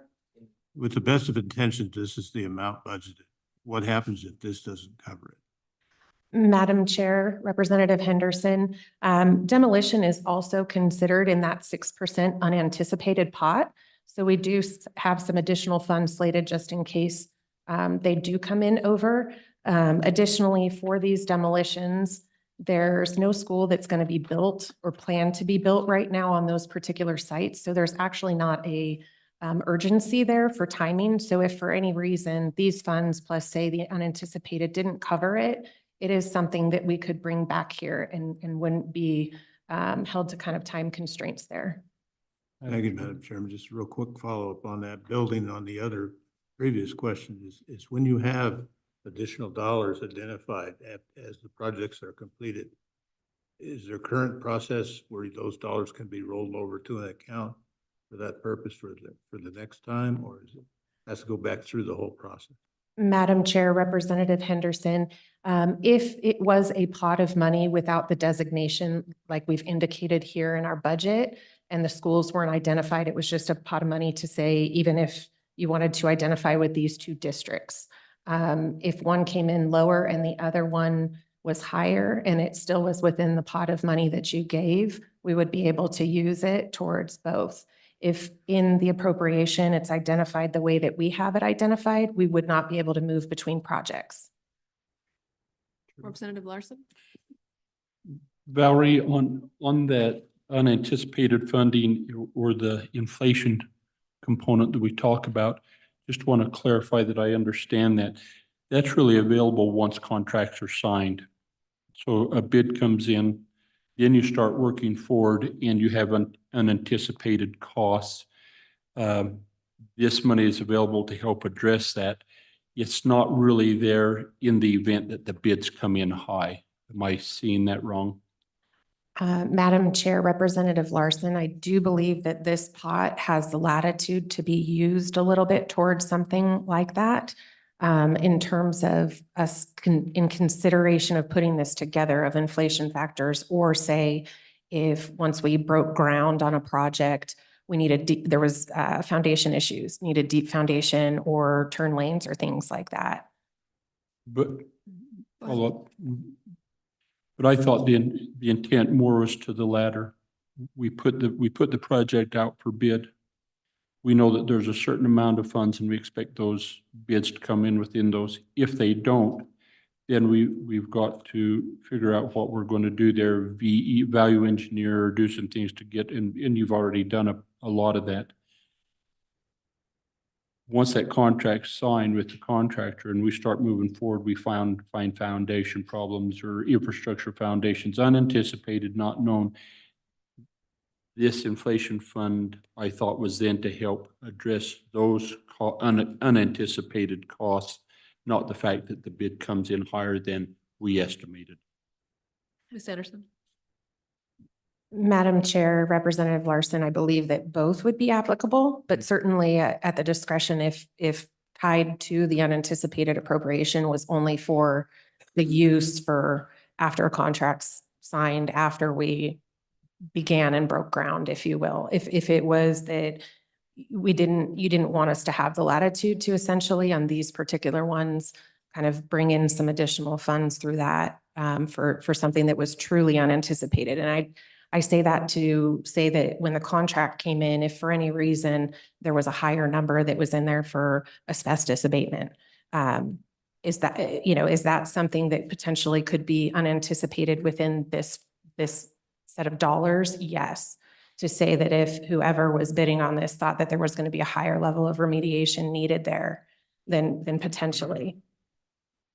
Ms. Thank Hughes? you, Madam Chairman. Yeah, Ms. Hughes, how are these buildings that are slated to be demolished? How are we insuring them? Do we reduce the property insurance we have on them? You know? Madam Chair, I'm not aware. I would have to consult with the districts on that. Sure. Mr. Co-Chairman? So this is a question I presume for Matt or Dawn. On the unanticipated funding requirements and where that money can be used, where is that set forth? I mean, the question is, what can be used for? You could specify it in your section 300 or a standalone bill. But as the administrator indicated, it could be used for either the two instances that Representative Larson indicated under the current operations. So if you want it to be more restrictive, there would be an additional language in your markup.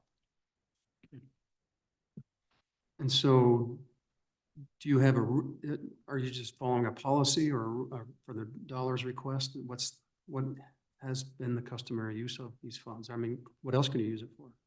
Anything else? That's. Mr. McCombie, Ms. Hughes, either one. Madam Chair, Mr. Co-Chair, in the short time I've been here, we've only actually tapped into this, I believe, one time, and that was the instance of Coyote Ridge. I know in the past that there have been instances that have happened since breaking ground. Those items that I kind of discussed earlier in terms of foundation issues. In the instance of some of the other projects that we know on the horizon, we've got turn lanes that may be required by YDOT or things that might be required by cities or counties that weren't anticipated. Those types of things I'm aware of. I don't know if Director McCombie has some additional ones from the time that he was here prior. Director? Yeah, Madam Chair. Typically, they're used just only on those projects. So if the question, are you using them outside of projects or whatever? No, they're used on projects. And there have been years where we haven't used all those funds and they revert back just like the rest of the dollars for projects, individual projects. I guess to take it to the next level, we're talking a demo, which is kind of a simple project to get done. But when you're talking about funding for larger projects, say a school that you're building, we also have the latitude to use some of the design funds, some of those type of things on the construction side, but it requires a B11 through the governor's office to be able to do that. And then I think it's also just a percentage. You can't use all those other funds that are out there. So as we're building through a project, I can think of Bighorn. I think it was Bighorn 1, where within our budget for that building, we set up so much for utilities and we set up so much for different items. And as that project progresses and we may be running short of funds on the construction side, we'll tap into, say, the utilities if that is a line item within our budget for utilities, if we've got those utilities pretty well done and we know what's there. So there's a number of things to augment a project, but it all comes out of quote unquote project funds to do that. Additional questions?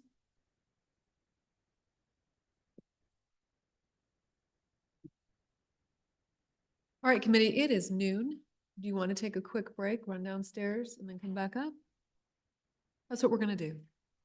Yes, we do. All right, so we're going to take a 20-minute break for us to go grab lunch, and then we'll.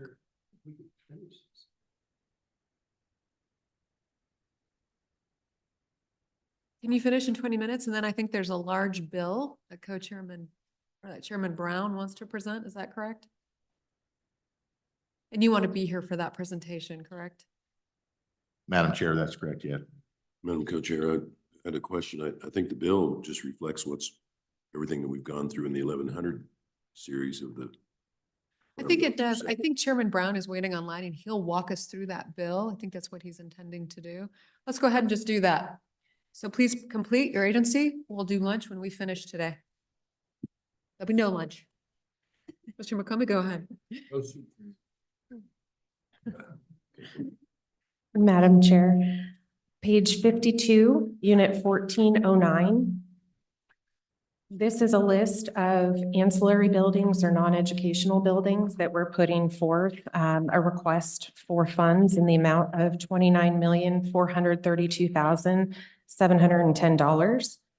The governor's recommendation is that amount as well. And these three facilities were identified through the conditions schedule, and we'll go through and okay, lost. Oh, there it is. You're back. Sorry. They did follow the process, and so we're bringing them forward for funds at this time. Any questions? Okay. Madam Chair, moving on to page 55, unit 1411. This is the list of component projects that Director McComey mentioned. I will call attention to priority number 2, converse number 1.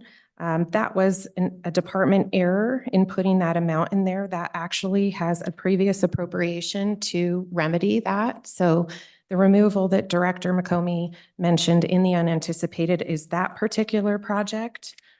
And then additionally, on priority line number 9, Sweetwater 1 for Rock Springs High School, that $8,249,664 was removed via the select committee and put forth into design at the request of the district. So the governor's recommendation, the amount aligns with the select committee bill of $25,156,501. Any questions on this? The amount again? $25,156,501. Representative Henderson? Thank you, Madam Chairman. That was my question, is that the amount I'm seeing here is 37 million. But going back to the Sweetwater one you just mentioned, I just want to ask, is that going to cover everything on that design piece? Madam Chair, Representative Henderson, I'm sorry, I'm not sure I'm quite understanding. The removal of Sweetwater of the 8.2 million and then the insertion into the design, is that the amount that was inserted into the design was something that the former director provided in terms of dollar amounts? Representative Henderson, follow up? Thank you, Madam Chairman. So that'll cover it. Madam Chair, Representative Henderson, that is the budget that the department kind of did a quick draw on. Yes. Senator Larson? Madam Chairman, procedurally and Director and Valerie, going to the backflow preventer at Rock Springs. So I would, by the fact that it's there, I would assume that that's a concern that needs to be addressed. But if I'm understanding the logic here, we're saying, well, but perhaps they're going to build a new school. And so instead of replacing that, we'll take those funds and design. But there's not been a Mercer study. And so if we do a Mercer study and it comes back that in Rock Springs doesn't fall into that, then we've not replaced the backflow preventer. Does that seem wonky to anybody? Ms. Hughes? On the wonkiness? On the, just rate the wonkiness. If it's a 1, I'll just leave it alone. Madam Chair, I think Chairman Brown can probably discuss when he talks about the bill, what happened in the select committee. So when that was, the 8 million was in the select committee bill originally, and the district came and testified that they feel that they need a new high school. So at that point in time, the committee made the decision to remove that out of the bill and then move it in, and I think it's second to the last paragraph of the select committee bill, the 9.9 million, which is the dollars that they asked us to come up with for a design to be placed into the bill. But Madam Chairman, follow up. I'm just asking you as a construction guy, are we putting anything at risk by not taking care of this backflow preventer in the event that that school doesn't meet the Mercer requirements? And that's the point I'm getting to. Madam Chair, yes, I would be concerned if in fact, or depending on how long it takes for that to happen. I mean, you don't design a high school and build a high school overnight. So I don't know exactly, what the district's fallback plan would be to address those items that may be in there. But I think the district is present today. They could probably address that later. Representative Stiff, do you have some advocacy for your district? Madam Chairman, I would say we do have, fortunately, not only the superintendent for Sweetwater County School District #1, but also Mr. Celaroli, who is the facilities manager, who has personal knowledge of the situation on the ground. And at the appropriate time, it may make sense to have that public comment. Look forward to hearing from them in that public comment. Are they here online or here in person? Here in person, good to see you. Welcome. Representative Sherwood? Thank you, Madam Chair. Within the same scope, my understanding is if your backflow fails to pass an annual exam, that then local government can choose to shut off the water to that building to prevent contamination. Did I dream that, or is that a concern that you guys have discussed with the scenario? Thank you. Madam Director? Chair, I haven't discussed that with the district. Representative Walters? One for your mic. All right. All right, further questions? Ms. Hughes? Madam Chair, did you want me to continue or? Yeah, if you had anything else to add on that, or you can go ahead and continue. Madam Chair, nothing to add. Great.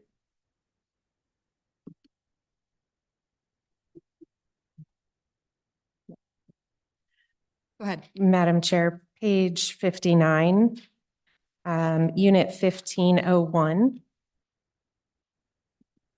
This is, I'm sorry, I just got myself lost here. Moving on to, oh, here we go. Sorry, page 60. This is the department's exception request of an additional $8,146,664 on top of the standard budget for major maintenance. This is the allocation for the biennium based on the current data we have available at this time. Any questions? Any questions? Representative Walters? Thank you, Madam Chairman. Just want to confirm that the total amount on page 61 for the major maintenance of the 176 million and change is based on the 2% CRV, correct? And the 8 million increase is again based on the 2%, not the 2.56 as has been recommended. Madam Chair, Representative Walters, that is correct. These numbers represent at a 2% level. That's true. All right, go ahead. Madam Chair, moving on to page 63, unit 1601. The department has a request for $700,000 for value engineering. The governor's recommendation supports this request as well. Value engineering is a statutory requirement that we have. So this is to ensure that we have funds to pay an outside consultant to perform these services. It's also, in addition to value engineering, there's a level of constructability review as well as design guideline compliance with this. Any questions? All right, seeing none, go ahead. Madam Chair, that wraps up everything for our department. Madam Chairman, Representative Stitt? if I may, going back to the component, unit 1411, my question is, as originally drafted, the total request was a little over $37 million, which as drafted, the governor recommended approval of $25 million. I know we have the issue with Rock Springs and whether that money goes away, but as drafted, I didn't hear what the governor's intention was for which of the component projects in that 37 would be not funded. Maybe you said that and I just didn't hear it. Madam Chair, Representative Stith, the 25,156,501 is the result of the 37,138,592, reduced by priority number 2, 3,732,426. And then also the reduction of, for Sweetwater 1, the 8,249,664. You're welcome. All right, committee, any final questions for the department? Okay. Thank you. Thank you. With that, committee, we will now go to Chairman Brown, Representative Landon Brown, who's with us online, who's comfortably in his kitchen having lunch. Somebody's kitchen. Welcome, Chairman Brown. Thank you, Madam Chairman, and I do apologize for not being in participation in person today. This was a spur of the moment trip outside of Cheyenne, and I do apologize that if I get glitchy here. I don't have great Wi-Fi, but I will do my best to walk you through the bill as you've requested. We'll go page by page through that, but I also have some opening remarks that if you're okay with that, Madam Chairman, I'd like to kind of go over those and then kind of give a little bit of context to a few of the questions that were already asked and may actually calm some questions up as we go through the bill, if that works for you. It does, Chairman. Thank you. Thank you, Madam Chairman. Members of the committee, I'll be as brief as possible today to allow detailed questions to be asked. But I definitely want to provide you a synopsis of the past year's work from the committee, as well as the challenges that faced us this year, as well as upcoming challenges that we're going to have to be aware of. First and foremost, I want to thank our staff, Ms. Tanya Hytrek, Matt Wilmarth, Ashley Phillips, and Hank Hoversland. I have to say this publicly, without them being where they were and doing the amount of work that they did, we would not be here. And I also want to thank the department, Ms. Hughes and Mr. Rexis, for working their tails off over the past year. This has not been an easy year on anybody, and I just want to give my public thanks to everybody involved.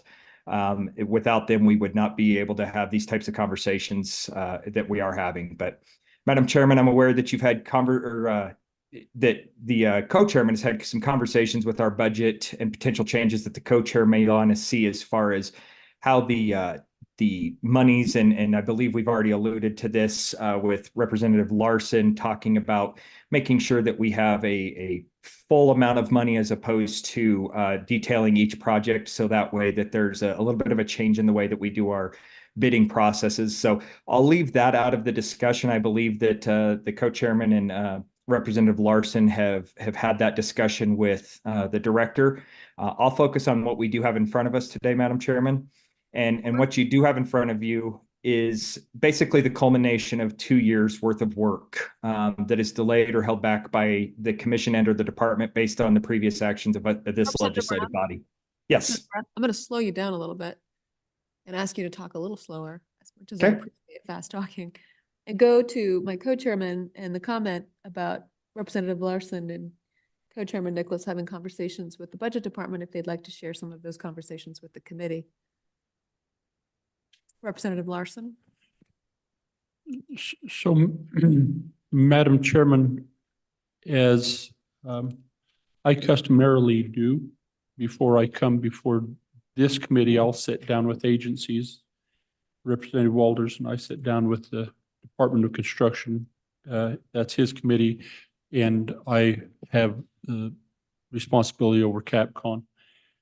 Over the previous years, when we've appropriated money for level 1, level 2 studies, we've got into the practice of combining and just putting an estimate of the cost of some of those studies with a list of projects that might be available, and then we'll fund those projects based on how far the funds get. That's worked really well for us.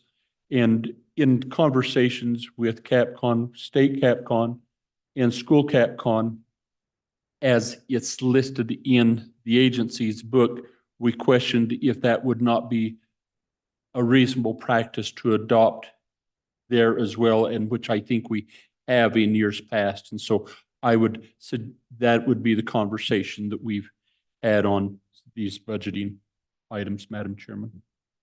Thank you, Representative. Any questions about that committee discussion? All right, seeing none, thank you. Representative Brown, go ahead. Thank you, Madam Chairman, and I appreciate Representative Larson putting some clarification on that as well. I do tend to forget that sometimes we get siloed when we've had conversations. We forget the rest of the committee and the public has not had those same conversations. So thank you for that. Madam Chairman, what you've got in front of you is basically 2 years worth of work. Like I said, that's been delayed due to the fact that the legislative body did not appropriate funds for an updated FCA, school facilities condition assessment. Thus, in the past, we would have had that done every 4 years. We would have been able to create a prioritized list, and we would have had that sent forward. Over the past 2 years, we have not had that list to work from, and so we had been working from a 2016 budget appropriation, and we had been utilizing those numbers. That was not what we should have been using at the time. And thus, last year, we did appropriate some money. That $95 million was a portion of that, but we also appropriated out of that to have a new FCA done. That new FCA is completed. It is going through some revisions right now, I believe, and the department can have some updates on that if they need it. But that has been one of the biggest challenges that we have faced this year is we've really put the pressure on the department to not only hire a contractor, get that contractor out to see every single school facility in the state, but also get that information back detailed enough to us as a committee and put together a stack ranking for us to propose to you guys and the rest of the body of the legislature to have all of this. And so again, I want to thank Ms. Hughes and Mr. Rexis for getting all of that done in 1 year's time, and even less than 1 year's time. It's a heck of a lift. So what we will have here to keep in mind is the committee that we have is about half new. Only 4 members are returning with more than 4 years of experience. So this was also a heavy lift on the select committees group as well. We had Senator Hicks was on there and has some background with being on JAC, but also just learning the intricacies of going through state construction and how that works with the intricacies of being dialed in with all the districts also has a big detail to that. I won't go into details of the major discussions, Madam Chairman, of each committee meeting. However, I am able to answer any questions for you in the committee if they have anything. I plan on providing basically a high level of information over the political discussions that we've had. And you've already gone over, in rough case, the draft, but I will go through that page by page to make sure that we don't leave any stones unturned. In starting, Madam Chairman, the $95 million that we appropriated last year has been obligated to the majority of the projects, with only a few changes left to be made. I would defer to Director McComey or to Administrator Hughes for actual determination where those totals stand, but I believe there's just a few $1 million left. Everything else has gone through the process or is currently going through the process to get that $95 million spent. That was a really good stopgap for us since we did not have an updated system yet and in place. So we were able to hit the ground running once that FEA score came out, and FCA score came out. The biggest challenge that we had with this, you guys might have heard this through this committee, was we had a completely different contractor used this time compared to what we had in the past. And so when things change and people's rankings change, what we see is unfortunately some hurt feelings one way or the other. If you were up high originally and you got knocked down, you were hoping to get a new school or get some remediation. Vice versa, if you were way down low and you got bumped up this time, you're happy and you're not going to say anything. You're going to be hoping to get that new school that you were hoping for. So this change was questioned, and I will put into this very heavily that we questioned it, and we really went through the ringer with Bureau Veritas, who was the contractor on this. And I can firmly say at this point that regardless of whether or not the numbers shake out the way anybody likes them, it was a solid found contracting job that we are going to utilize as we move forward. And what we have built in front of you is what was recommended from that system. The only exceptions that we have, and we'll go into these, are the 2 high schools that you guys have previously mentioned already today. The memo that that accompanied this particular budget request does go over everything, but the initial differences for the committee's consideration are the removal of the backflow component, and how we move that. The committee felt that that was a good move. Go ahead and start the process now of moving that money over to the design phase of Rock Springs High School. There was some consternation. I will admit that the committee was not 100% on this, that, you know, we built a satellite high school in Rock Springs. There was some discussions from some of the members that have been on this committee for a lot longer about whether or not we should just build on a wing to that satellite high school and some of those discussions. But ultimately what the committee voted on and moved forward was the $9 million for the replacement of the high school that we have right now and get that up and running. A big portion of that is also due to the fact that our state finances sit, you know, quite flush right now with one-time spending, that we might be able to get some of these projects up and running quickly. And it would be nice to get some of these things done that have a 50 to 60 year lifespan ahead of us without having to worry about that if we have another downturn. The biggest call out that I'll make to the committee's consideration right now is 3 new high schools that need to be built roughly within the next 5 to 7 years. That is an estimate of about $750 million on inflationary costs and what we currently have on our building supplies and how those schools would be built. As the chairman, I would encourage this committee as well as the legislature as a whole to spend a significant amount of time working on a solution to find funding for these types of projects. Similarly to what we've accomplished with the capital renovation project, which started savings in 2003 and cost us nearly $300 million. This is nearly twice that amount, and we don't have anything in savings for these projects yet. That is one of my biggest priorities that we will move forward with as we start the process. This next interim is working on a way to solve this gap of funding that we have for these large scale projects. The next project that you'll see that is a little bit different, I believe Director McComey touched on this already, is the removal of Converse County's HVAC request. That went to the commission. They approved it after determination from the department. After it was sent over to us for recommendation, it was recognized that HVAC had already been completed in the previous biennium. So you also see that request removed. On a side note, you'll see a portion of the funds for Sweetwater 1 were requested to be available starting the second year of the biennium. This kind of goes to the question from Representative Larson a little bit earlier as well. This request was made for multiple reasons, but ultimately it's believed that hiring 2 large high schools in the state in the same year may reduce the ability for some contractors and subcontractors to find adequate staffing, and as well as potentially inflate costs if we did that all at the same time. So the committee recommended that we delay the money for Rock Springs High School to be pushed out until the second year of this biennium. There's also some movement forward on that, but one of the biggest things that I will say is one of the recommendations that you will see from us is that we are going above and beyond, above and beyond on this particular high school as well as Campbell County.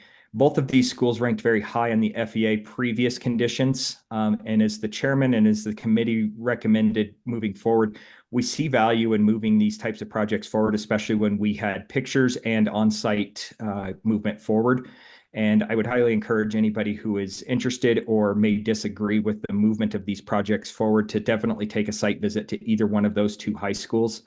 But I will also make mention that we do have another high school that is over capacity currently and is struggling with the capacity situation as well. And that is up in Teton County. And it's our obligation as a state to take care of these students and the schools 100% of the way through. And unfortunately, you do not see the movement for Teton County in this budget. However, I do suspect that as these Mercers come through and updated figures come through with capacity indexes, I believe that you will see Teton County come up there by next year. Madam Chairman, the last few things that I have here, the 2 major changes that came from the committee are the Campbell County and Sweetwater High School, but Ultimately, it comes down from the ranking scores that were used in 2016 versus this year's scores. The longer we push these projects out, Madam Chairman and committee, the longer we are going to delay the inevitable. We are going to have to replace these schools. If you talk to any of the facility managers or anything along these lines, let's use Campbell County, for example, the sewer is going to have to be replaced. And where the sewer line runs, it's nearly impossible for these facility managers to go in, replace the sewer line and get everything taken care of in a timely manner and not delay the opening of school or something along those lines. So really what it boils down to is the committee feels and strongly from my side of view that we have one-time monies currently sitting available. We need to start moving on some of these. The longer we delay this, the more expensive it's going to be for the inevitable. We recognize the need that these schools and subsequently recommend that the committee consider the recommendations with due diligence and recognition that the one-time monies may be best utilized for projects that benefit our students and our state for years to come, as I stated earlier, with upwards of a 50 to 60-year lifespan on these schools. Madam Chairman, lastly, I would mention that the committee and to the committee that we do have other schools that we're currently reaching or will reach capacity due to the fact that they don't fit the mold per se on how we build and or replace. This comes to mind on the west side of the state with Lincoln County School District, Sublette County, and of course, Teton County. We have a growing population that's being seen through that's not being seen through our previous methods of determining projections. We'll be looking at this over the next interim as well, but it's worth mentioning to the committee that we will likely see new schools or additions coming up for these three counties within the next few years as well. Madam Chairman, that concludes my remarks. And if you would like, I'm more than happy to walk through the budget page by page for you at your pleasure.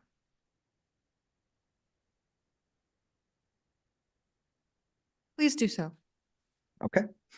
Madam Chairman, first page, generally a pretty simple page here, just going through and we're starting to look at the K through 12 school funding on the facility needs. Going into page 2, you'll see that this is where we outline the priority identified, and we do have the priorities identified in here. Again, the priorities will ultimately be something that should be worked through not only between myself as Chairman and Vice Chairman Landon, but maybe the rest of this committee as well, and how we rank those in the future and how that will ultimately shake this budget up just a little bit. Going down through this process to line 16. Representative, real briefly, we have our budget books and we just heard the budget presentation from Mr. McCombie, but what is the total appropriation in this bill draft? We don't have a clear fiscal note attached. Certainly. The total budget is $347,638,657, which is $2.167 million less than the commission's request. So roughly $350 million. Madam Chair. Representative Walters. Thank you, Madam Chair. Representative Brown, could you say that number a little bit slower? Certainly. And 340, 347, 638, 657.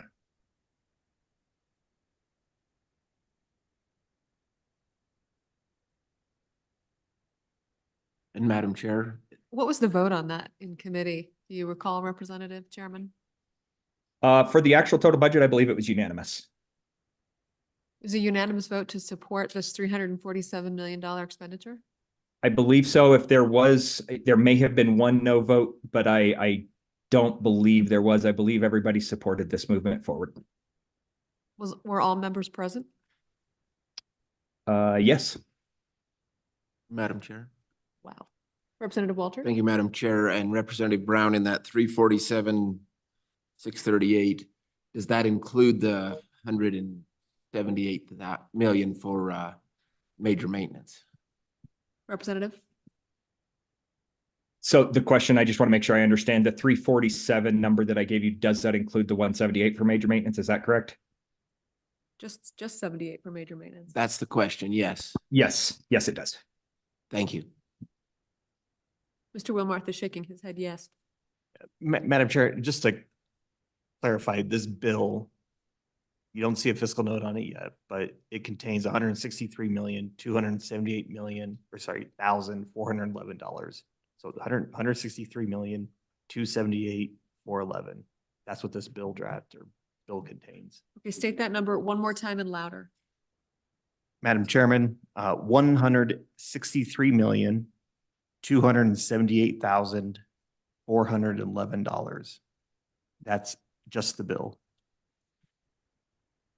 Okay. And then, Madam Chairman, the remaining amounts for major maintenance, operations, engineering are the additional amounts that add up to the 347. Can you break those out for us? Do you have that available? Madam Chairman, the major maintenance is $176,112,379.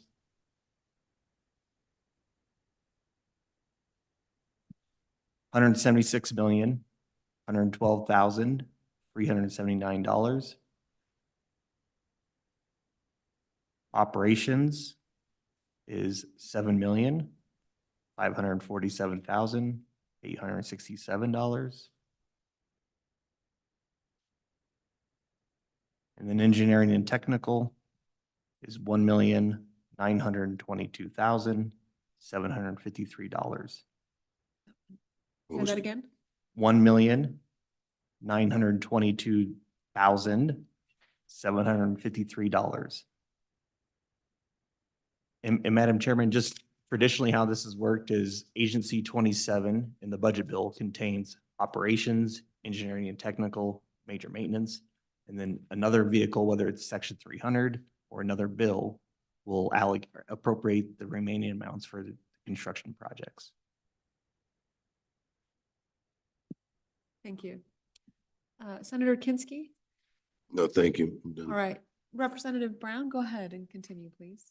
Thank you, Madam Chairman. I did want to correct, I was lucky enough to have Ms. Hytrek give me some updated information. I did have two members not present for the last meeting, and we did have one no vote, and that was Senator Hicks.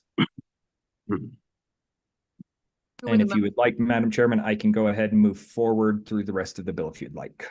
Who are the members not present? Senator Landon and Senator McCune. Good chunk of the Senate. Representative? Go ahead and proceed. Thank you, Madam Chairman. Madam Chairman, you have received the total amounts from Mr. Wilmarth, and again, I'll thank him for being at my side there and helping me out with all those numbers because I was certainly not prepared with all of those. I'm going to move into page 5. This is really kind of gets to the heart of the bill. As you see, charter school leases here, you do see the 3 leases that Director McComey mentioned. These are going to be over the next 2 school years, as well as the modular building that we have based for Laramie 1, and we have those at different locations within Laramie 1. Those, you can see their totals, 2.2 million and then 52,000 for the modular building leases. Madam Chair. Moving into page 6. We have a question. Madam Chairman? Representative Walters? No question, Madam Chair, just clarity for the committee. Lines on page 5, lines 1 through 8 would be found on page, or 1 through 16 found on page 41 of your budget books. That's helpful, Representative. And I'll point those out as we go through this bill. Thank you. Thank you, Representative Walters. Go ahead, Representative. Thank you. Going on to page 6, which is my page 6, certainly not yours. Page 6, line 7 is the design and construction of $8,186,767. That's 80 million, Representative. 80 million, sorry. That's a great catch. Thank you. 80 million. And you can see those projects listed below. You do see the high school design for Campbell County High School at 7.6 million. Then you also have Laramie County 1 with elementary schools 2 for your design and your construction. That was a bill that we passed out of this legislative body 2 years ago that allows us to identify those and appropriate those monies out to try to save us time and money. So you'll see that that actually has the design and construction money lumped in. Going in. Thank you, What was that, Madam Chairman? Thank you, Representative Madam Walters, Chair. we're going to connect it. We're on page 6. Lines 16 and 17 would be found on page 35 of your budget books.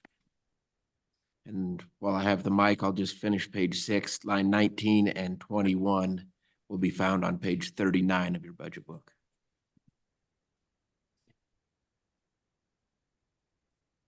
Madam Chairman, moving on, page 6, line 21 on my bill. I'm not sure where it lines up with your budget books, but this does have Niobrara 1 High School Voc Ag and the transportation facility construction at 2.8 million. Then moving into the next two construction projects, we have Goshen #1 Elementary, Middle, High School renovation construction for a total of $21,545,887. And then Campbell County 1, we have an elementary school construction. I believe this is the final portion of this little construction. I can't remember the name of this school. I always forget it. But this is 6.523 million. And your total comes to 80.186 million. Madam Chair, Representative Walters. page 7, line 1 is on page 39 of your budget, and line 4 is on page 39 of your budget as well. Okay. Representative Brown. Okay. Moving on, Madam Chairman, below you have the following component level major maintenance projects: $25,156,501. And this is for your maximum amounts listed below. You have Uinta 1 Middle School for 4.3 million. Let's call it 4.4 million. Teton 1 High School Vocational Building. This is 3.8 million. Converse 2 Junior High and Middle High, or I'm sorry, Junior High and High School of 2.6 million.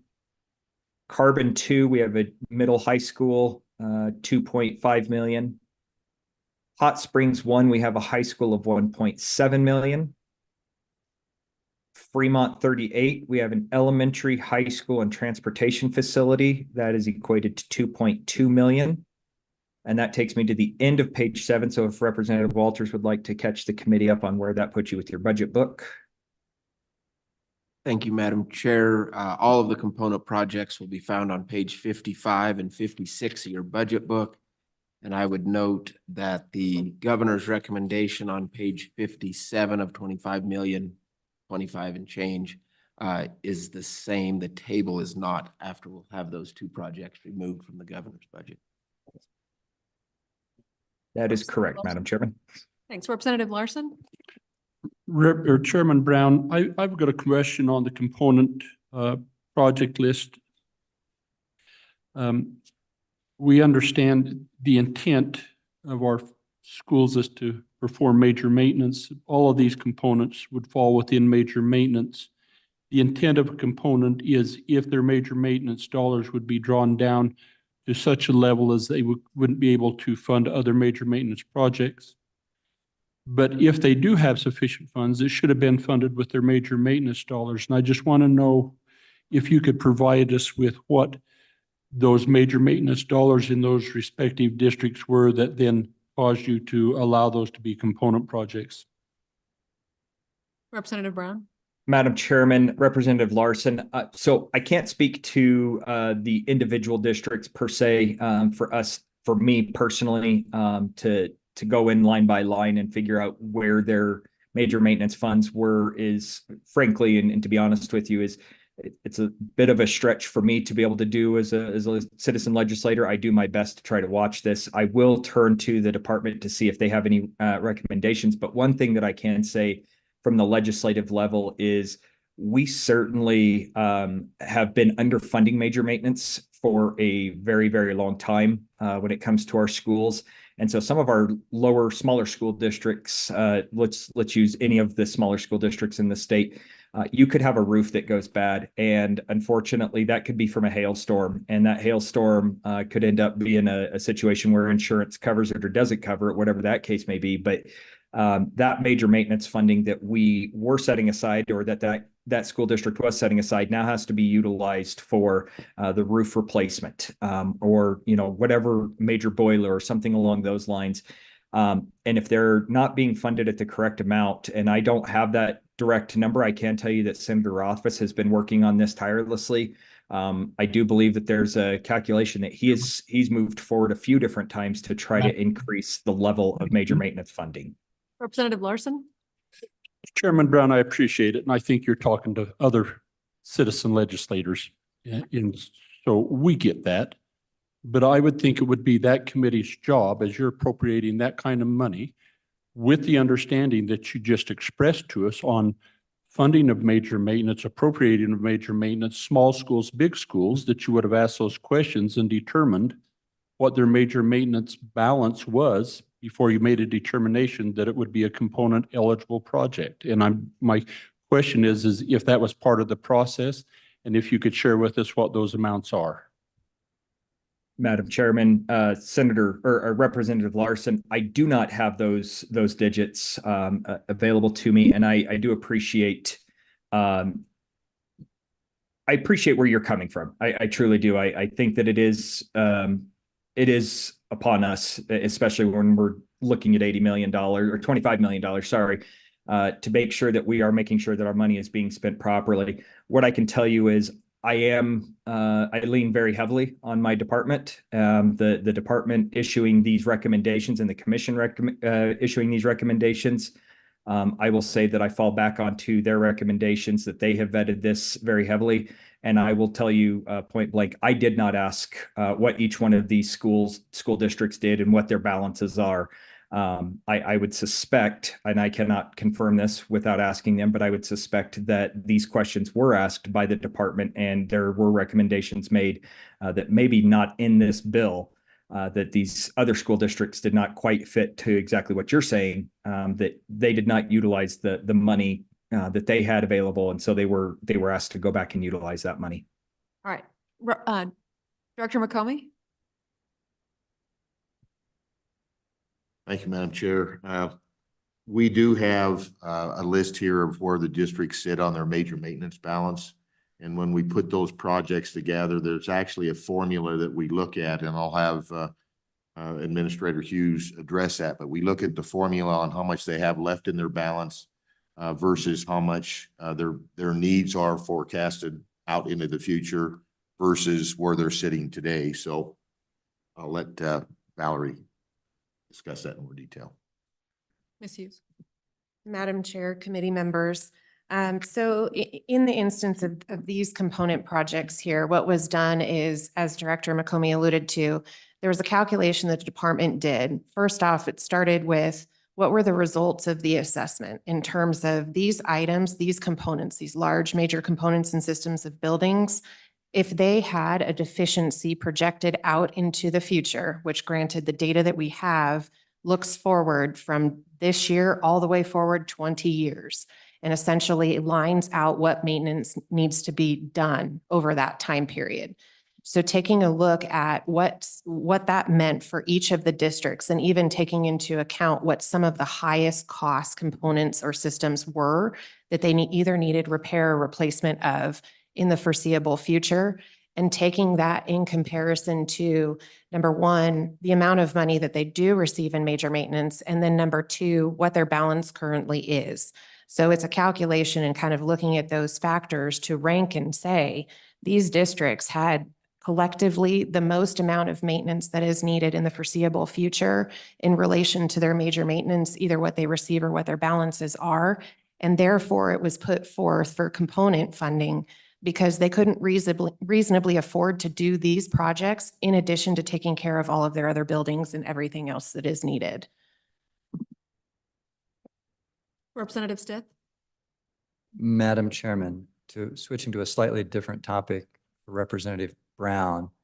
It's my understanding that in the committee, there was the discussion for Sweetwater County School District number 1, that its component request of 8.2 million would be converted instead to a design for a new high school. In the bill draft, however, I don't see that under the design. It's just, I can't find a reference to Sweetwater County number 1 in the bill on page. Representative Walters, do you have an answer? Thank you, Madam Chairman. To answer Representative Smith's question, it's on page 10, lines 12 through 15. Correct. Representative Larson? Representative Mr. Stitt. Madam Chairman, Representative Larson, thank you very, Walters, thank you very much. There it is. So my follow-up question to Representative Brown on this switch from the component maintenance of 8.2 million to design and build, was the committee's thinking that because Bureau Veritas had projected that this high school would need in the next several years up to $80 million of maintenance to do all of its maintenance for all of its many different system problems that it has, it's a better investment to spend the money instead on designing a new high school, which would, given the Mercer study that's been done already for a new high school for Rock Springs, that it was a better value instead of spending $80 million of maintenance over the next several years for this high school, to put the money into designing a new one. Representative Brown.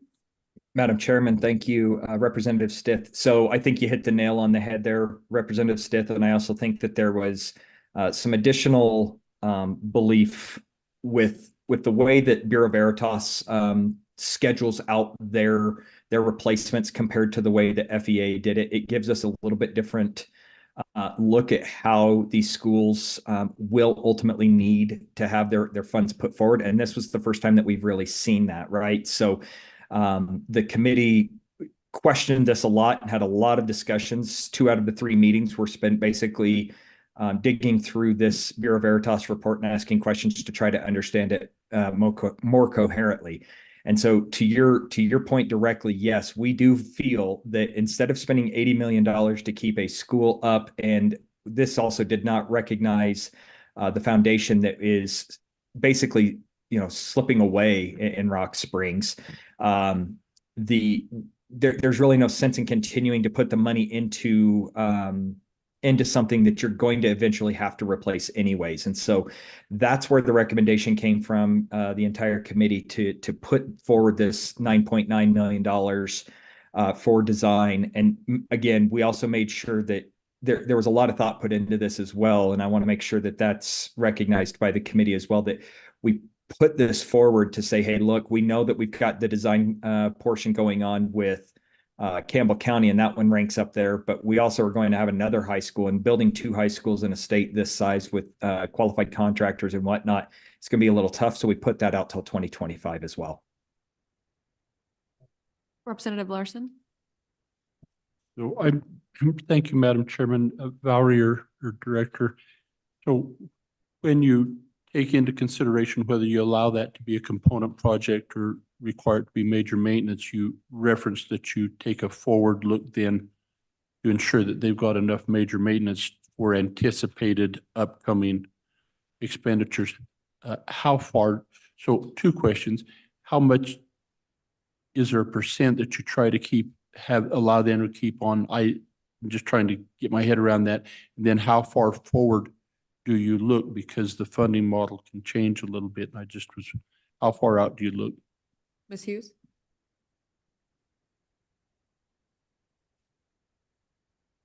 Madam Chair, one moment. Madam Chair, Representative Larson, we went 3 years into the future. Representative Henderson. Thank you, Madam Chairman. So my concern is the transition between what we have now and the existing facility to when the students can transfer to the new facility. Is there money in the budget to make sure we're adequately covered in those facilities where those students are going to be in that transition period now until then, so that they have, a adequate and so forth facility? Representative Brown. Madam Chairman, thank you. That's a great question. And in a lot of cases across the state, they're not as lucky to have something like what we have here in Laramie County or there in Laramie County, where we've got the capability of that swing space opportunity. Other schools, that is absolutely part of the process when they're going into the design and the construction phase processes, is to find out where these are going to be.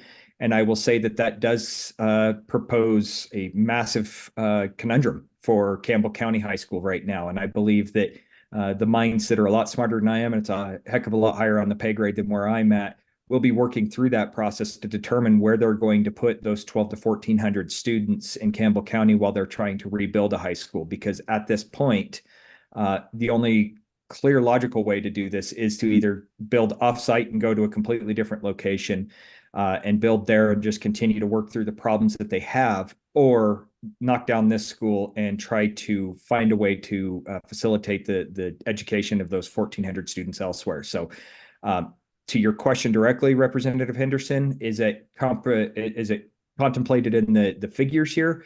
Absolutely, it's contemplated, and I do believe that our department as well as the commission go through that as well. And I know that this committee has thought those things through as well. All right. Representative Brown, please proceed. Okay. Madam Chairman, we're going on to page 8. This is going to be ancillary building projects. This is going to be $29,432,710. And your maximum prescribed amounts are listed below here. Crook 1, we have a transportation facility design and construction. That totals just over $8.3 million. Lincoln 2, you have design and construction for a transportation facility. That goes up, and that's going to be just over $10 million. Transportation design facility for Plat 1, again, is going to be just over $10.5 million. So your total there comes to $29,432,710. Madam Chair. Representative Walters. Thank you, Madam Chair. And in our budget books, you'll find that on pages 52 and 53. So page 8 of the bill, lines 10 to the bottom of the page, and then the top of page 9 through line 7 of the bill will be found on 52 and 53. And I just note it will look different in the budget book than it does in the bill, as the budget book totals each of those projects, and the bill separates the design and construction amounts. The total amount of 29.4 million is still the same. Thank you, Representative. Representative Brown, go ahead. Okay, thank you, Madam Chairman. Demolition projects listed below, as already spoken to by Ms. Hughes. Plat 1 and Albany 1, both around $1.3 million for a total of $2.634 million. I'll let Representative Walters fill you in where that one's at. Madam Chair, page 9, lines 8 through 18 will be found on pages 47 and 48 of the budget book. All right, Moving go ahead. on, moving on, lines 20 on page 9 of our bill. What you will see is the acquisition of the Natrona County School District School for the Deaf that you see here. This is $3.5 million. This will be a zero-sum wash when it comes down to it. I will tell you there was some discussion during this process that the original person or the original entity that purchased this, the money was utilized out of, I believe, if I remember correctly, it was out of game and fish funds. And so there was some discussion that the funds that would be pulled back from this once the state received this should be given back. I will leave that to this committee's determination. In my opinion, I think it's best to just keep this as far back as that has gone, and where that is the discussion that has been had there. I believe that it's best found itself in the school foundation account, but that is one item of discussion that did occur during this process. Any questions on that? Madam Chair. Go ahead, Representative. Thank you, Madam Chair. Bottom of page 9, starting on line 20 would be found on page 38 of your budget book. Madam Chairman, moving on, page 10, you'll see $1 million is appropriated for those who are not used to the term Mercer and have not heard that enough times. That is the most cost-effective and efficient remedy to deliver quality education services and address building and facility needs. You'll see that $1 million is appropriated on lines 5 through 10. And then lines 12 through 15 on page 10, you will see that $9.9 million for Sweetwater County School District number 1 that we've already discussed. And then lines 17 through 20, you will see the unanticipated costs with the projects with a total of $9,110,000 $886.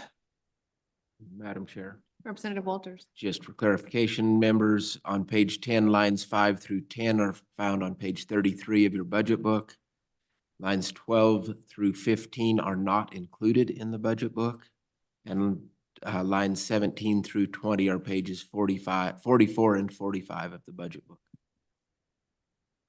Madam Chairman, that brings me to section 2, which says that this is effective July 1, 2024, minus the one portion of the Sweetwater County School District. So with that, Madam Chairman, I'll stand for any more questions.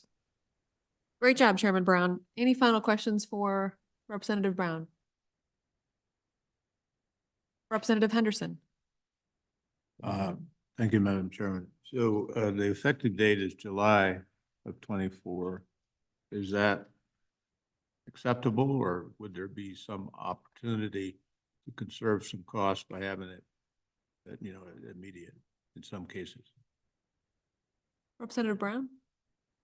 Thank you, Madam Chairman. Representative Henderson. I don't believe there's any need at this point to move any of this money forward for earlier availability. I would say I do believe, without being able to read the body language of the department at this point, but they've got enough on their plate as is to be moving forward with some of the projects from that 95 million. I don't believe that we would actually see much of a change in costs or anything associated with that by making this available any earlier. And historically, this is a biennial budget, so we would certainly want to start this on the biennial process. All right. Any final questions for Representative Brown? Seeing none.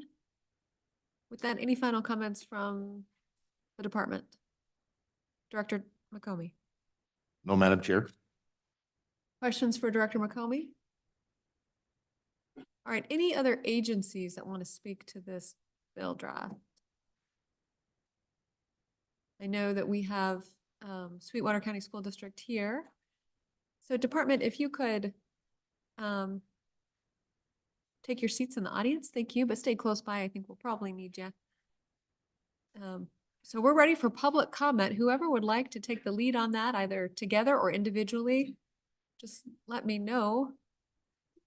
Go ahead and come forward and have a seat at the table here.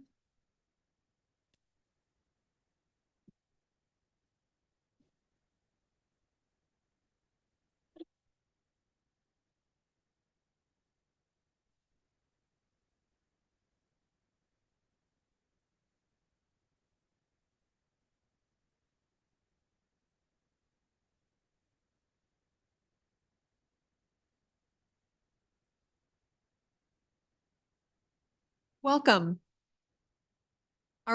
Is everyone going to speak individually or jointly? If you just let me know, and then we'll introduce each of you. Carol Jellicoe, Madam Chairman. I'm the board chair for Sweetwater County School District number 1. Wonderful. And who do you have with you? Are you together or? I have my vice chair. We have Mr. Corbella. This is Mrs. Thompson. Mr. Corbellas is a member of the Western Wyoming Community College Board and a past board member for the school district and a police chief. And then we have our mayor, Max Mickelson. Wonderful. Great to see all of you here. Go ahead and proceed with your comments. Thank you. First of all, we want to thank the select committee for the 9.9 million in proposed legislation effective July 2025. However, we feel that there is an urgent need for the full replacement high school now. The instructional model of the 60s and 70s included class sizes of 20 to 25, where students were in rows. The teacher stood at the front of the building or the front of the classroom, and that was the instructional model. I taught at Rock Springs High School in the early 2000s, and that was still pretty much what the acceptable model was. However, a typical classroom now is very much different, needs much more space in that you have small groups, you have whole group instruction, you have small groups, you have peer groups, you have labs, you have all kinds of scenarios that take much larger space. So the best practice for the educational model now is what we are using now. And this building does not facilitate that kind of a learning environment. Instruction means all kinds of different, as I said, different arrangements. And so this building no longer really facilitates the kind of needs that these students have to get the optimal education that they need. I'll go to Mrs. Thompson. Mrs. Thompson, welcome. Thank you, Madam Chair and members of the committee. I'm speaking on behalf of just not myself and my children, who will probably never see this new high school by the time it's constructed, but on behalf of all the constituents who I constantly hear from about the need for a new replacement high school. To give you a little history, we have been pursuing a new replacement high school for over a decade. And we have been, I feel, as a community and as a board, pretty patient with the whole lawn process. However, it's coming to a head where we're very concerned about our current facility. And although we would always make sure that our students are safe, that's our #1 priority, we can see what's coming down the pike and it's not going to be what's the best for our students. The district has set land aside. We've had that land since 2008. During this time, we have completed 3 Mercers. The district has then decided to complete the replacement high school in phases. That was the next decision. And so with that in mind, we went ahead and the plan design that we had was in phases. But then again, we did not receive the full funding for the phase that we wanted done. So we walked away with half that amount, which did alleviate some pressure up at the high school, but it still isn't enough.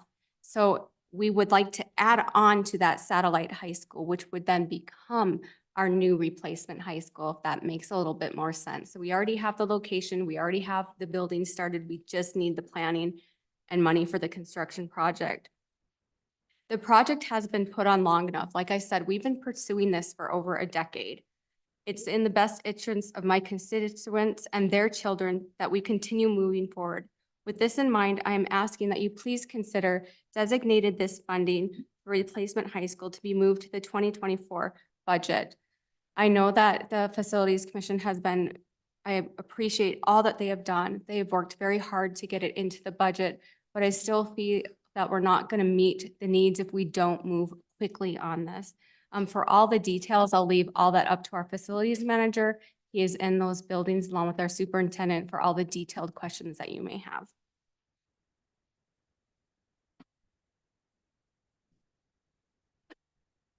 Madam Chair, committee members, it is really an honor to be able to participate in such a, I guess I would deem honorable democratic process here. Thank you so much for allowing that. My name's Neil Corbellis. I believe I was requested to be here mainly because of my background. I retired as chief of police, Rock Springs PD. I've served as a trustee. I've served as a city council member. I was president of the city council, was treasurer of the school board.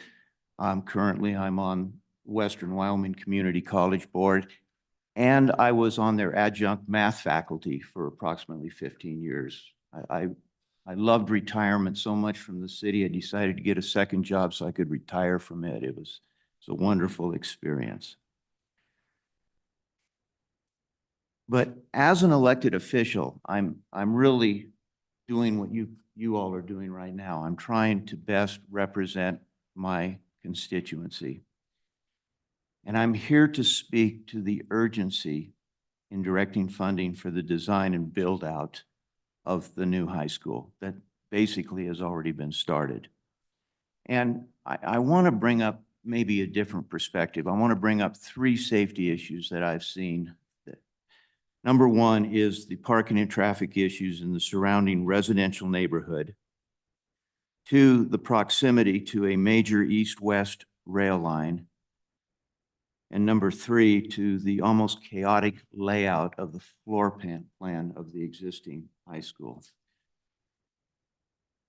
The residential, first of all, number 1, the residential streets and the neighborhoods that surround the existing high school were not meant to safely handle the influx of traffic created by the existing high school.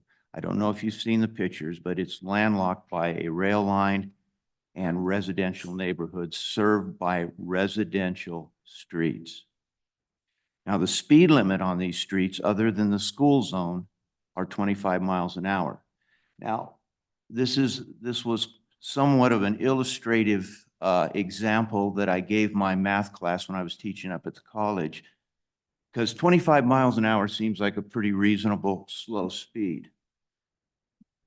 But to put that into perspective mathematically, a car that's traveling 25 miles an hour is traveling 36 feet per second. What that means is that a car in 1 second probably travels over 2 car lanes. Now, as a bit of background, there's been numerous studies done to try to define some kind of reaction time.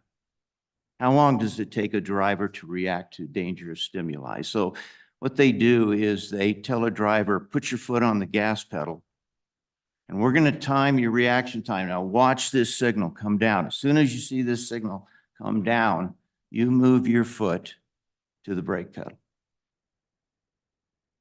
Now this driver is, of course, expecting this, and on a good day, that reaction time is about a second. So on our 25-mile-an-hour zone, residential speed zones, when a hazard presents itself on the best possible circumstances, that driver is going to drive 2 car lanes before he ever even starts the brake. Now, I bring this up because of the inadequate parking spaces in that high school. I think that's been well documented. The on-street parking has extended into the surrounding neighborhoods by quite a ways. And what happens is the vision of those drivers are obstructed. The best way to get a good reaction, a safe reaction from the drivers, if he can see the danger sooner, not later. But what happens when the cars are stacked on that street like they are? He sees them later, and there's nothing he can do, which was illustrated by the death of a student.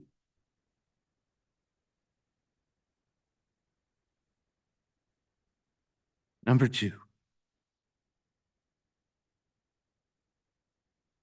the main East-West Union Pacific rail line runs bordered to our school. The proximity of hazardous chemicals being transported is an ever-present danger.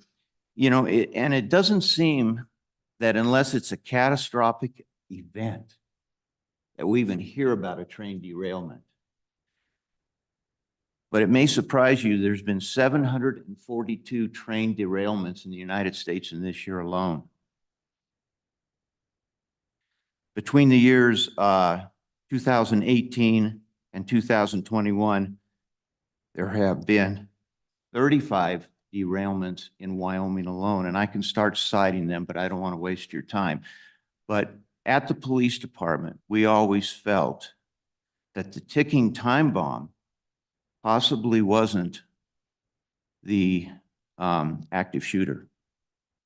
We thought it would be a train derailment where we would lose a lot of people if there was a hazardous chemical spill and a fire like we've seen in some of these areas, but this time in the next door neighborhood to our high school. And point number 3 is when I was working at the police department,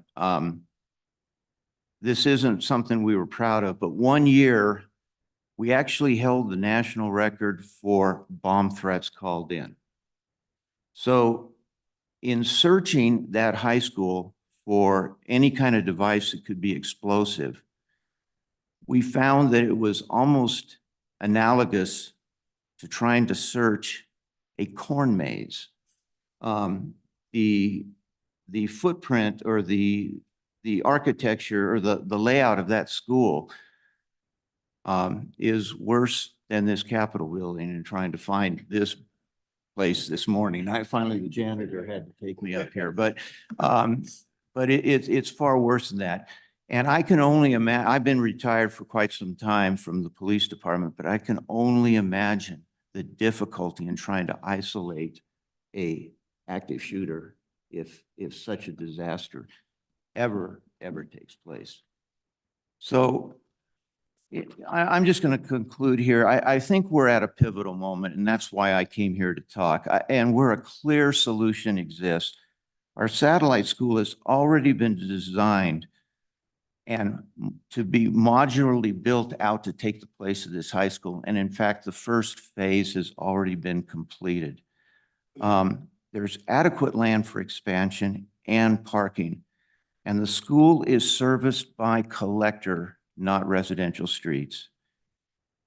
And it's not in any proximity to a rail line.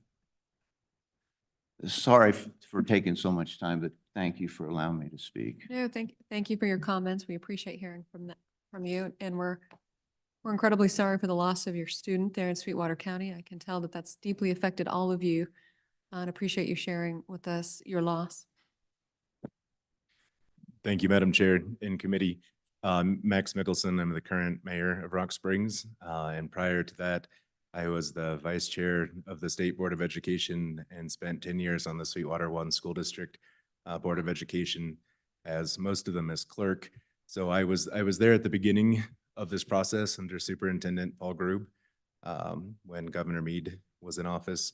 At the time, I was a vocal objector to our needing a new high school, not because I didn't think it was needed, but because I felt there were other districts who were in a much more serious position. And I spoke in favor of us not being funded at that time under the good faith that when we reached that critical point, that this body would recognize that and move forward. And we have reached that point. With the projections that the city and county have and the state for our population growth in Sweetwater County, not only do we have a building that is fundamentally structurally failing, but we are also going to be right back in the position that you alleviated us from, where we're going to be over capacity. In terms of the safety issues around the current high school, I have a freshman. She's an A student. She's a great athlete. She is phenomenally talented with the flute and hates band, which is a tragedy. We live closer to the high school than people have to park to attend graduation. And because I'm here today and her mom is a principal, I've made arrangements for her to be picked up and given a ride home so that I'm not worried about her being hit and injured or killed in the 2 blocks between the high school and my house. It is very difficult for our police department to adequately provide the supervision that is needed. I don't know how many of y'all have met teenagers, but their judgment is not always the greatest.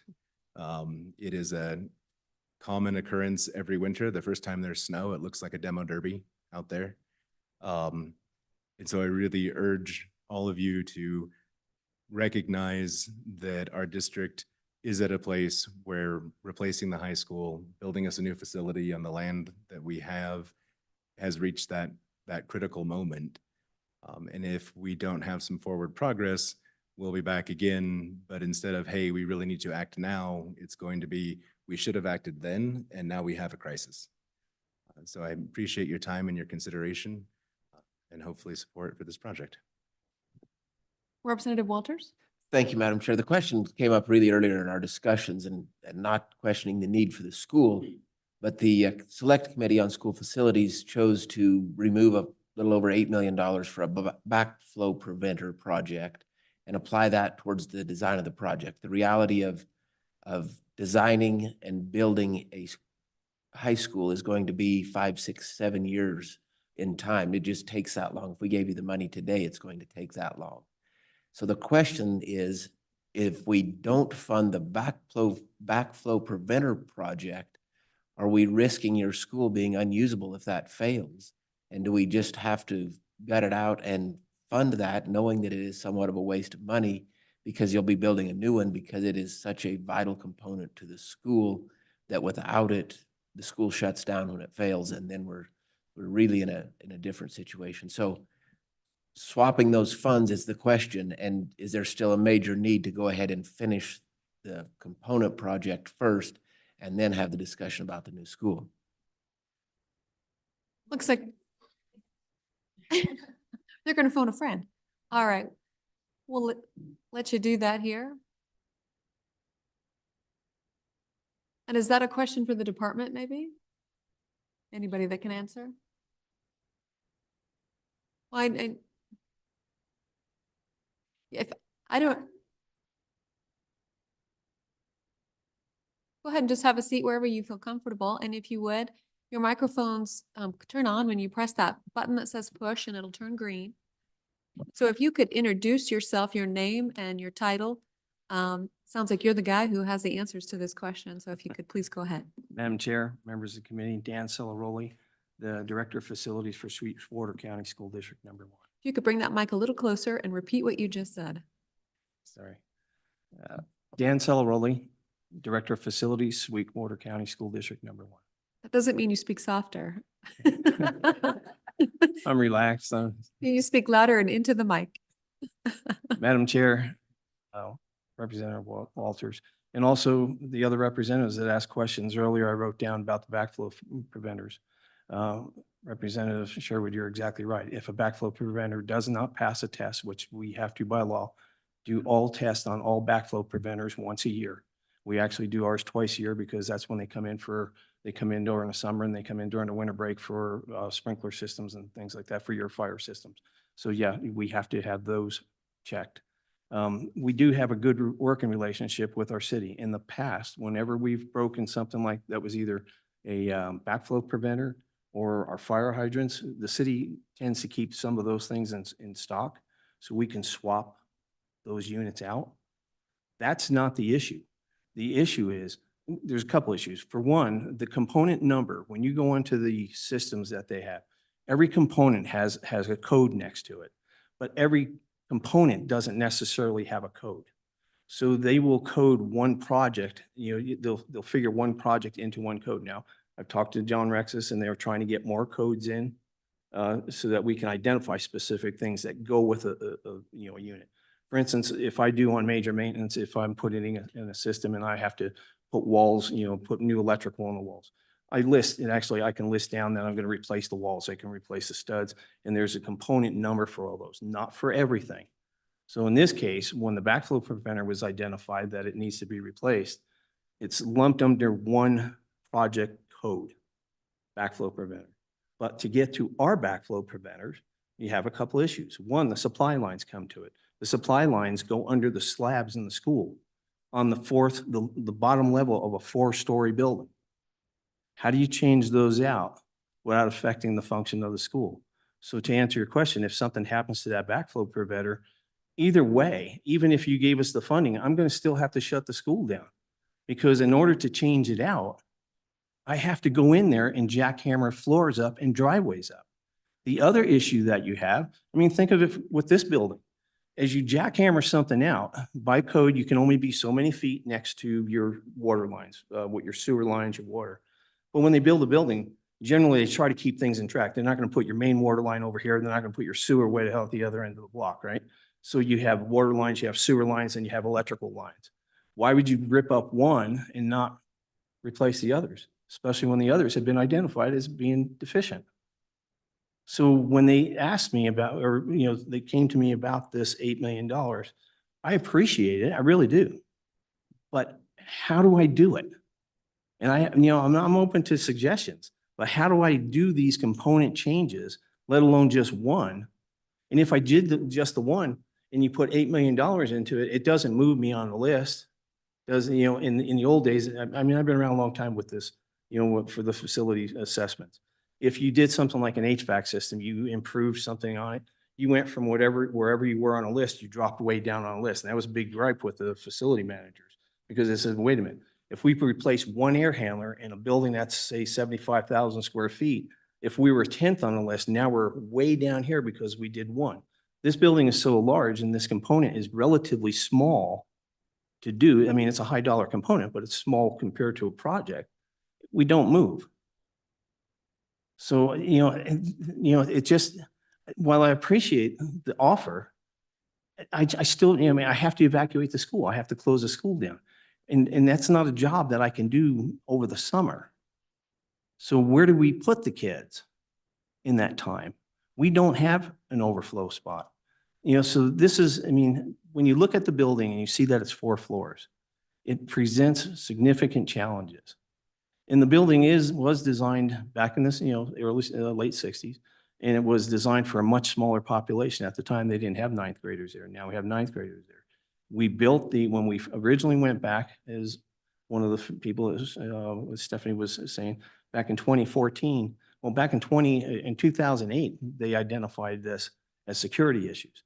Then we start getting onto the needs list. We built the satellite school on capacity issue at first, but we also identified as needs.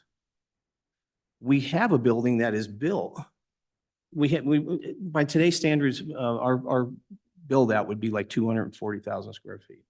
Okay, we've already designed and built 44,000 square foot building. We were allowed to build a 120,000 square foot building. They cut that back, but we still have the design for the big building. So I used to own a business. From a financial standpoint, we already have a design that just needs a code update. We're asking for the other half of the design so we can move forward. And I know it's a little more complicated than that, but basically that's what we're here for. Representative Larson?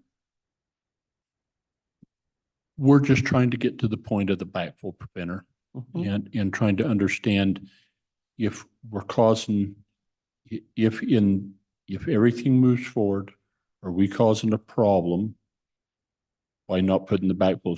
So what size line is that backflow preventer on? That backflow preventer would be a 4-inch line. It's on a 4-inch line and it's buried. Correct. Okay.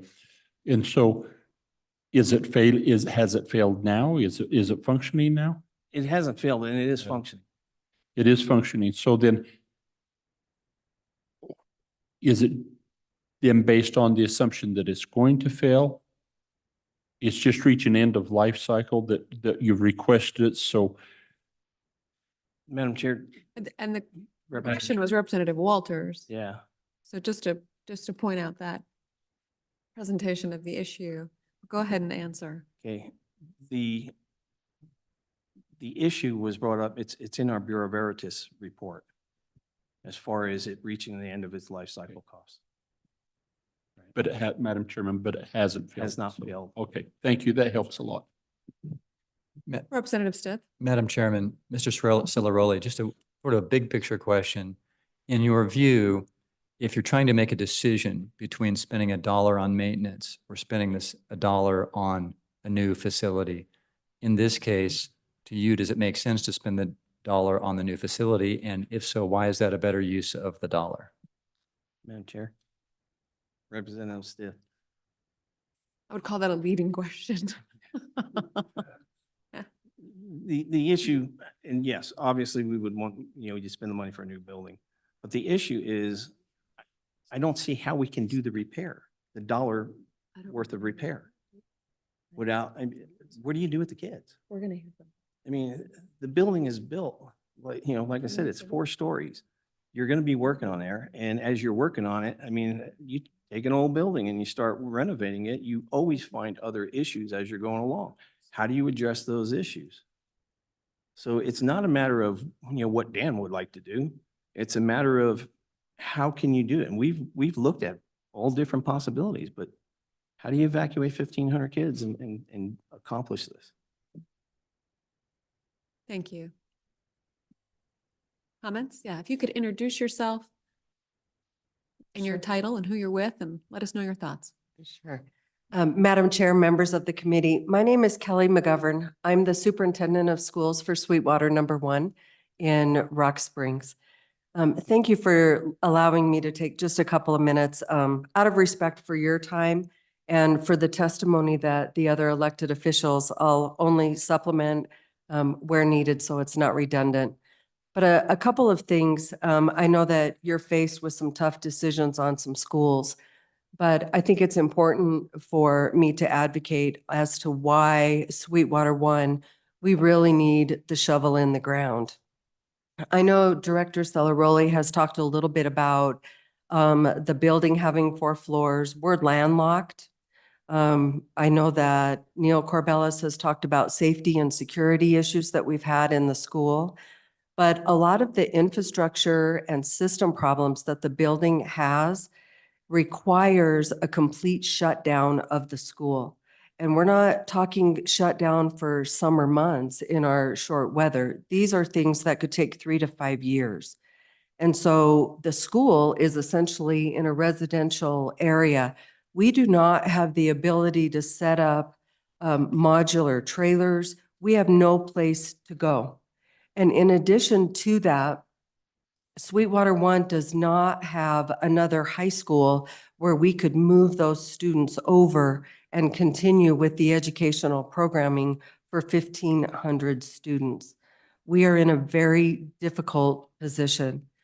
The other part, I believe, that truly separates Sweetwater 1 from some of the others is the satellite school. When the satellite school was approved and came about, many felt that that was the solution for Rock Springs High School, and it was not. It was actually a temporary fix for what we had at that time. So what separates us, one, is that sense of urgency that all those before me have described, but some other assessments that we have. When you look at the repairs for the building, estimates range from 77 million to 97 million over the next 11 to 20 years. 97 million is 61% of the cost of a new school. The other part that separates it is we have 50% of the full build out that is already designed, 18% that is already built on the land for the satellite school where it exists. We need a code review for 75,000 square feet. So we need to review the code, make sure it's updated. And then we need design money for the remaining 120,000 square feet. And truly, we have a sense of urgency to get the shovel in the ground. All right, thank you. Go ahead. Good afternoon. Yep. My name is Glenn Supis. I'm the principal at Rock Springs High School, and it's tough when you're the closer and everybody's hungry, so I will keep my comments brief. Thank you for taking the time to listen to us. I'm not a construction guy. I'm not a finance guy. I'm a home guy. And all I'm asking is that you help us build a new home. I was at my home last night at 8 o'clock. And at 8:05, I got a phone call saying that there was a student still in my building whose parent had failed to come and pick them up. So at 8:15 last night, I was back at my other home, taking care of a young person. I know it's tough. I balance a budget, nothing compared to what you have. I balance it on a daily basis. But all I'm asking is to give us a chance to build a new home for my 1,500 kids, the 4th largest high school in the state of Wyoming. That's all I'm asking. So thank you for your time. Thank you for your consideration. And I do hope that if you ever get a chance to come to Rock Springs, come up to the high school, come up to my school. Let me show you around. I would love to show you the enthusiasm that my students have for the building, for what they're doing, and what the possibilities could be for them if they have an opportunity to have a new home. So thank you. Thank you, Principal. Any questions for the delegation from Sweetwater County? All right, seeing none, we sure appreciate you being here. Know you took a lot of effort to take time off from your day jobs and to travel here. We appreciate hearing from you. Sweetwater County is represented well, so thank you. One comment to you as we move forward today and until our budget session in February and March, there will be a lot of different movements going on. This is a very large budget request, of course, as you know. Yours is a small portion of a very large budget. And so until the very end, will you actually probably know the end result, and that would be in March. So patience is important, and today is not final. All right, any additional public comment on this bill draft? Seeing none, no one's on Zoom. Public comment is closed. Committee, back to you. Madam Chairman? Senator Anderson? Madam Chairman, could we forego voting on this till January so we can have time to look through this? We just got this yesterday and I have not had time to consult with my local guys about it at all. So I'd like to put the vote off till January. Good. That seems to generally be the consensus of the Senate. Certainly would be my suggestion to the House that that would be a prudent decision. Representative Larson? Madam Chairman, maybe we could have Mr. Richards or Representative Walters, who chaired that committee for a long time, tell us historically of how we brought the school CapCon bill forward. Yes, there's been a variety of reasons because it might, I agree, but just so we plan as we go home and study, the process might not be bad to understand. Mr. Richards, Mr. Wilmarth? Madam Chairman, this is a little bit unusual in that the correspondence from the Select Committee includes a bill draft that they have already voted on. And so if it is the pleasure of the legislature to take that up during the 2024 budget session, they can do so. Historically, this committee has incorporated the bill either into a Section 300 during markup of the budget, which would be the second full week of January, or alternatively sponsored your own standalone legislation, which you also have the opportunity to do. There is a third option, and that is that you could incorporate it with the state capital construction bill. I don't believe that's ever been done, but that's an available vehicle as well. So committee, you heard from Senator Anderson, who's requesting more time to speak with his community. Is there any other actions from this committee on this proposed bill draft or this topic, whatever vehicle we choose to move it forward in? Representative Sherwood? Thank you. This is just a follow-up for Don, clarification. If we put this into Section 300 in the budget bill, we don't have to meet the 2/3 threshold. If it's a standalone bill, we have to. Is that correct?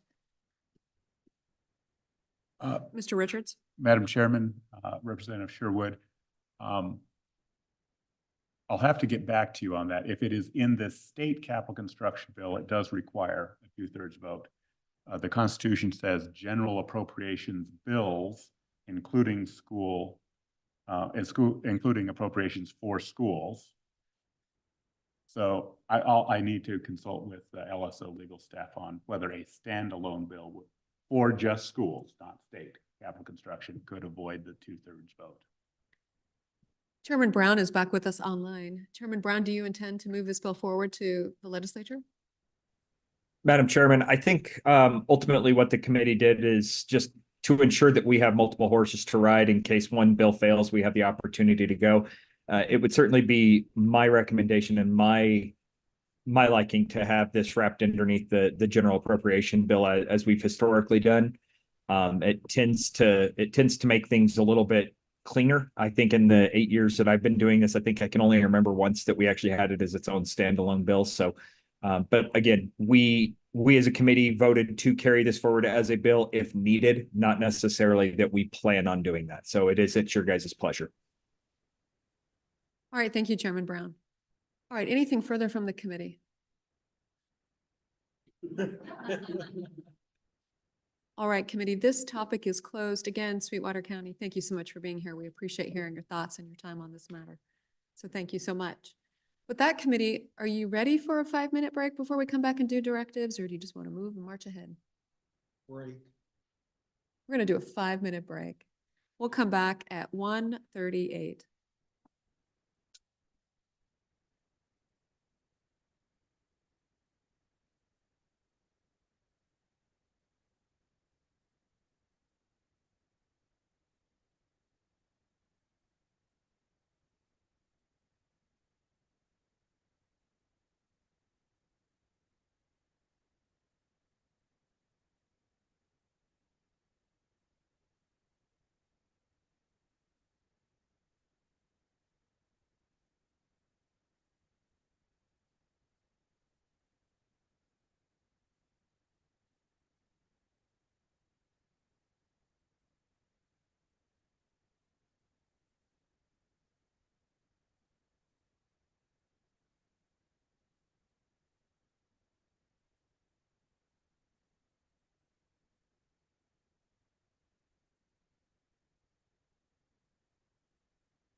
Okay, committee members, we are back from our break.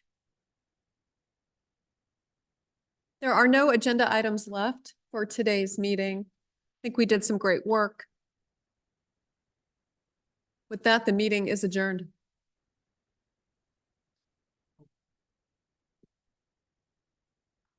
Great work. We did. That's it. And then we'll go